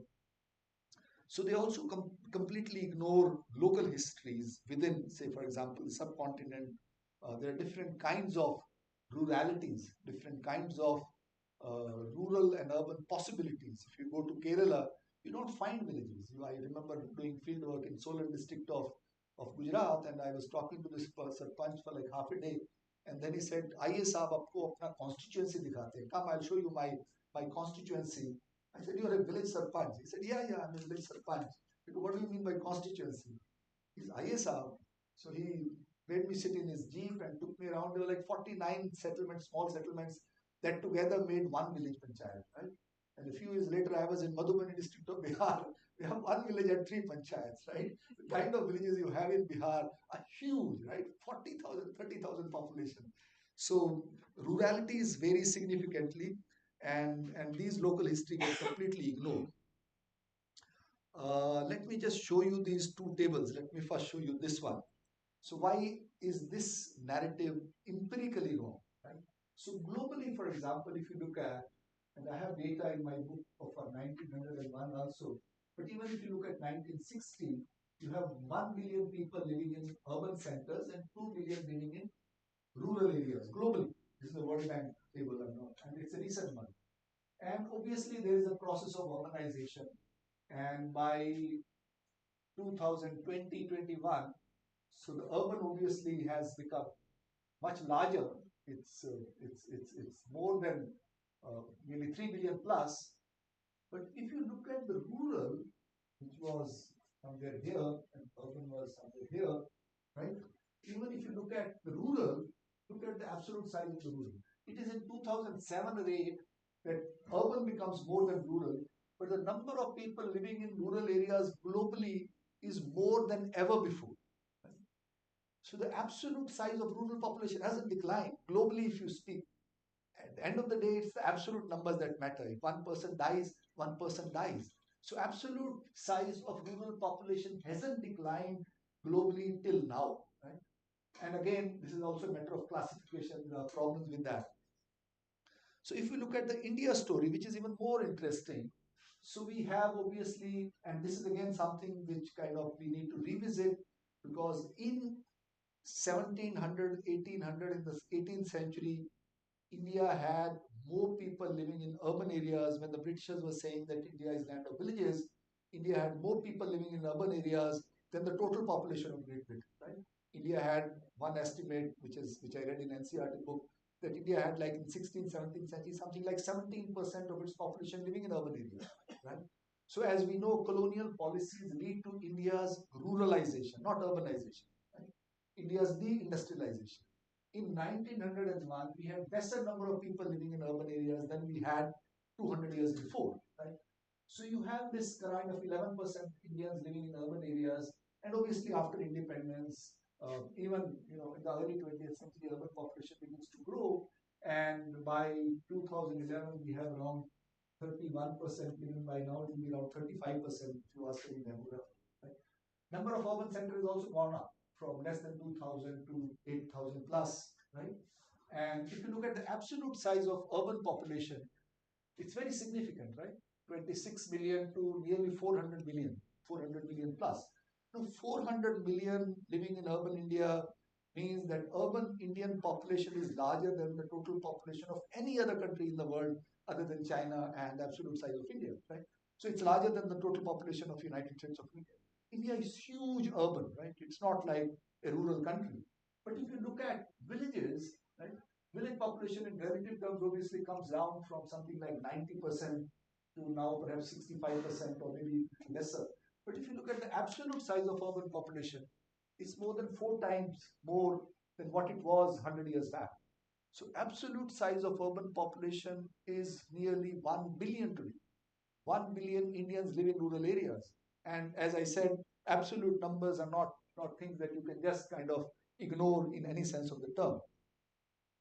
So the final point that I'm trying to make is that we need to, in some sense, not throw village in the dustbin of history, and we need to engage with rural empirically.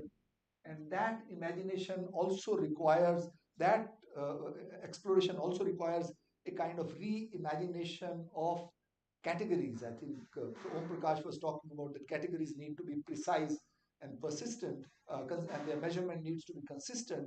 But categories can also be very misleading, right? So the very idea of rural and urban also needs to be, in some sense, if you ask me, abandoned. So we need to have spatial imaginations. I'm not saying that rural is not important, the urban is not important. Spatiality is a very important, in some sense, experience for individuals, and that shapes our identities, that shapes our abilities, and many other things. So, not that spatiality is insignificant. The point I'm trying to make is that spatialities need to be imagined in a non teleological manner, in a manner which is not producing binary and does not, in some sense, does not think of agriculture as something which is backward and stuff like that. There are no universal pattern of spatial evolution. They are shaped through human agencies and economic contingencies. They are also shaped by local ecologies, political histories, and global processes. They are structurally and functionally integrated and differentiated through the logic of power and economy or political economy. They are shaped by social and political dynamics of caste, class, community, ethnicity, religion, and stuff like that.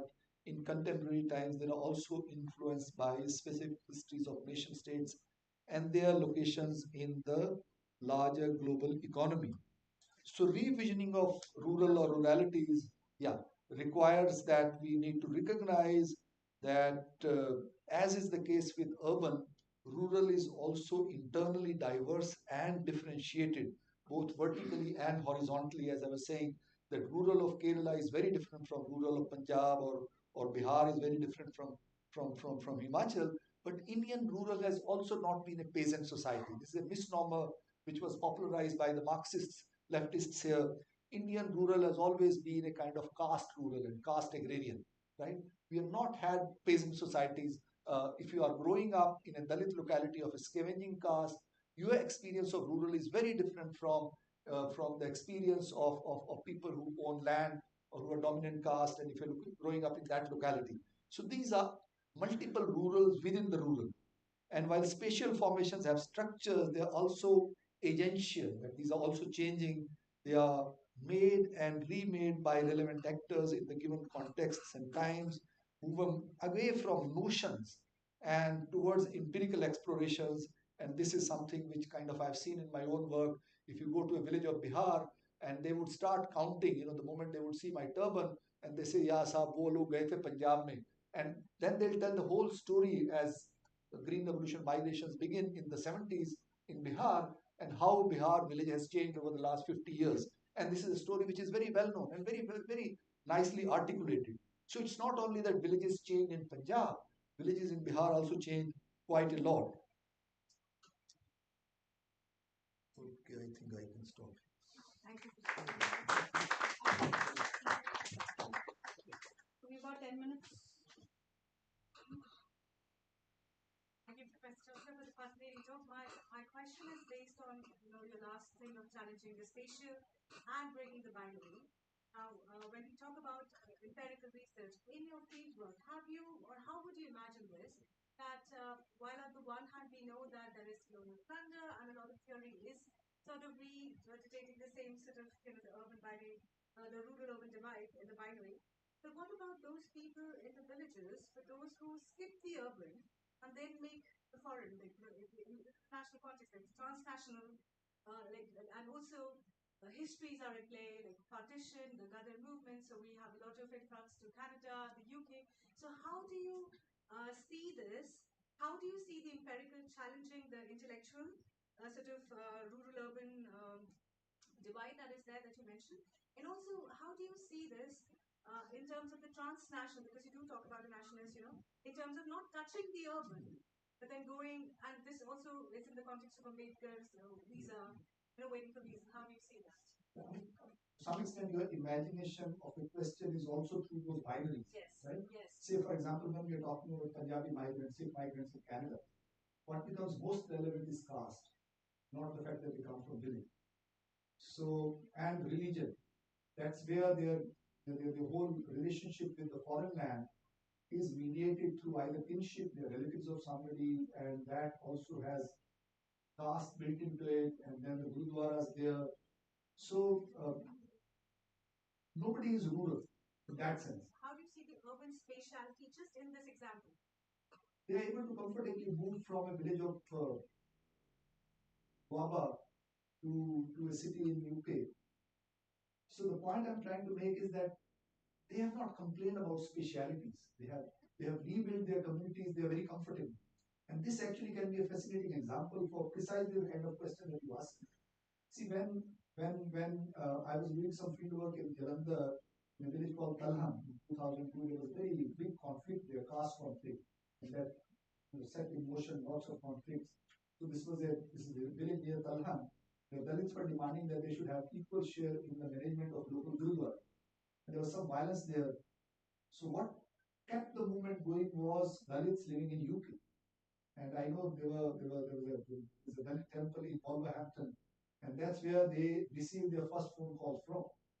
So the first Ravidasi temple Gurudwara comes up in Wolverhampton. So you look at the whole dynamics of community making of Ravidasis. And then that has a whole kind of interesting history on which I've written separately. So the Ravidasi experience of being rural, being migrant, being in the diaspora, being still living in the village as Dalit is very different from the experience of a Jatse. Right? Again, gender would become very critical. So I would suggest that one should take into account speciality as one of the experience, but should also add questions of gender and caste and class and religion with it. Right? Not that speciality is not significant. Right? So that duality gets kind of reproduced. They come back and they want to develop their own village. Mera Pind becomes very significant point of identification. But Mera Pind includes only my cousins. It doesn't include Dalits necessarily, right? So when they think of Mera Pind, my village, they think of people of their own kin and community. So that's something which we need to also take into account when we are thinking of speciality. That's why I'm saying differentiated rurals. Not that rural doesn't exist. Rural exists as a differentiated reality, and that difference continues even when they move out. The fact that move out, they have moved out. They carry all those identities. One of them is rural identity, but there are many other identities which become facilitating identities. It exists not in specific context or conversation with the urban, but so this is one of the ways to. Yeah, I mean, it exists in their minds even today, wherever they're living. Long past this ideologies, Orientalist, colonial, ignore them. What has been the response of sociology as a disciplinary response? I mean, is the paradigm of modernity a failure? If it is a failure, how should it be replaced? This is one way of doing it. So what my argument is that we need to see, we need concepts, no doubt about it. Right? But we don't need to see those concepts because these concepts are also suggestive. Right? When we are thinking about, for example, there was this article by Ingalls in 1960s, Becoming Modern, or 70s, I think 71 or 72. Used to use it. I used to use it in my classroom, right? There were other Maclellan's, the theory of becoming modern. Secularism is a very good example of that, right? So we are taught to become secular, while United Kingdom educational system remains embedded in church traditions. And even today, if you go to Oxford, all the colleges have church inside the college. They continue to remain embedded also in monarchical kind of culture. Right? So development, and I'm not anti-development person, I'm not a traditionalist at all. Development does not require us to follow a package. And the fact that this package was packaged for us, it was a hegemonic political act of the white man. And the moment we recognize that it is a project of the white man, then we can work out locally. So just we, a supplementary to yeah. You see, it's true that village has been imagined, reimagined various different ways. But village or rural broadly is an enduring socio-economic unit, right? It's there to be studied, right? It is never. I mean, it's one thing to say it has been an autonomous, closed republic, or is it borders all over, and you have this concept of urbanization. All that is fine. But what I'm saying is, for example, how do you look at if you know the mode of production of peasantist constructions of village by political economics? I mean, there are people like Vikar Virao studied those Tumkur villages. There are census monographs of village studies and surveys. So how do you look at this crop of literature coming from economics? The only problem is that historically, all of us know that cities evolve the moment villages evolve. City and village co-evolve. The moment you have settled agriculture, there's a possibility of surplus. That possibility of surplus makes it possible for a living to emerge. Elite wants to stay away from the local site of extraction. And historically, I mean, Mohenjo-daro, Harappa, globally, whichever region you go, cities evolve along with it. Right? City is also an enduring unit. Village is also an enduring unit. Village will stay 200 years from now, or not village. Spatial formations will exist in a variety of ways, even from 200 years from now. In US today, spatial formations exist in a variety of forms. Life in New York is very different from a small town, right? Perhaps more different than the difference of village in Punjab and city. So the only point I'm trying to make is to get out of this teleological imagination of village ending and cities becoming the site of progress and production. Villages have always been the site of experimentation, of engineering, of production, of creativity, of conservatism, of violence, like cities are villages. So there is difference between the two, but it is not a qualitative, the kind of qualitative difference that the theory makes us believe, and because we are convinced by theory, we end up reproducing that in the way we teach.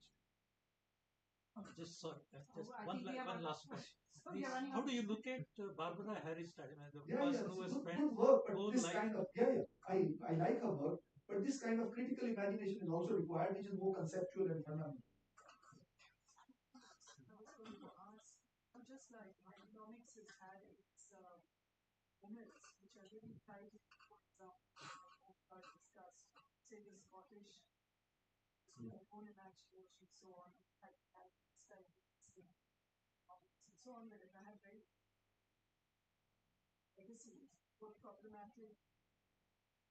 How much does the sort of the different Christian influences in sociology, how did it shape understanding the Hindu nature of language? I mean, it's a longer conversation, but I wanted to raise it because the way it's also tied to this question of how we think of caste across all of our societies, right? All the different and so on, but also the dynamism that some of these networks allow. On this question of national, right? For example, or opportunity. Imagine whether in the long run that's good or bad is not the question. So where is this understanding, the opportunity to have this discussion in this room? It's also that reflected. Question marks over its head. See, I would separate from Orientalist scholarship, investment that West makes in Orientalist imagination, and then the colonial route. So I think in the sociological literature, the entire work of people like Peter Sturz and before that Burby Moore, I think that's very, very useful. Colonial census, colonial policies, when they're designing strategies to rule over India, and then also think of imaginations of representation through communities, because they think that Indians live through their communities, they don't have any individual agency, they don't have the possibilities of individualism, their reason is always communitarian, right? And that in some sense encourages them to think of caste in a Varna hierarchy manner, which is kind of purely Hindu, right? So I think it's more of a kind of colonial administrative processes which structure Indian social sciences than the Christian theological processes. They have not had that much influence, but indirectly they might have had some things. Last question. Yeah, I'll keep it very brief. So you talked a lot about the colonial production of knowledge, and so I'll take you back to ancient Indian sources, and I know about Buddhist sources which talk about different types of settlement. I mean, they don't use the term rural and urban, but that's the underpinning, because that's in historians have for long called it the second phase of urbanization after the Indus Saraswati civilization or Harappan civilization. So they talk about settlements like Gram, Nagar, Pur, Rajdhani, and all the terms that we talk about. I think they relate to the proximity to power center, or the capital, or the political power center. And the other thing that we also study is the relationship of rural and urban. And it is, the relationship is always picturized in the sources, in the ancient and early medieval sources, is that the rural is serving the urban. So you have these large temples. People from the countryside come and pick the flowers and do those menial jobs and go back to the villages. They get employment and those kind of things. So that prejudice is there perhaps because the knowledge production was being done again by the urban elites even in that time. So no, but that's absolutely the point I'm making. yeah, Precisely so I'm that saying. bias was there even then. No, I'm saying it's not there. It's much more empirical. Yeah. The moment you're talking about all these things, say that, for example, rural to urban migration in sociological literature, they'll say it starts with colonial period, later colonial period, or after independence, or after the Green Revolution. The fact that it's there even in the ancient times, the fact that you have varieties of settlements, and they are structured through the logic of power. That is my argument as well. Even today, they are structured through the logic of power, not through the logic of cultural difference. Not that village is a whole in itself and confined within its own boundaries and nothing to do with outside world. That's what the colonial administrator did. That land or village republics, that villages are world in themselves. And that's what Marx believed. That's not empirically true. Empirically, they were always integrated, and their integration was on through the logic of power. That's all I'm saying. I'm completely agree with you. And obviously, you need to kind of then disaggregate rurals, but that's implicit. There are poor people who come to collect flowers, they go back. Now also they're doing the same thing. Come here, go back. Circular migration is such a huge thing. It's happening. The need a question. Thank you all. Thank you so much.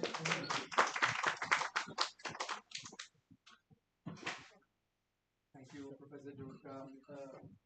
As expected from this doyen of sociology, a very sagacious presentation on Thank you very much, sir. recasting women, I guess.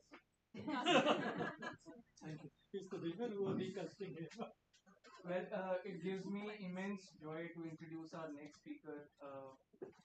When I was thinking of this conference, hers was the first name that popped up in my mind, and she's a professor from my alma mater, Punjab University.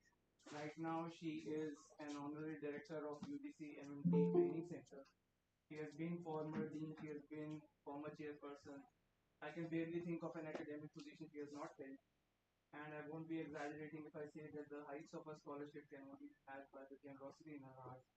And ladies and gentlemen, please welcome Professor Jyoti.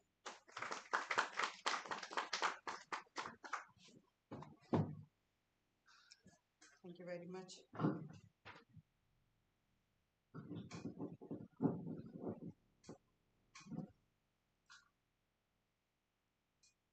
Yeah, dear colleagues, very good afternoon.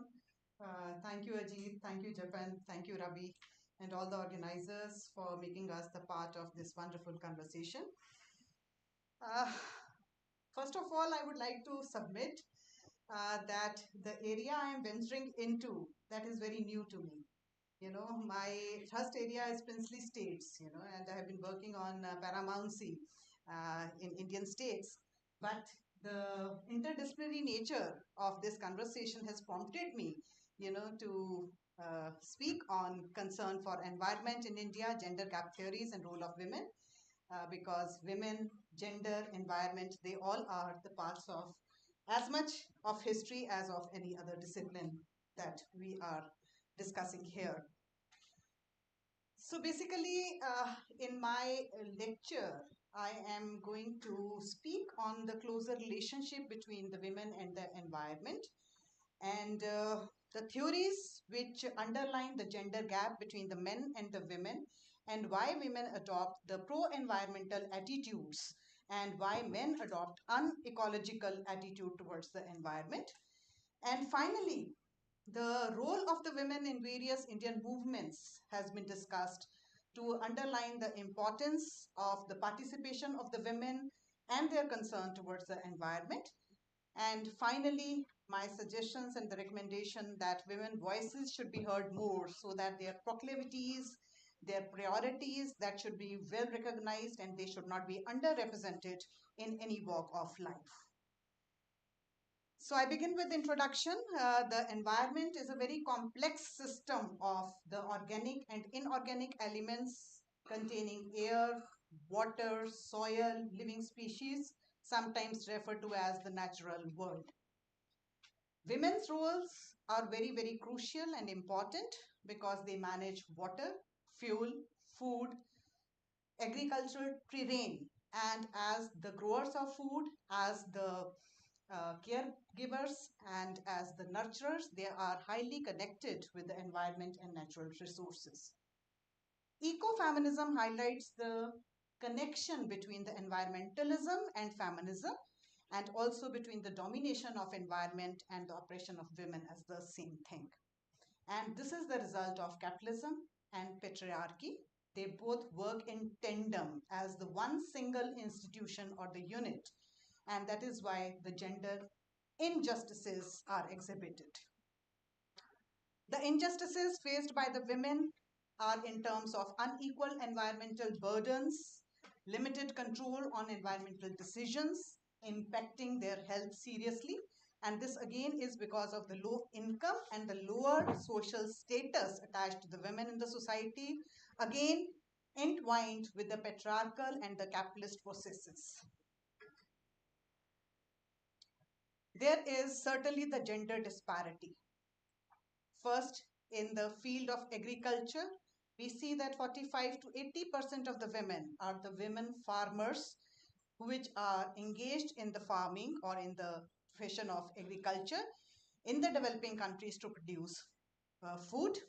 And women's responsibilities are important because they assume the household works as and when there is the water scarcity and there is the natural calamity and the men are out, for the search of employment. But after having assumed the responsibilities of the house, they are not given the same kind of the authority and the control of the resources as well as access to the authority. As far as land ownership is concerned, women represent less than 15% as the land owners, but they hardly have any legal claim and the document on which they have their names registered as the owners of the land.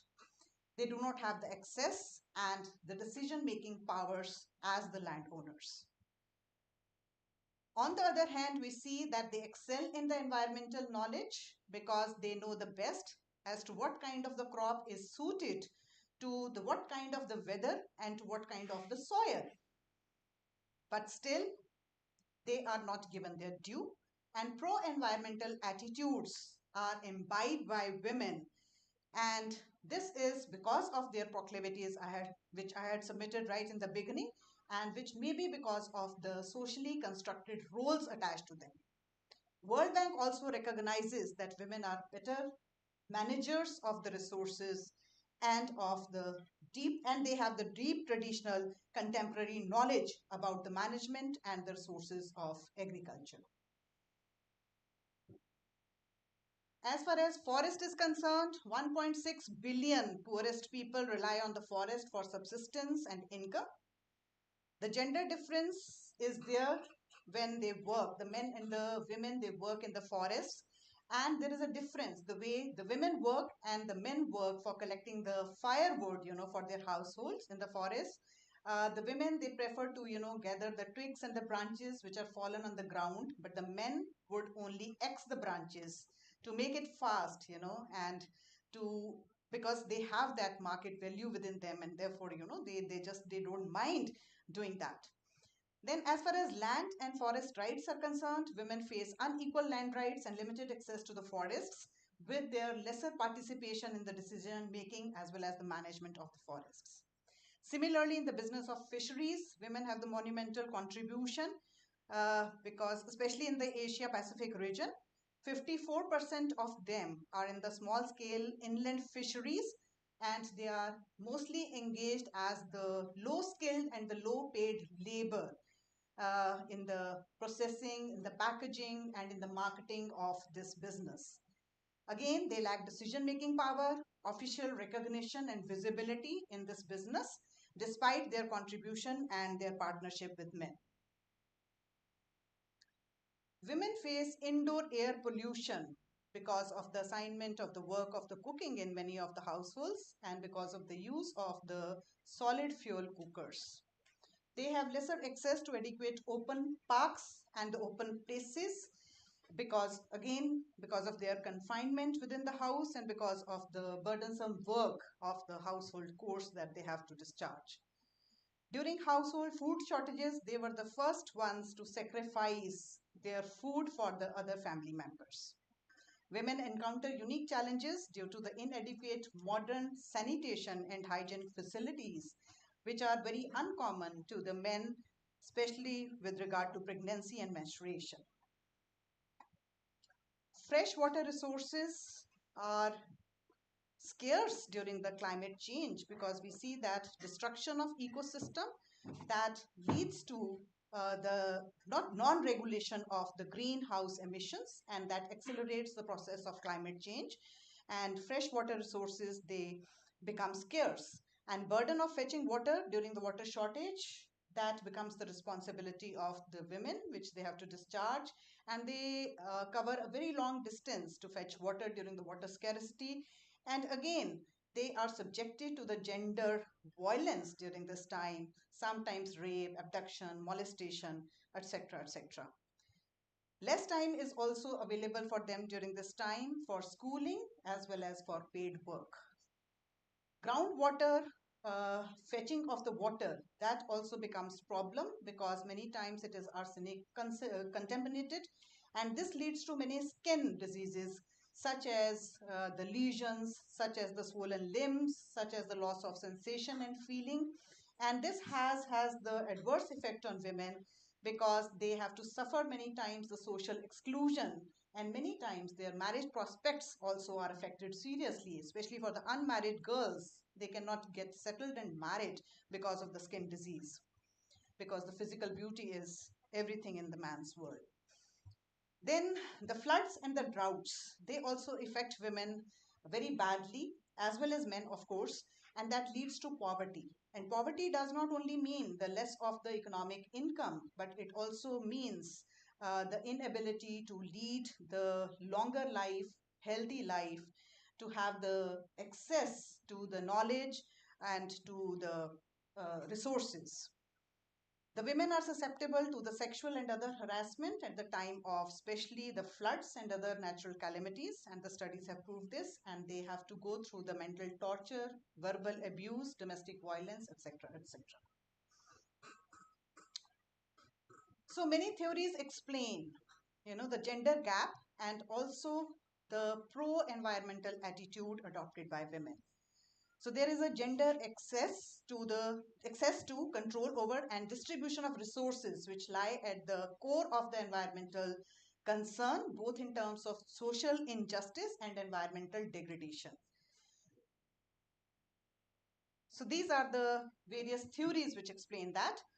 Ecofeminism, it examines the strong relationship between feminism and environmentalism, and between women and nature based on femininity principles involving harmony, sustainability, and diversity.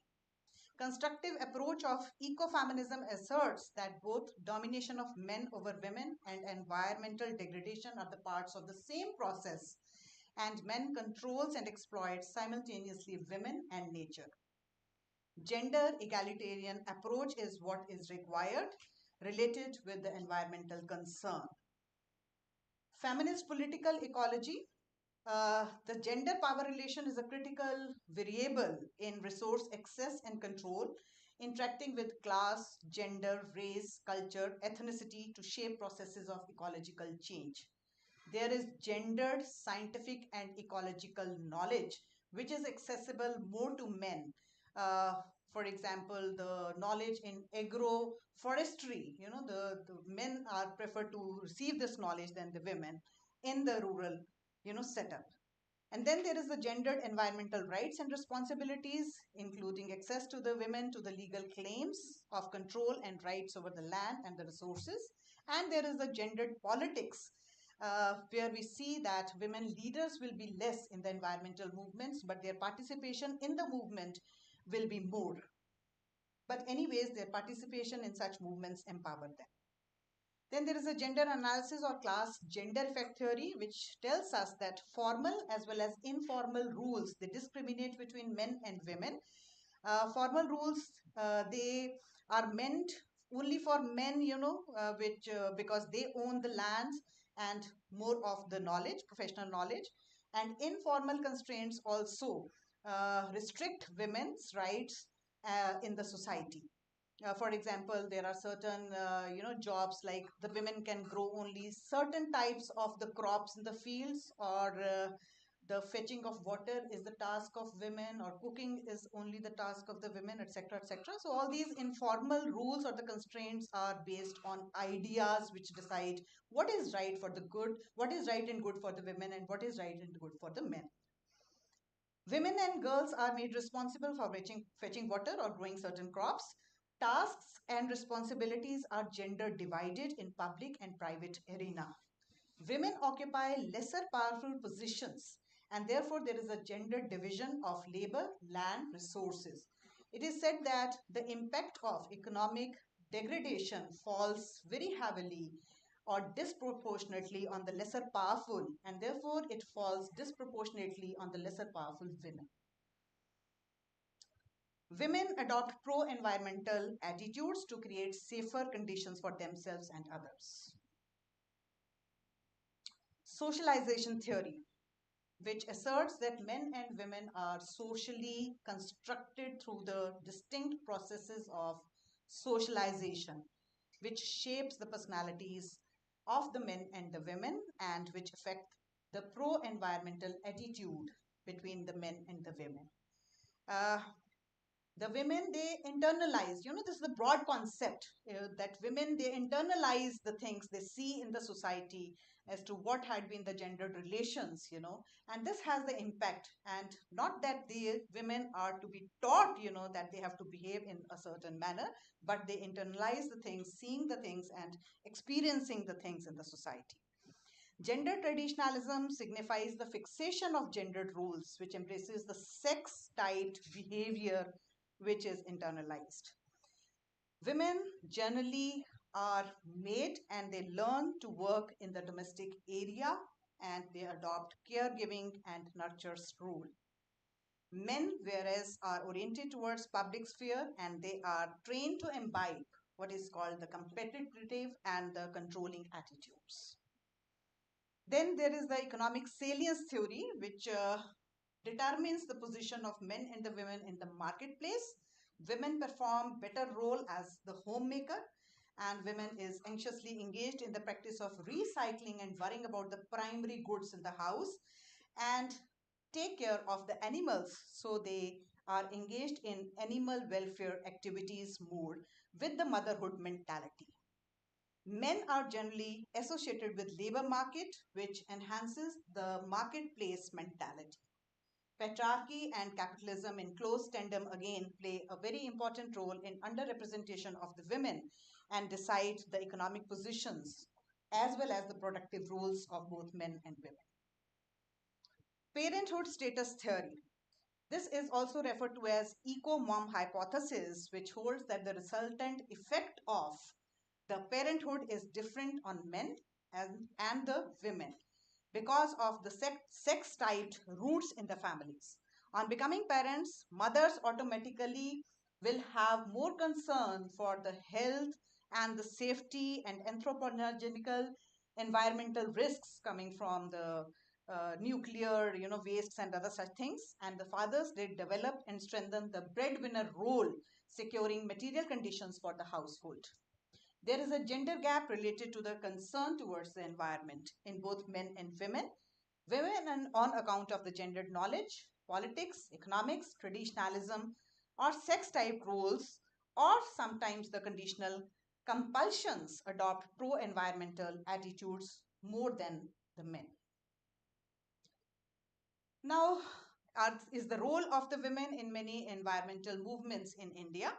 So the women are driven either by the ideological moodings or their concern for the environment or the issue of survival and subsistence that they participate in several environmental movements from time to time. The earliest of the movements is the Bishnois in 1730. This was the protest against the cutting of the trees and deforestation, and the 6 tenets out of 29 of the Bishnoism prescribed to preserve biodiversity. This started in Kajeri village when Maharaja Abhay Singh of Jodhpur in Marwar region had given the order for the felling of the trees to build his palace or the fortress. And the trees were the Kajri trees, which were very sacred to the Bishnois, and they worshipped them. On 9 September 1730, Amrita Devi, along with her daughters, 3 daughters, they sacrificed their lives by hugging the trees and did not let the cutters to cut the wood. So they became the first martyrs, which inspired the women and the men of the area to continue with the movement. And Maharaja Abhay Singh finally had to withdraw his orders when 363 Bishnois, out of which 69 were the women, they sacrificed their lives, and therefore he banned the cutting of the trees.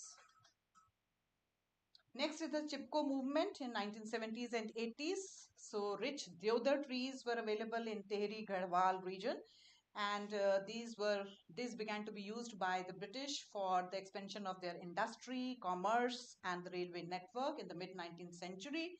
And commercial forest management had the adverse effect on the villagers' access to the forest resources, and which led to the fodder, fuel, and the water shortages for the village dwellers. Exploitation of the forest continued even in the post-independence period by the Indian government, and therefore the Chipko movement was started. And it is generally believed that Gaura Devi, she started the movement in 1970s, and she had advised all the villagers to hug the trees as the preventive measure, and the villagers followed her. But according to Ranjit Guha, this was only the counterpiece of global myth, because the adverse effect of the environmental degradation fell heavily on all the people and the villagers, including men and women. And there was a flood in the Alkananda Valley, which alarmed the villagers. And this is how the Chipko movement became a serious affair. And especially when in Chaboli district, in Uttarakhand, it was led by Chandi Prasad Bhatt. So it was a non-violent resistance by hugging to the trees. The government had refused to supply the ash tree to the Dasholi Gram Swarajya Sangh, which was the workers' cooperative, and rather gave this right to Simon Company, which was engaged in the business of sports goods. Commercial forest management by the state authorities affected seriously the villagers' access to the forest resources. Protesters demanded the priority be given to the local people for employment. And on 26 March 1974, peasant women in Rainy village, they prevented the cutting of the trees, and they restored and defended the traditional forest rights which were denied to them earlier.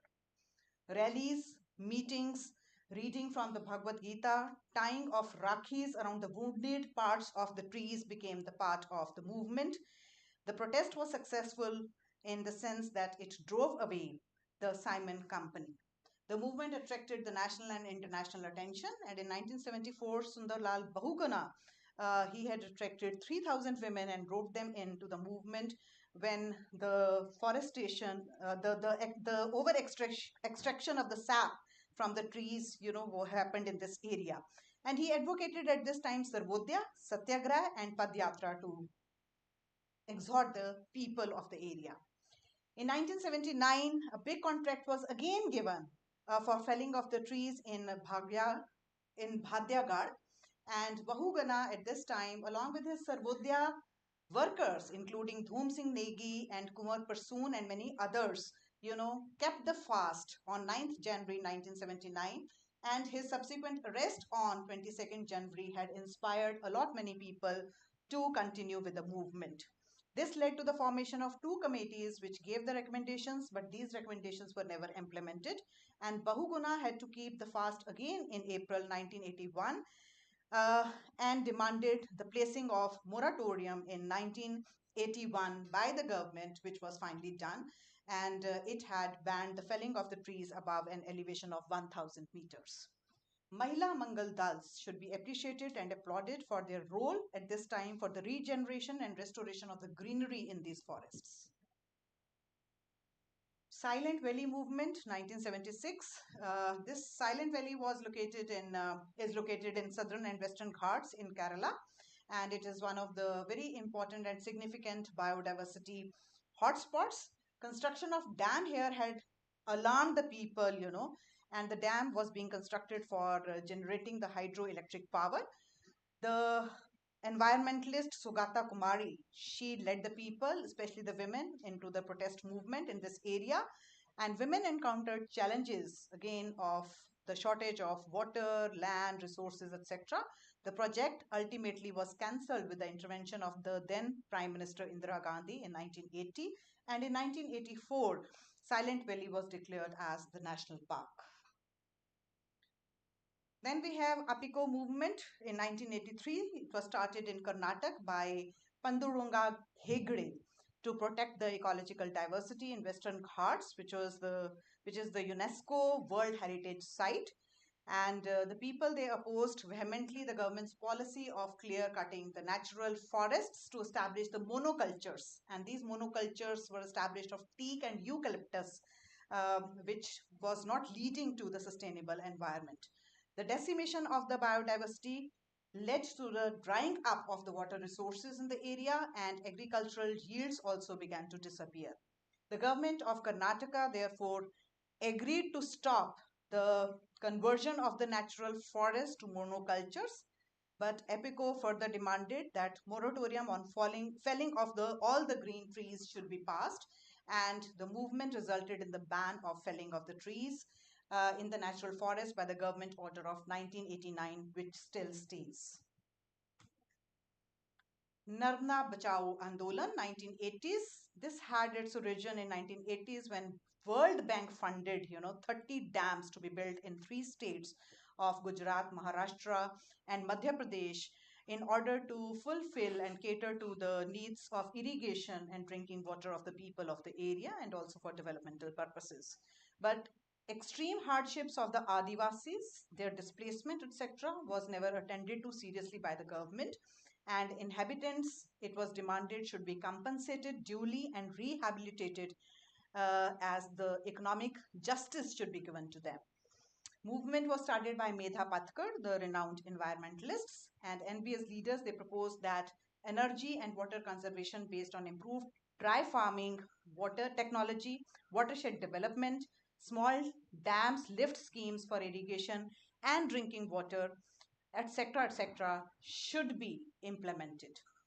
After the independent review of the 12 commissioners on the World Commission on Dams, and one of them was, of course, Medha Patkar, the report was finally published in November 2000, and based on the report, the funding for SSP, that is the Sardar Sarovar project, which was the major project, among the dams, that was finally revoked. Navdanya movement, this was started in 1984 because there was the issue of sustainable agriculture. This is also referred to as Seed Satyagraha, which was launched by Vandana, Shiva in this area. She raises her strong criticism of genetically modified seeds and the crops, because on these, the multinational companies had established their monopoly, and this is leading to the hardship of the people, especially the farmers, and it led to also the farmer suicides. About 3 lakh of them, they had committed suicide in 1990, and they belonged to the central and the southern Indian states. So Shiva's philosophy was earth democracy, where she felt and she declared that there is the interconnectedness of everything. So she promoted that the local farmers should use the organic seeds from the community seed banks, and this is how she had started establishing the Navdanya. Navdanya means 9 crops, the seed banks, and 111 across 17 states of India had been established by 1984. The government of India responded favorably to this movement, and India's national agriculture policy is the proof of that in 2000, which places sustainable agriculture and conservation of the resources as the priority. Also, the 10th five-year plan also emphasizes the natural resource management. So, when we look at the women's participation in these movements, it shows that they had shown the great concern for the protection of the environment. This also exhibits the indomitable spirit with which they had fought in these movements and participated in these movements for the committed cause. Subaltern consciousness gets triggered with their experience as the cohesiveness or sharing the same territory and the space, and this leads women and men to engage themselves into the action. So women have sacrificed in the struggle their homes, their hamlets, families, and lives along with men.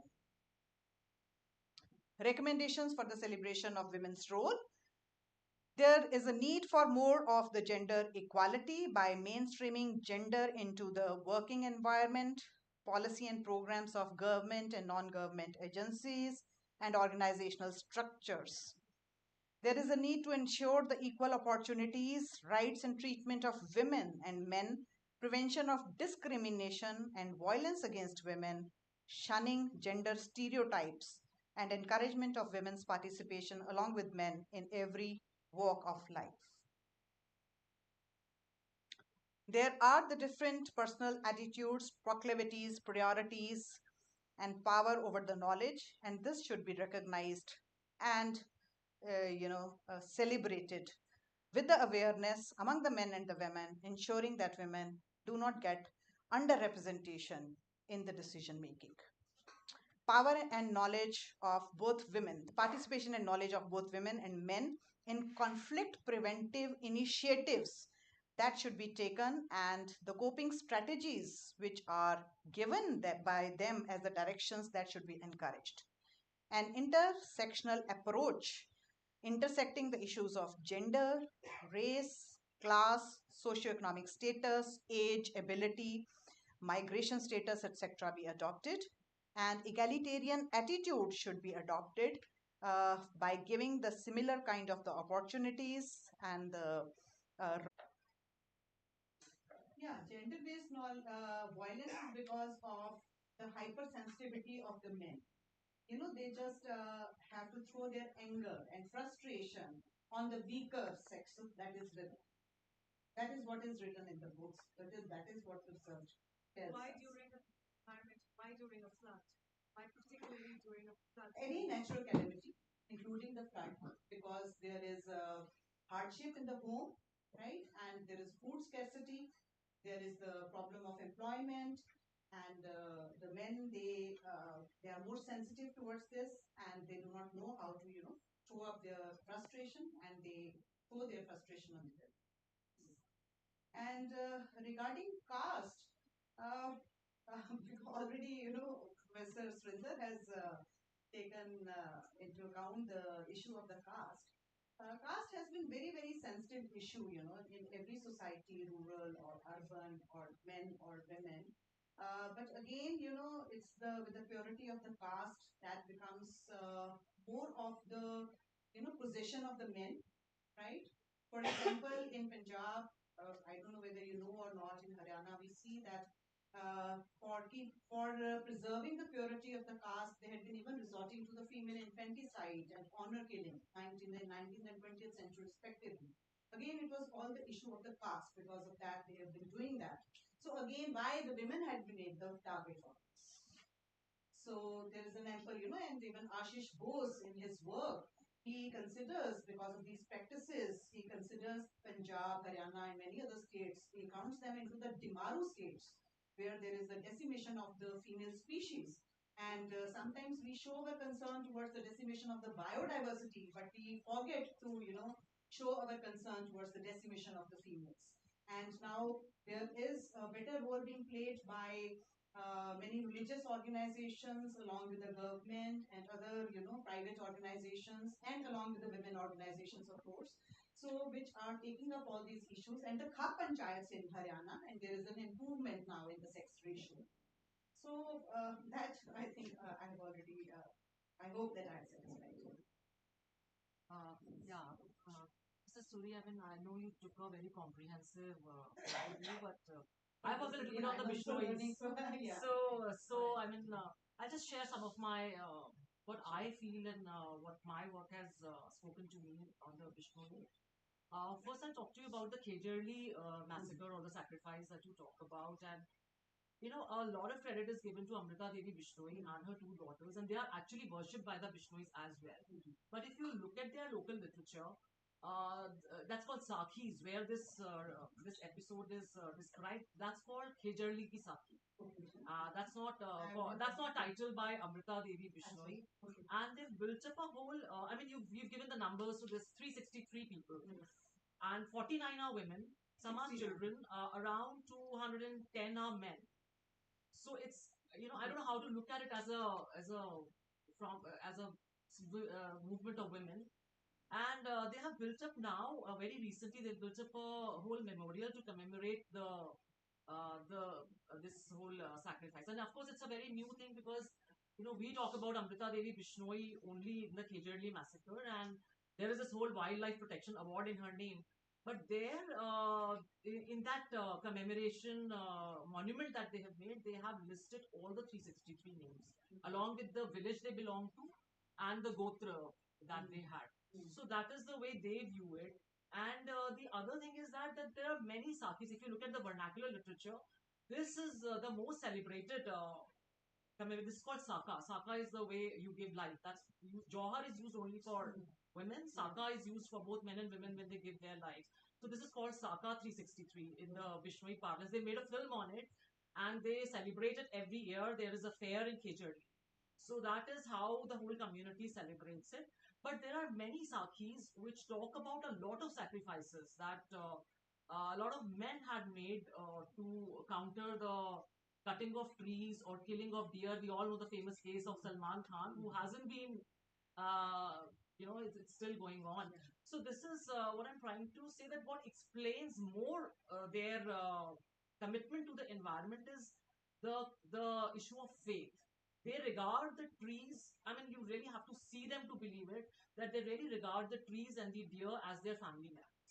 So you're killing their family members if you're cutting the trees. You're killing their family member if you are killing a deer. So that's what I want. Thank you very much for your insight and your research, on this topic. But I want to confirm from you, is this true that Amrita Devi and the three daughters, they became the first martyrs? So No. maybe I'm emphasizing on that point. Because Yeah, this is no, what they I were read not in, they were not the Nancy first. Kuwar. They were not the first also. Acha, This they is were not just the first, this is just a very big sacrifice in which so many villages got involved, and the Maharaja of Jodhpur is a big power, and that was the first time in the late 18th century that he was building an imperial palace, and he had to hold building of that construction of that palace. So they really took cudgels with power. Thank you. And they were victorious. Thank you. Thank you very much for this nice topic that I was wondering theories of socialization.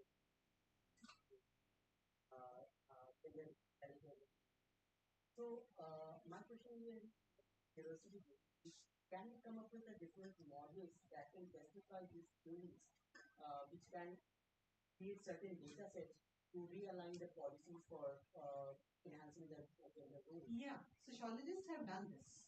Some must be knowing this because they have done this and they have made the data analysis. Because I come from discipline of history and this was my first attempt to understand, why there was this gender gap and why there was this pro-environmental, attitude of the women. And again, my conclusion would be that one must recognize, this kind of the attitude. This can be different between the men and the women because of their own experiences, because of their own proclivities, and that needs to be recognized, right? So if there is some motherly feelings among the women, more than the men, then that should be recognized, right? And on the basis of this, there should not be any discrimination or any. The women should not be left behind, and they should not be underrepresented. That was my Because conclusion. there is a general perception of most of the people don't accept these kind of things are actually happening. Yes. So the only thing is to come up with a certain data set and Yeah, of course. This is all mindset game, and I'm also talking about more of the subaltern women, and not I'm not taking the educated women or the women who are working in. So I'm leaving all those with the subaltern perspective. I think you already answered my question almost because you just said that you Answer. but do you have a sense of how these gender gap theories as well as the and how are they very stark in contrast when it comes to like rural versus urban divide, and also just wondering about like how this stage of development of an economy affects this gap, if you have sense. Yeah, I would say that it is more an urban concept. So the mindset and every, that this is culturally and socially constructed. And secondly, I would believe you will agree with me that if I am talking about female infanticide or female feticide, we cannot, exclude women from being the participatory actors into all this, right? If we want to oppose these things, then the women also have to take the stand. If we also, raise the flag against the dowry, then women again will have to stand up to say no and, to bring that kind of the perception in the society and contribute. So we all have to contribute towards that. And rural history, tells us that in among the ruralities, there was no sati or there was no polygamy because the women they were equally participating with the men, in all the activities and the substance of the house and the family. That becomes the priority for them, for which they both had to contribute equally and immensely.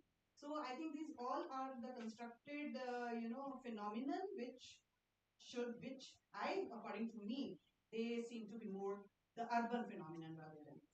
And again, the lead should come from the urban people to just, yeah. All of these theories are basically, I mean, they are generic. They are not based on just rural or urban, and they are like these theories are at least very. Thank you. One last question. To summarize your social theory, it's basically that there's various structural drivers cause women to be more politically active on the issue of the environment. Is that a fair? A bunch of structural socioeconomic conditions cause women to be more active on the issue of the environment. Right? Yeah. So if that's the case, women's structural oppression is a very old thing.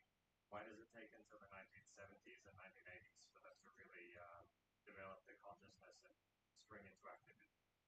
And the second question I have is, like, if those structural drivers are causing political activism, your recommendation was let's be nicer to women in a lot of different ways. But if it's true that these theories are causing activism and we need activism to save the planet, doesn't that mean we have to be not as nice to women? I'm not saying that, that the women, they were driven politically because of the social oppression and because of the social discrimination.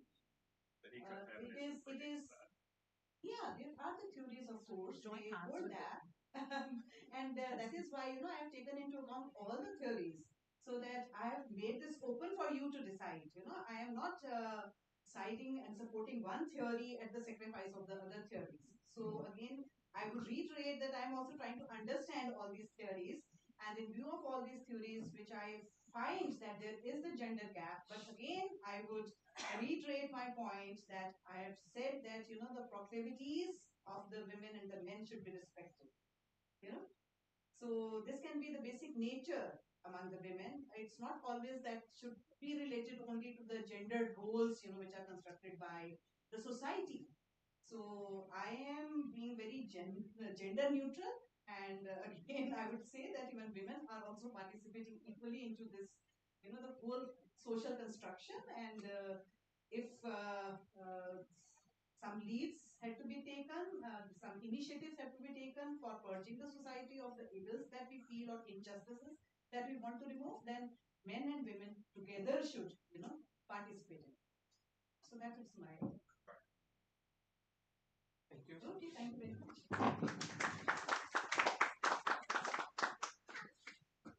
Professor Dulka, maybe that was recasting women in the narrative of environmental consciousness.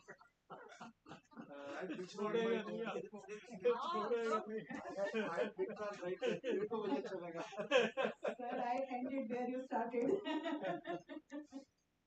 We'll take a 15-minute break for tea and coffee, and then we'll resume at 3:50. 3:50.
I know her. She's very active on Facebook. Yeah, She does because in fact we were sociology. having this conversation 2 days back. She was writing, I think, an article on this caste and cuisine only, Hmm. and she had sent me something that she had posted online where she was talking about the Nepali diaspora.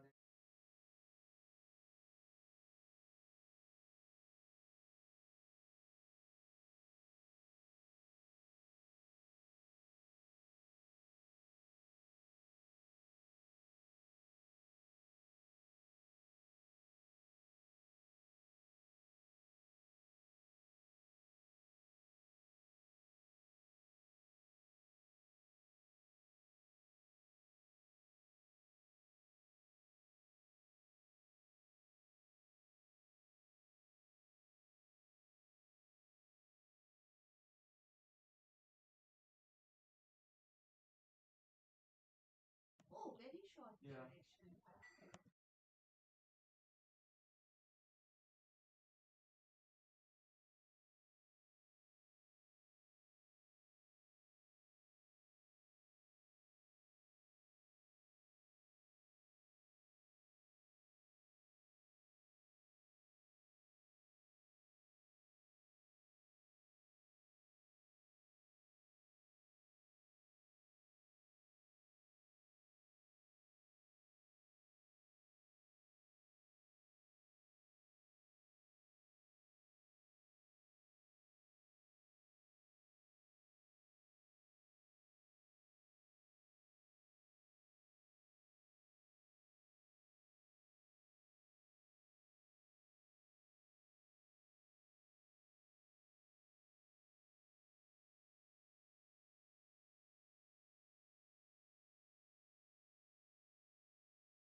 ये वाला camera घुमा देते हैं तो है ना ठीक है tell ma'am to start honourable chair over to you Thank you, Japan.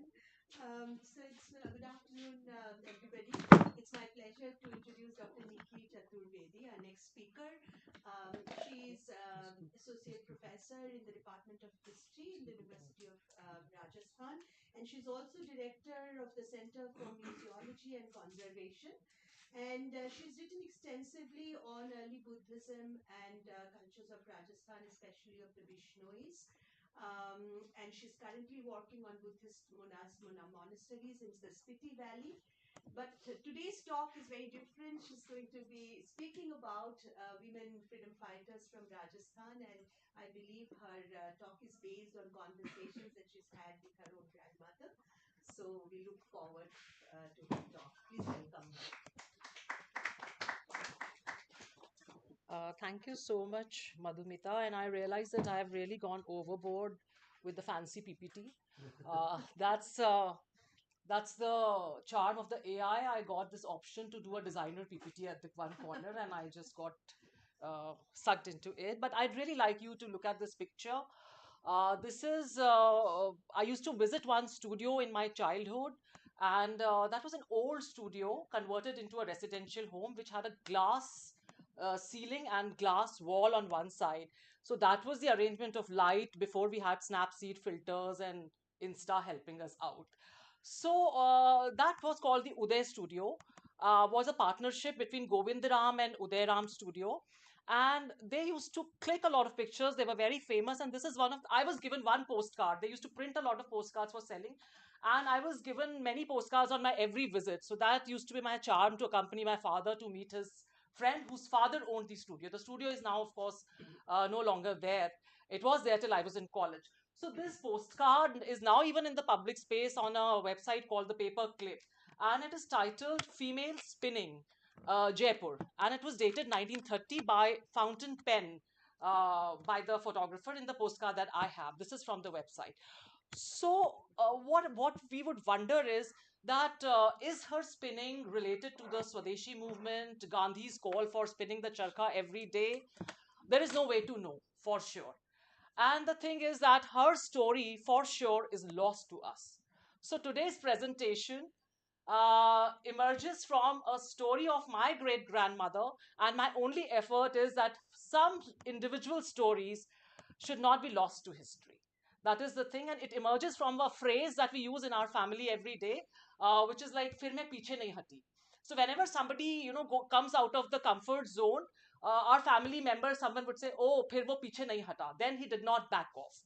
So that comes from my great grandmother, whom we called Amma, and she used to narrate to us that she went against the British in a julus, and she didn't want to go, but she had to go, and once she went there, she did not back off. So "Phir main piche nahi hati" is the family catchphrase from which this paper emerges. Historians, I don't know how they will take it, but I'm making this effort. And this is also, I mean, the story is there that she had this one episode of countering the Britishers, but what was she doing before that, and what was she doing after that, is also what I will try to talk about. But also in the backdrop, I want to contextualize this whole thing, that why historical sources or historical scholarship is not recognizing, is unable to recognize these kind of small stories which are seemingly ordinary, of seemingly ordinary women. And the other thing is that why in case of memories, these stories are very, very important. So I would talk about a little bit about Rajputana. What is the context of Rajputana, the local context, and how Rajputana women are socialized and constructed, both in actual society but also in historical reconstructions, and how what that means for recognition of such stories in history. So this is the photograph of my great grandmother. She's my father's mother's mother. So if that makes sense, we could just call her Amma. And Amma is everybody called her Amma. Her children called her Amma. Grandchildren called her Amma. And these are young students here, so I will take the liberty to cite from Urban Dictionary. totally unacademic source, but Urban Dictionary says an amma is someone who would literally do anything for her children and grandchildren. So, when we talked about Amma, and I go back to my feelings about Amma and other people, is that we glorify the maternal virtues. And in that, it becomes very difficult for us to imagine that at one time she was a freedom fighter.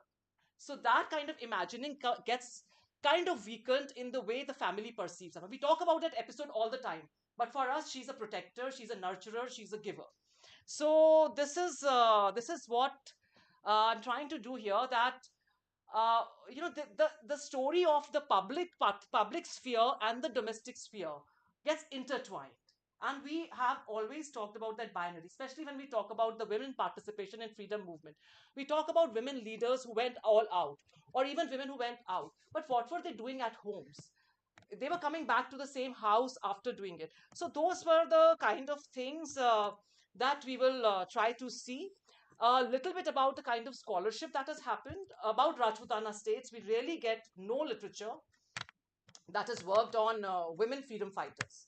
That's completely forgotten in the historical this thing. So we have this one book by Jain and Sharma, which is Women's Struggles in Rajasthan, and that also talks only about the leaders, not about ordinary women at all.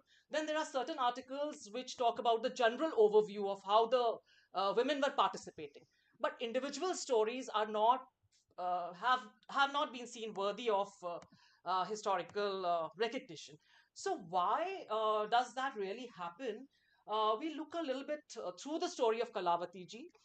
We look a little bit on that's the Amma I'm talking about, Kalavati ji. A little bit about the sources, and I would like to talk. I would like to quote Charu Gupta here, who's done a historiographical essay on the way women are talked about in the colonial period, and I'm really making a leap because I'm a specialist in ancient India. But she says that when we talk about gendered history, we have to be innovative with our resources. And certain sources which are marginalized or not found or elided by archival research, they have to be given center stage. So that completely changes the story. And and she says that sources are scanty, sources are unavailable, but I would also add to it that sources are unclear. And for that, I've taken this example. This is a newspaper of 1939, which is Jai Praja, and this headline says, uh, uh, in the freedom movement there was a satyagraha that was organized, and 14 brave women and 132 brave men have been imprisoned. So great thing is that women are much less. Men largely outnumber women. So that's one reason why in history we give more importance to men. But the thing is that they know how difficult it was for women to come out. So women are given the lead in the headline. But in the second column, on the eighth, you won't be, I don't know if it is clear at all. It doesn't look like to me. But I'll read. The eighth number is Srimati Sitaramji Sharma Dalpati. So Dalpati is team leader. And I consulted this document in 2009.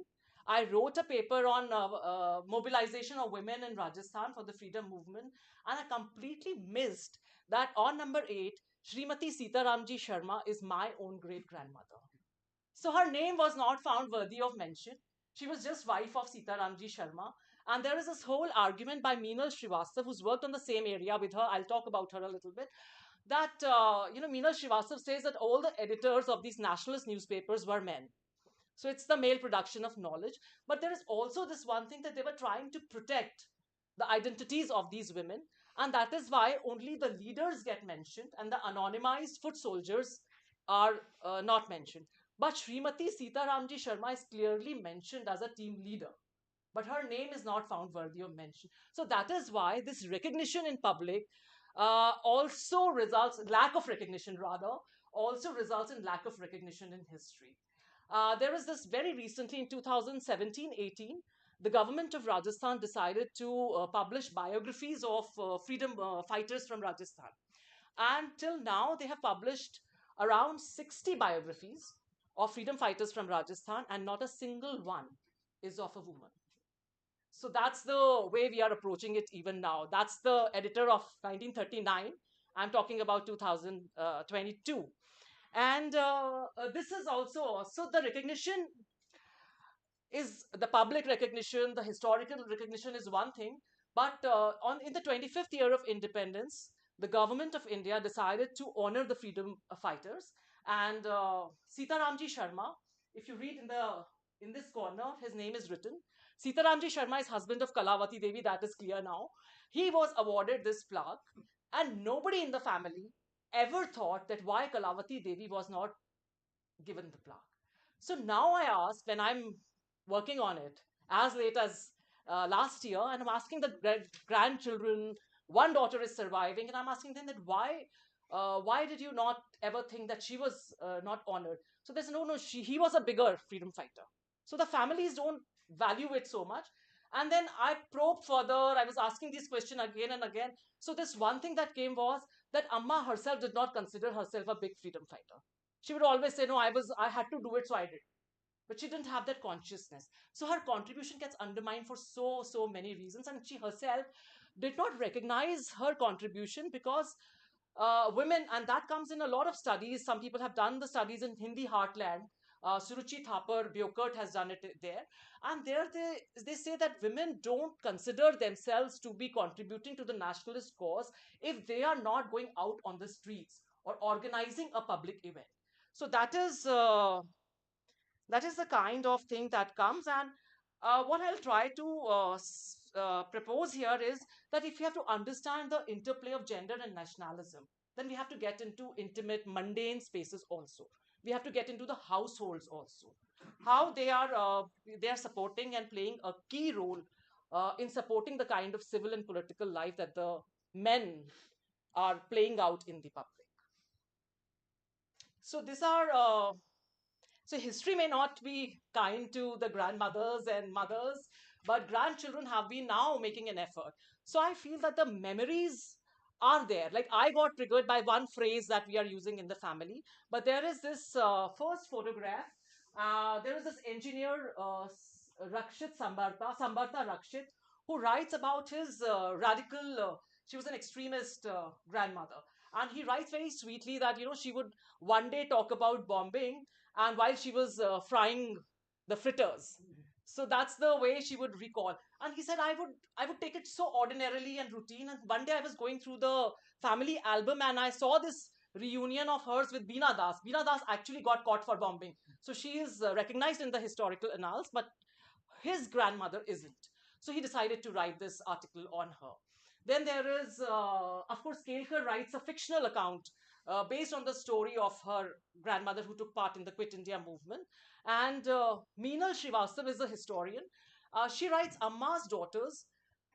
That's about her grandmother, her mother's mother, and she writes a fictional account based on archival evidences through the eyes of her mother.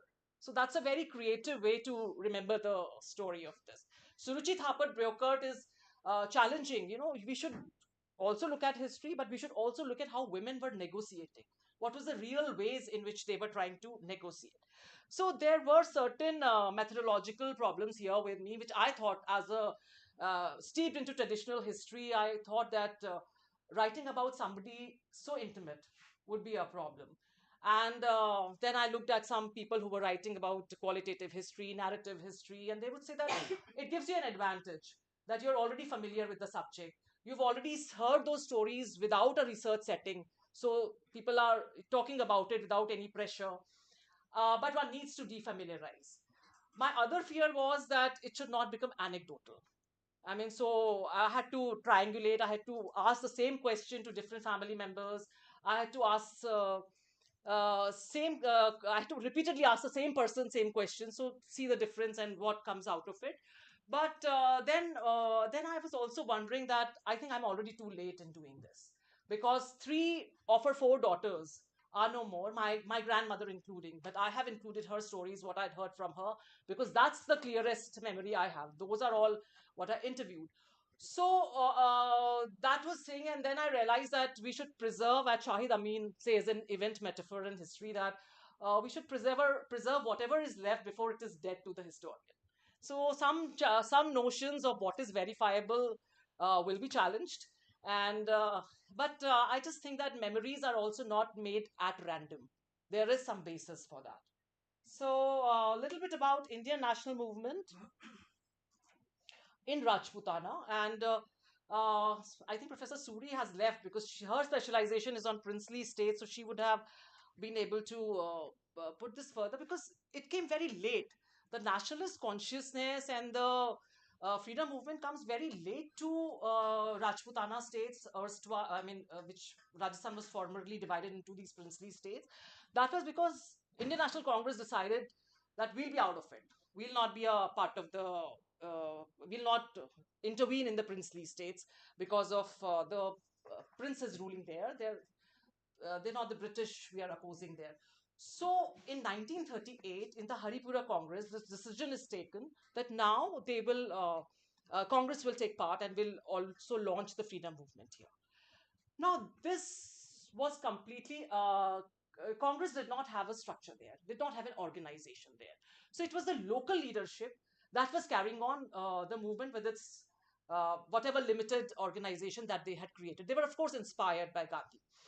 And what really happened here was that there was this whole, there was no colonial law. They were exiled and beaten up tyrannically. And there was this very interesting thing that we have this whole of the Rajasthan was divided into different princely states, except Ajmer Merwada. That region was the British province. So what really happened that whenever any freedom fighter would run the risk of being killed or being imprisoned, they would run to Ajmer Merwada. And when things would become a little peaceful, they would come back to their place of action. So this is this is the way this was operating. And what really happened was that because there was so much of control and oppression from the state, there was no relief there. The family members and the women, they were used, and also for two reasons. One, they could be creatively used to carry on the messages and mobilize people and other things.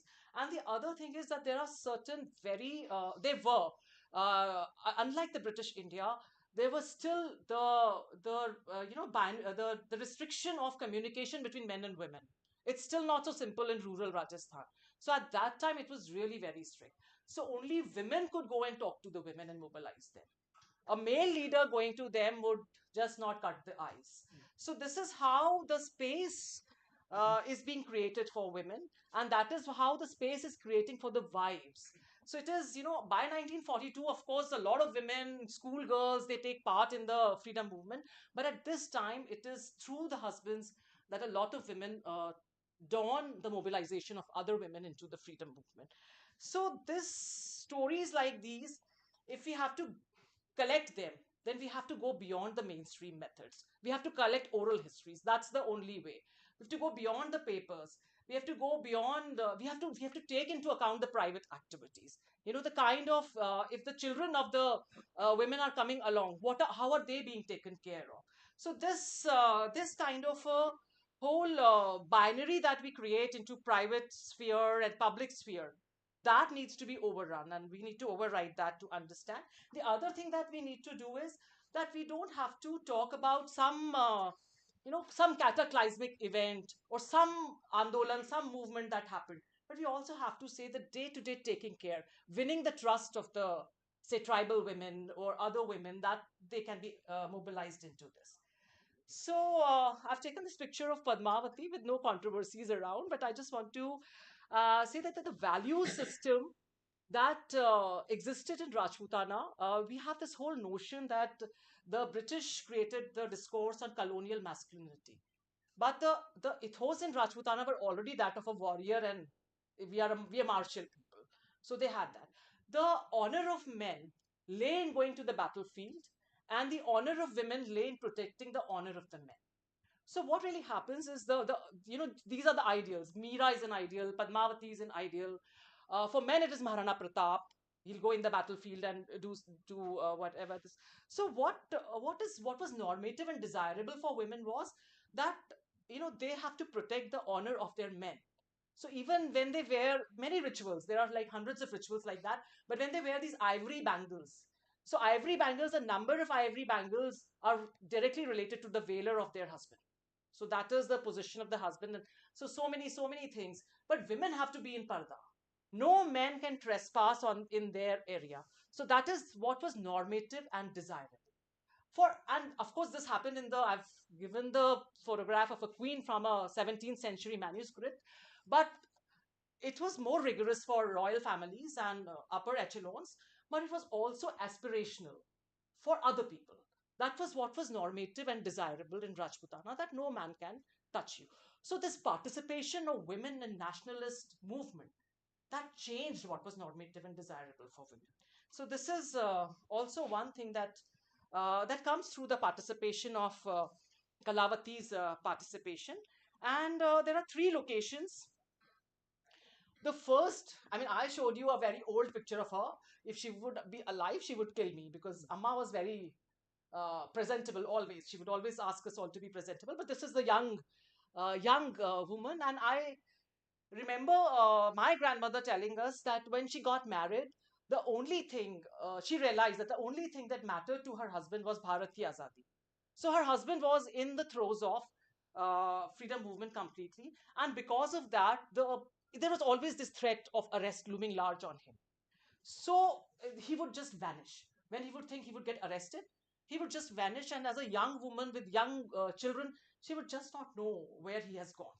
So that uncertainty, but she held fort, and none of her children remember the absences of their father with as a fearful memory.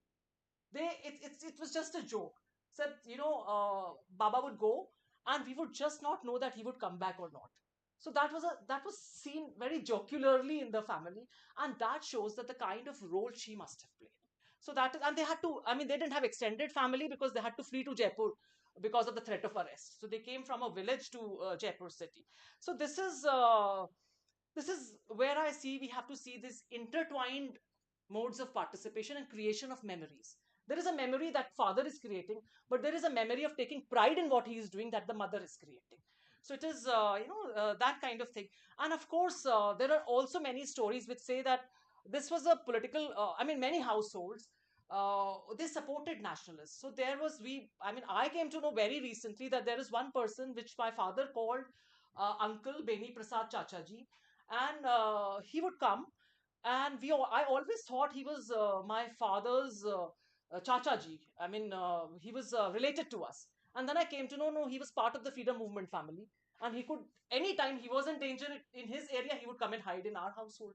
So that is the way the families were created. And without the role of women, without this battle on a daily basis, that which guest would come and appear, and you have to support that kind of a system, uncertainty, and a larger family, that I think women had to do.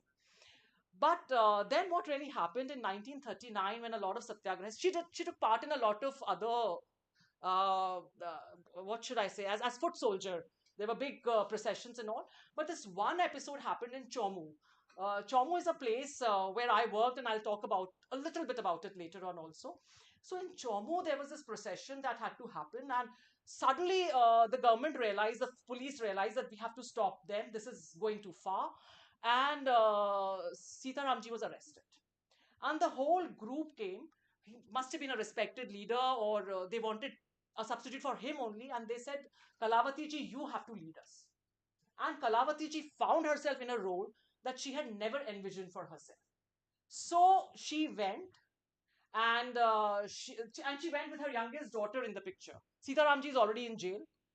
Shanta, her name is Shanta. She was 4 years old at the time, and so she didn't know where to leave such a young child. She took her hand and she went and led the procession.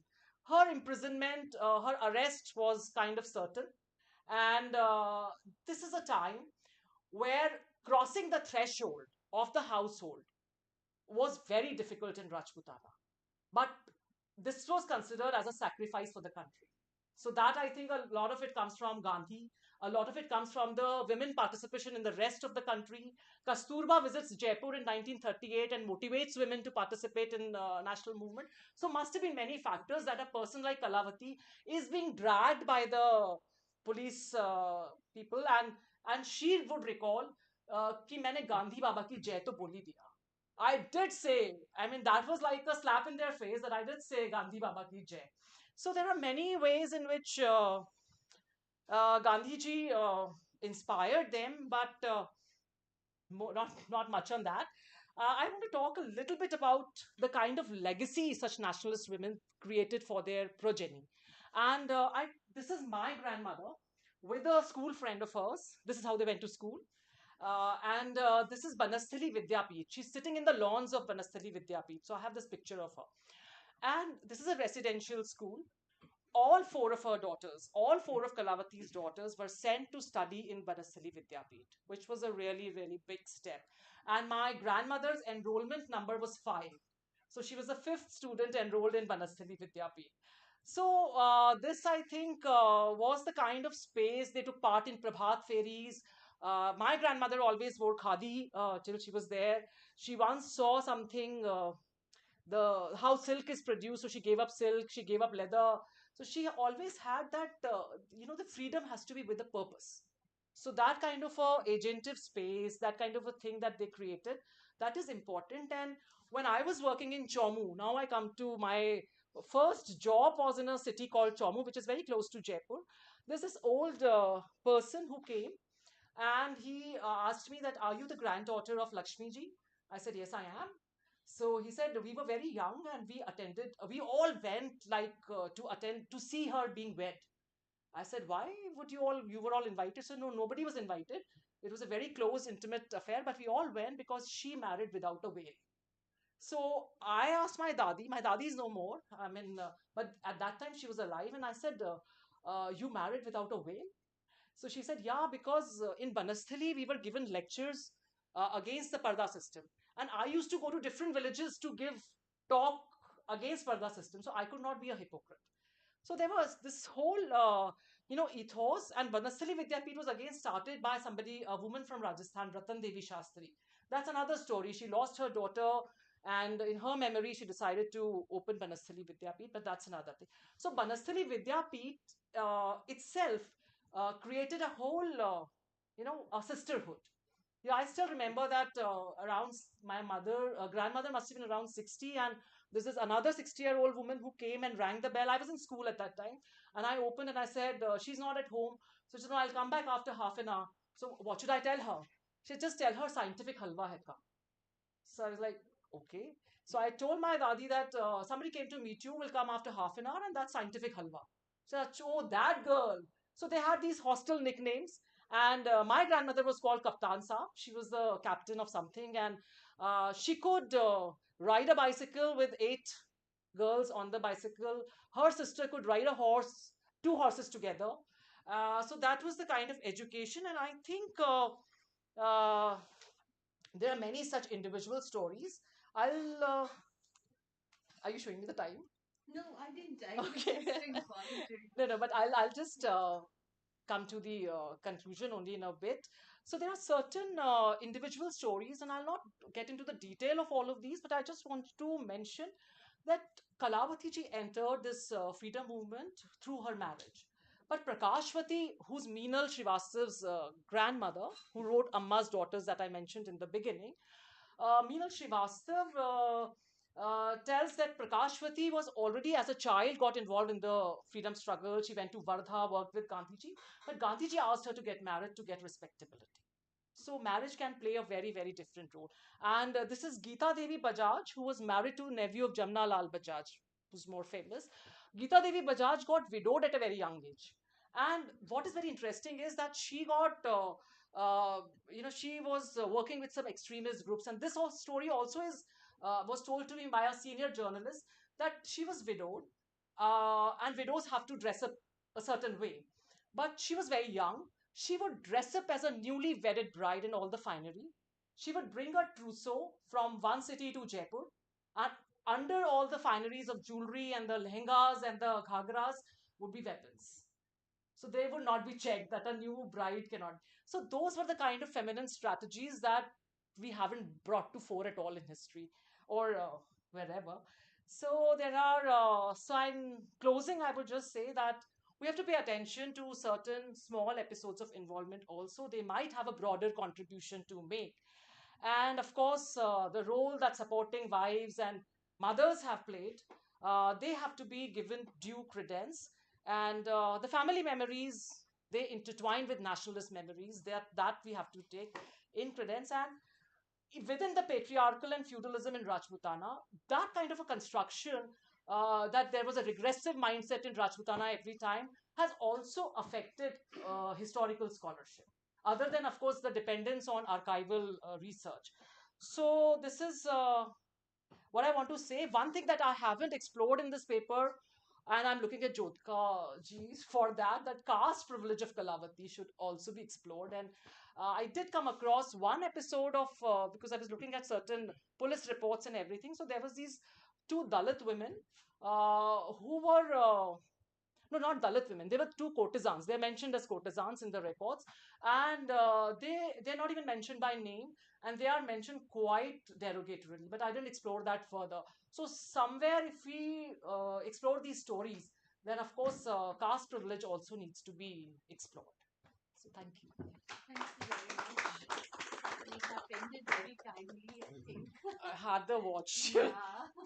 So I'll just begin by asking a question and just making a comment, not really a question. Then the floor is open for question answers. So you must be aware of Pari, started by. You must be aware of Pari, started by P. Sainath. Yeah. So he collects a lot of these, stories of ordinary, so-called, he calls them foot soldiers, and he had come for a talk, and he spoke of both men and women who have not been recognized in conventional histories, and it uses oral narratives to collect their stories, and that's a very nice. He's built an archive on rural India. But the recent book that came out, authored by P. Sainath, talks about foot soldiers. I think it's also called Foot Soldiers of the Freedom Movement. And I thought I really enjoyed the talk, and I think I completely agree with you that it's essential to collect the oral narratives before they die out and vanish altogether. So I just thought I'd mention that. Yeah. And Thank you. feel free to ask questions. Yes. I think she raised her hand first. Thank you, Dr. Chaturvedi, for your passionate talk and your fascinating family history. The question is to do with methodology. So two questions, just one is this, I'll follow the other. Trained as an anthropologist, one of the challenges that I face in collecting oral histories is what you already mentioned, is that it tends to be at times a little too anecdotal, right? So what are the challenges you faced while you were triangulating the data? I'm also assuming that you had access to some archives and everything, because where do you then draw the line between such sort of accounts of oral history into narrative nonfiction, fiction, or history? And I'm thinking E.H. Carr here, right? So that is one question. And the second is on your positionality, because you're too close to, and often there is some sort of so how would you like to sort of just sort of talk about your positionality in terms of a historian and a researcher? Thank you. Yeah, so methodology, yeah. So I think I did talk about it a little bit, yeah. So my problem was that not me, I did a little bit of archival research, but naturally I was not getting personal narratives in the archival research. But the events would normally match. There was the satyagraha happening, but I got a lot more information through the narrative, through this newspaper clippings. So newspaper clippings were reporting a lot more things, and the kind of processions that were happening and that were being talked about in the house. So that happened. And of course, even regarding the women leaders also, there is a book on women leaders, and there is a little bit of a few articles on that. Those also rely only on oral narratives and oral interviews of the family members. So there is really not much of data coming forth for such a thing. But yeah, my positionality, I need to really clarify that. So the thing is that I had been working on this, as I told you, without knowing that I'm talking about my great grandmother in that paper. Then what we had done, actually, this came from a conference that we had organized. That was part of this whole Amrit Mahotsav celebration that was happening. And we did a conference on forgotten histories of women freedom fighters. And we realized, that there was this one person we had called who was a daughter of a freedom movement and one granddaughter of a freedom movement. And that's how I realized that despite the closeness to the subjects, I do confess that it's really intimate, that I need to write about it. but I need to write about it in a way that I do corroborate certain things with other family members, at least if not, I get archival sources. So it's a what should I? It's conflicted. Yeah, just in a sense, continuing with the same kind of questions. Uh, it's very fascinating. Thank you very much for this really wonderful talk. Uh, many things in it, obviously, it's very difficult to kind of comment on it easily. But for example, when one thinks about freedom, it immediately has at least two meanings. One is obviously freedom from the British Yeah. colonial rule, which could also mean different things. It's white man, foreigner, Britisher. But freedom also has, like you rightly said, there is a kind of narrative of modernity which is coming along with that, which goes to schools, education, and talk about whale and all those things are coming up, right? So I was just wondering whether that stays in your family, whole narrative of freedom as individual freedom beyond freedom of the country. Does that also, in some sense, translate into women's agency?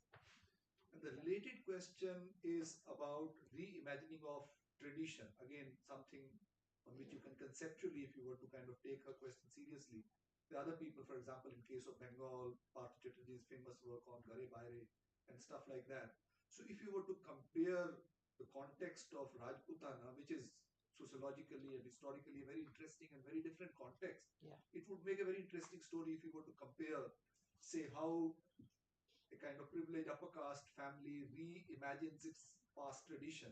When they're talking about whale, are they invoking Mughal rule or are they invoking women's subordination?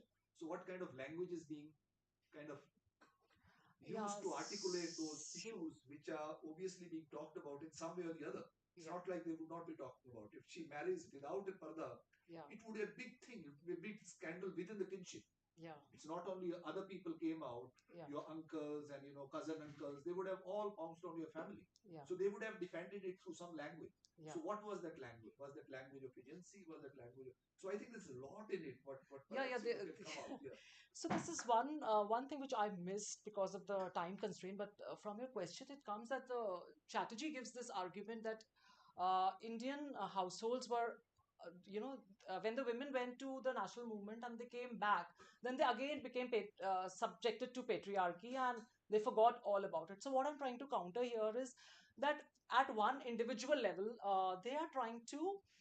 There is this. You're not the same person. Like you say, you go to the village. So the village is not the same, and you're not the same person either. Or Hermann Hesse says this more poetically that when you put your feet in the river, then it's never the same river, and you're never the same man.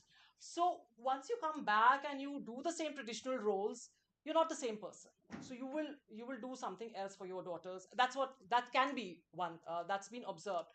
So what else was trying to say? Yeah. So in individual sense, I'll just narrate one episode that it did translate into female agency by my grandmother. I mean, I don't remember so much at what Amma did, and I haven't really explored that so much. But my grandmother, because she did so many things which were considered, even in my generation, riding horses or cycling or swimming wasn't considered the norm. So they changed the norms. And I remember this one very very cute episode as a college going person, that I had this neighbor who lived across my house, and I waved at her. I was sitting in the balcony with my grandmother, and she didn't wave back. So I was pretty upset, and I said, "So rude." I waved at her, and she's not waving back at me. So my grandmother tells me that she has myopia, and her parents don't want her to wear glasses because that will have difficulty in getting her married. So first she should get married. अगर चश्मा लगाएगी तो she won't get a rishta. So I used to wear glasses. So I said, "You are not worried about my marriage?" So she said, "We don't want you to get married in a family where you have to lie and be a hypocrite." So it inculcated the values of honesty, integrity, and those were, I think, that those values that came from You that. ever use that example? I mean, your grandmother was like this. How dare you? How dare you? What? How dare you try controlling me in your personal life?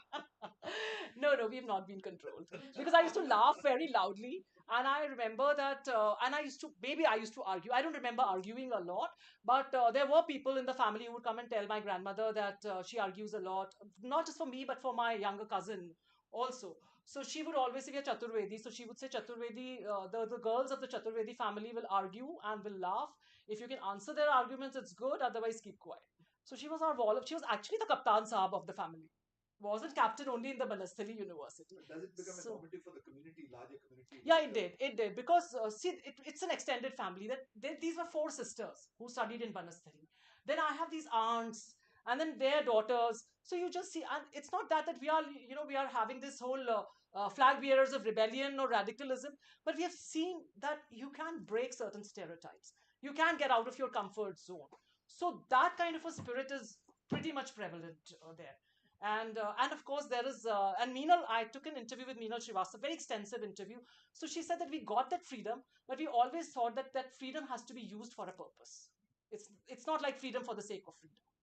So can you elaborate on that? Think of the country, think of the larger interests. So those kind of things got inculcated in the, and that was what was appreciated. If your parents would appreciate doing that. So yeah.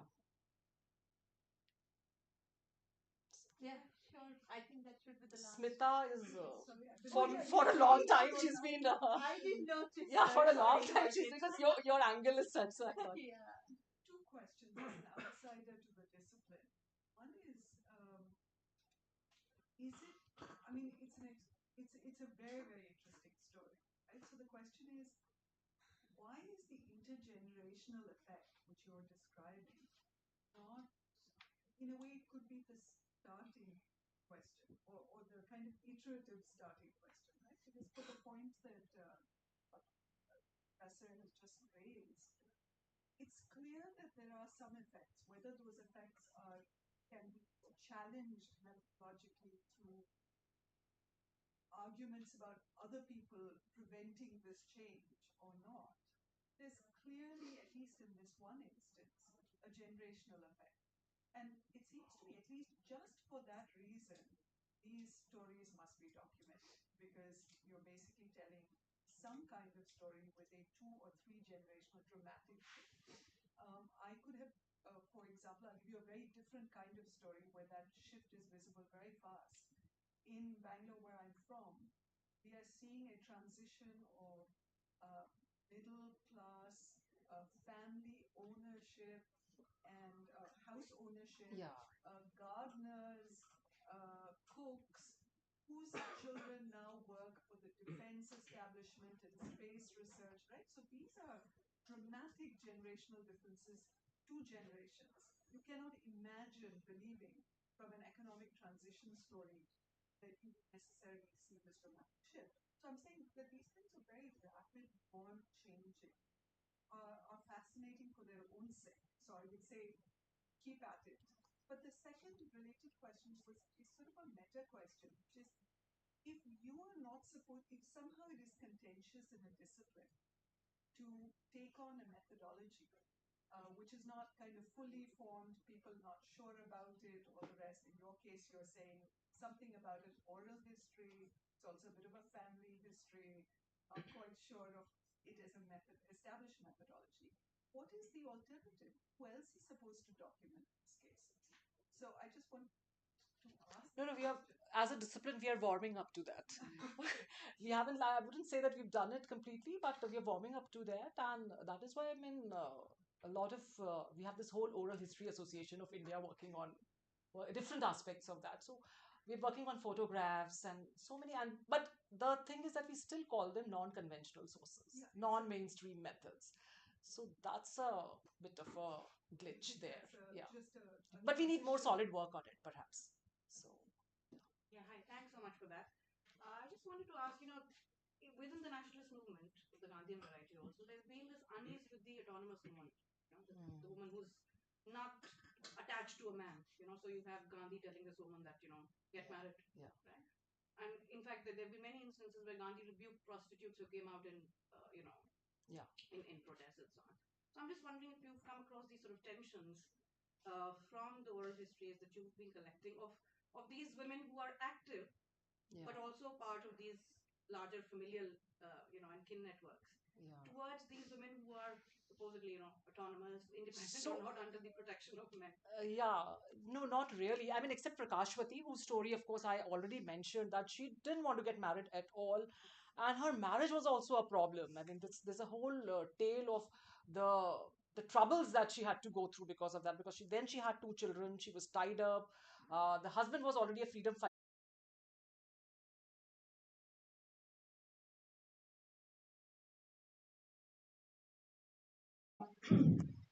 And so the contending views on Harajin temple entry were sort of crashed out against this backdrop. Now, these, as I said, there were these two opposing camps, one self-identifying as traditionalists, the other self-identifying as reformists. And both of these first emerged in the early 20th century or late 19th century, and continue up till the period immediately after independence, when the Temple Entry Act brought both of these set of actors in this fierce and public debate. Now, in both these periods, concerns about Jainism's distinctive identity dominated. The Reformist Project, which focused initially on the object of securing an independent status for Jainism, tended in the post-colonial period to nest this religious distinctiveness within a broader socio-political category of Hinduism. I argue that notwithstanding the profession of secularism, the newly independent national state was seen to be inherently Hindu in nature and content by both reformists and traditionalists. But where the reformist response was to seek accommodation within it, the latter was to invoke the principle of religious freedom and group rights that was said to inherit the Constitution and to claim distance from an overarching Hinduism in order to protect its own religious and caste practices. Now, there's a long history of different kinds of organizations uh, which were originating in the late 19th century, and how the Jain public sphere or other public spheres was being congealed in different regions. Now, one of the earliest organizations amongst the Digambars was the All India Digambar Mahasabha, Jain Mahasabha, which initially attracted both the reformists and the traditionalists. And the traditionalists were generally rooted in the mercantile social base. They were largely merchants and traders and so on. And their fear was that the world that they knew ordinarily was dissolving under the weight of new social and political forces. And on the other hand, the reformists were largely Western educated, specifically lawyers, very much, large number of them lawyers, as well as scholars of traditional learning pundits who forged an alliance to reform their faith. So you had on the one hand these traditionalists, largely merchants, and on the other hand these sort of reformists, Western educated lawyers, modern sort of, they're called the Babus. And by 1923, the contradiction inherent in these two opposing positions could no longer be sustained, and the Mahasabha split, giving birth to its rival, the Digambar Parishad, led by modernists and progressive pundits. It was referred to as the Babu Party, as its members were educated professionals. Now, reform was Parishad's leitmotif and chief slogan, while the Mahasabha took upon itself the mantle of preserving tradition. Now, very early on, the reformists took on two sort of campaigns. The first was what is called the printing movement. Now, the traditionalists believed that the process of printing, now remember we are talking about 19th century, where you have this whole ideological Orientalist enterprise, at its full speed, scriptures are being translated, published, and produced in, various languages, produced in courts, produced by Orientalists and so on. So now you have this great taboo on printing. You have these huge bhandars in Jain libraries, in temples and so on. But there was a taboo on either accessing them or printing them, reproducing them. Or if they were to be reproduced, they were to be reproduced by hand, not by printing, because the process of printing itself was seen as being a violent process. It was a hinsak process, so therefore there was a taboo on that. And so therefore there was this organization called Shastra Mudrina Virodhi Andolan. Right? There was a whole campaign against the printing of scriptures. Whereas on the other hand, the reformists were largely these lawyers, etc., who thought that because, see, Jainism was always seen as being slow in being in the ideological enterprise. For a long time, it was seen, Louis Renaud says it's Buddhism's darker reflection, or it's been seen as one sort of, sort of a caste of Hinduism, right? So these educated lawyers, they thought that Jainism is not being recognized as a distinctive religion either by these Orientalist scholarship or by colonial courts, because we are unable to produce our scriptures and our law books, the Shastric law books in courts. So they took upon themselves to start printing and translating these texts, right? And in fact, it led to a lot of conflict. In support of Ahimsa, bombs were also hurled at printing presses and so on.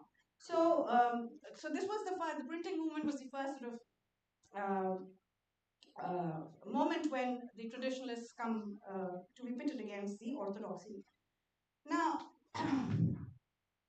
because accessibility to Jain scriptures was seen as key to the recognition and governmentized of the ancient origins and eternal independence of Jain religion, and not merely a heterodox sect of Hinduism.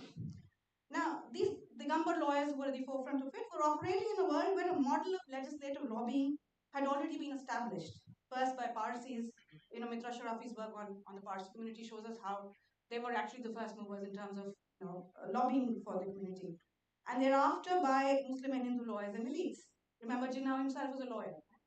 Now, by 1938, various Jain digests started to be circulating and being presented in court.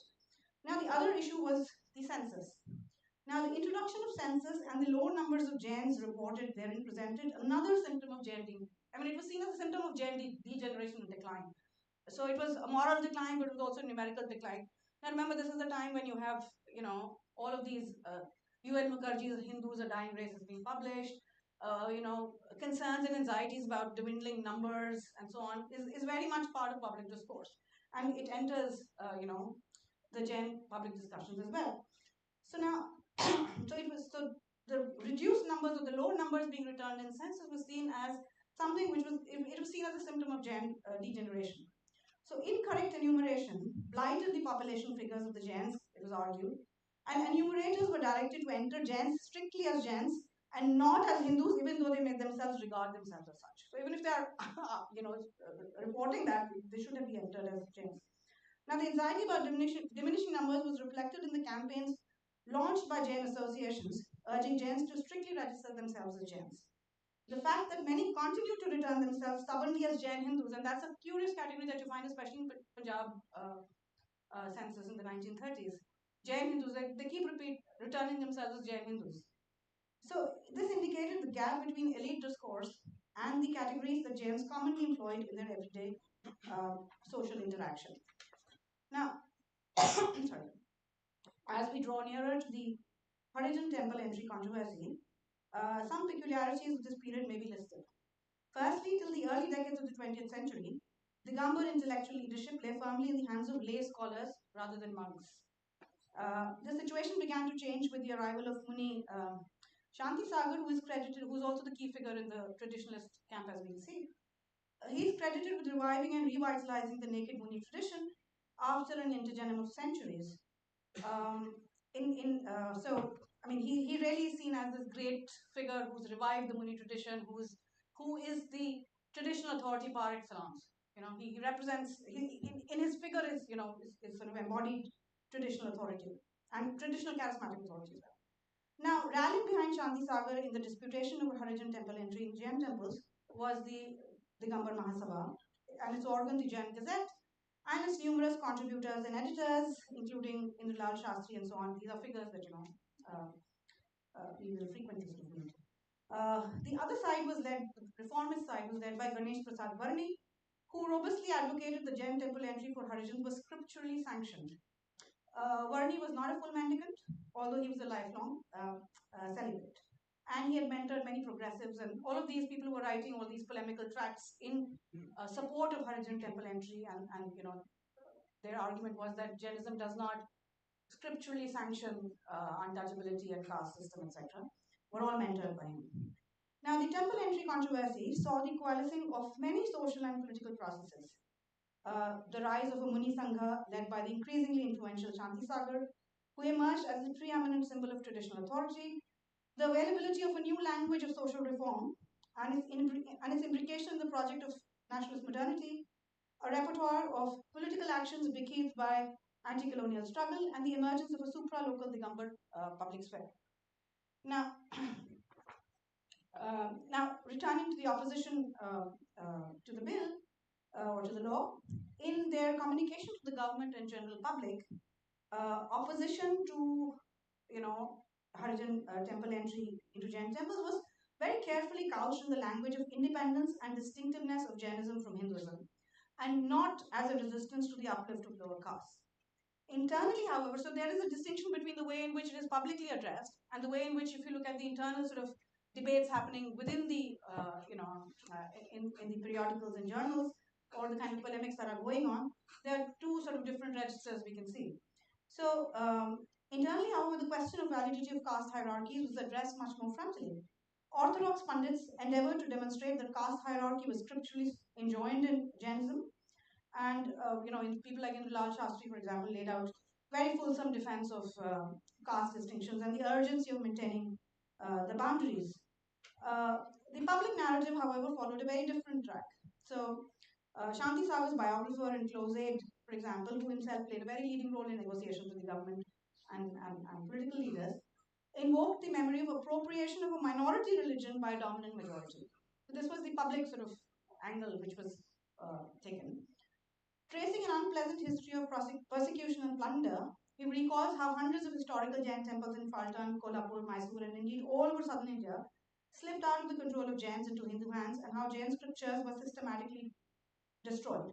The subsumption of Jains within the definition of Hindu was thus seen as yet another ploy in this long and seemingly unbroken history of conflict and persecution to take over Jain temples. But of course, Shanti Sagar would not allow this to happen.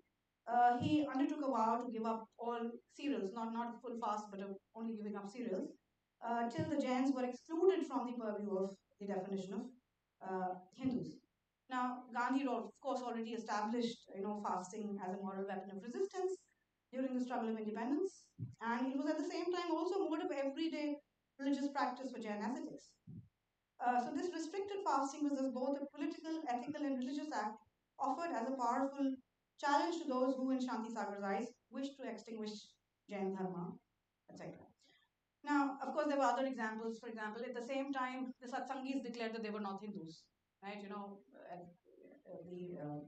In Ahmedabad, for example, in the Swaminarayan temple, when pro-entry marchers reached the Swaminarayan temple, they put out a board said entry only for Satsangis, right? So that the trick was to say that we are not Hindus. So these were all strategies that others were doing, and of course, the Jains had probably learned from them.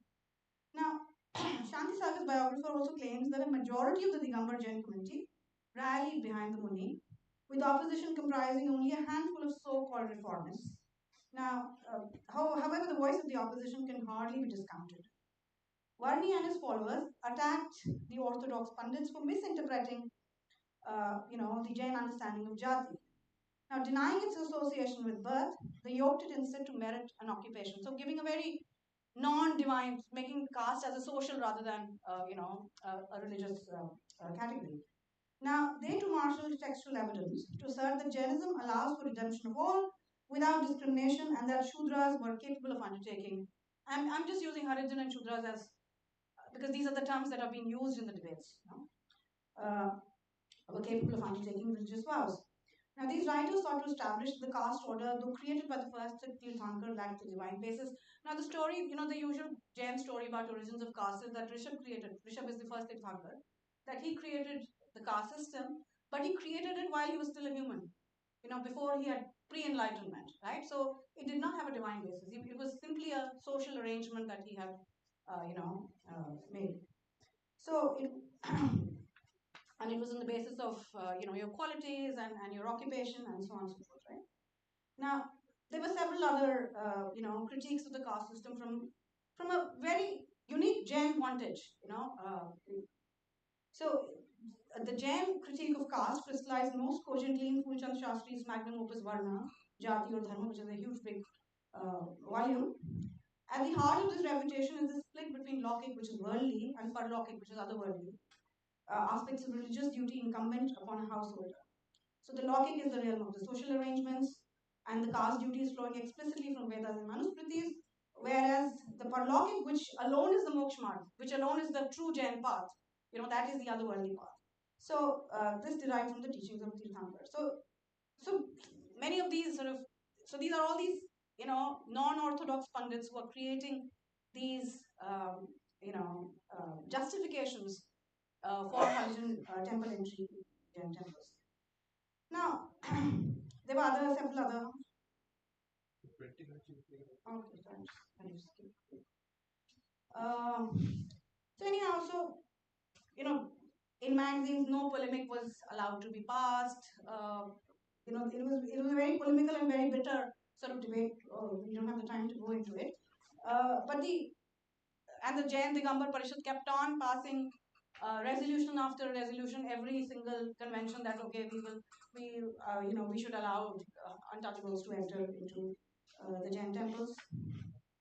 Now I want to slightly shift gears. Now, a figure who sort of very curiously emerges as the key theorist of the reformist camp is Savarkar at this time. Now, Savarkar's treatise Hindutva was published in the 1920s in the midst of rising communal strife, which seemed to have granted urgency to the consolidation of the Hindus as a political bloc. But precisely who populated that category of Hindu remains still amorphous. Now, Savarkar claimed to offer in his book the answers to this conundrum: who is a Hindu? In his view, Hindutva was a much broader concept than Hinduism. It was premised, we see this being congealed in the CA. Okay? So it was premised not on the religious, but on the commonality of race, culture, and civilization rooted in the ancient language of Sanskrit and a sacred geography bounded between River Sindhu and the seas. This Hindu nation arose, he says, naturally and spontaneously in a hoary past out of this conjunction between territory, blood, and culture, and could not be limited to any particular creed or religious section thereof. Now, Savarkar had failed to stir the imagination of the Digambar Jains when Hindutva was first published. Even though many of the concerns, tropes, and rhetoric of dying race, Shuddhi, unity, reform, etc., of Hindu nationalism circulated through the Digambar public sphere at that time. But now he began to be invoked by the reformist camp. Now, for example, the October 1949 issue of Gyanodaya, which is the preeminent reformist magazine, attending specifically to the question, reproduced an article by Savarkar first published in the Kesari, where he exposited on the peculiar sense in which Jains are Hindus. Given that, he says, Hindustan was the fatherland as well as holy land of the Jains, he exhorted them to acknowledge without shame or hesitation that they were unalloyed Hindus. They are brothers born of the same seed, he says, and should congregate under the Hindu flag to defeat the common enemy, advises Savarkar. Other contributors such as Sukla Sangvi, who was another big name, big reformist figure, declared the Jains may call themselves Jain Hindu. I mean, that's a kind of acceptable term, but they should never say that we are not Hindus. In this reformist view, the explanation in Untouchability Offences Act or the Bombay Law, which defines Jains as Hindus, as well as the statutes, the personal laws and so on, suffered from infirmities not because it embraced Jainism within the definition of Hindu, but because it conflated Hinduism with Vedic or Sanatani Hinduism. So the resolution to this was that the term Hinduism should be substituted with Bharatiyata, another of Savarkar's term, or to use the phrase all Hindu religions, to refer to the full range of religions included under the definition. Now, it appears incongruous that Savarkar should enjoy a spell of popularity in the reformist circles, many of whom were avowed Gandhians, and continued to preach Harijan temple entry in his name, just as he was under increasing scrutiny for Gandhi's assassination. Now, what had changed? I reckon that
not a priority. So we will be having today's dinner at Bharatri Palace. We'll all be leaving from Shoya Hotel only. So What time? at 7:30. Any questions? कोई शक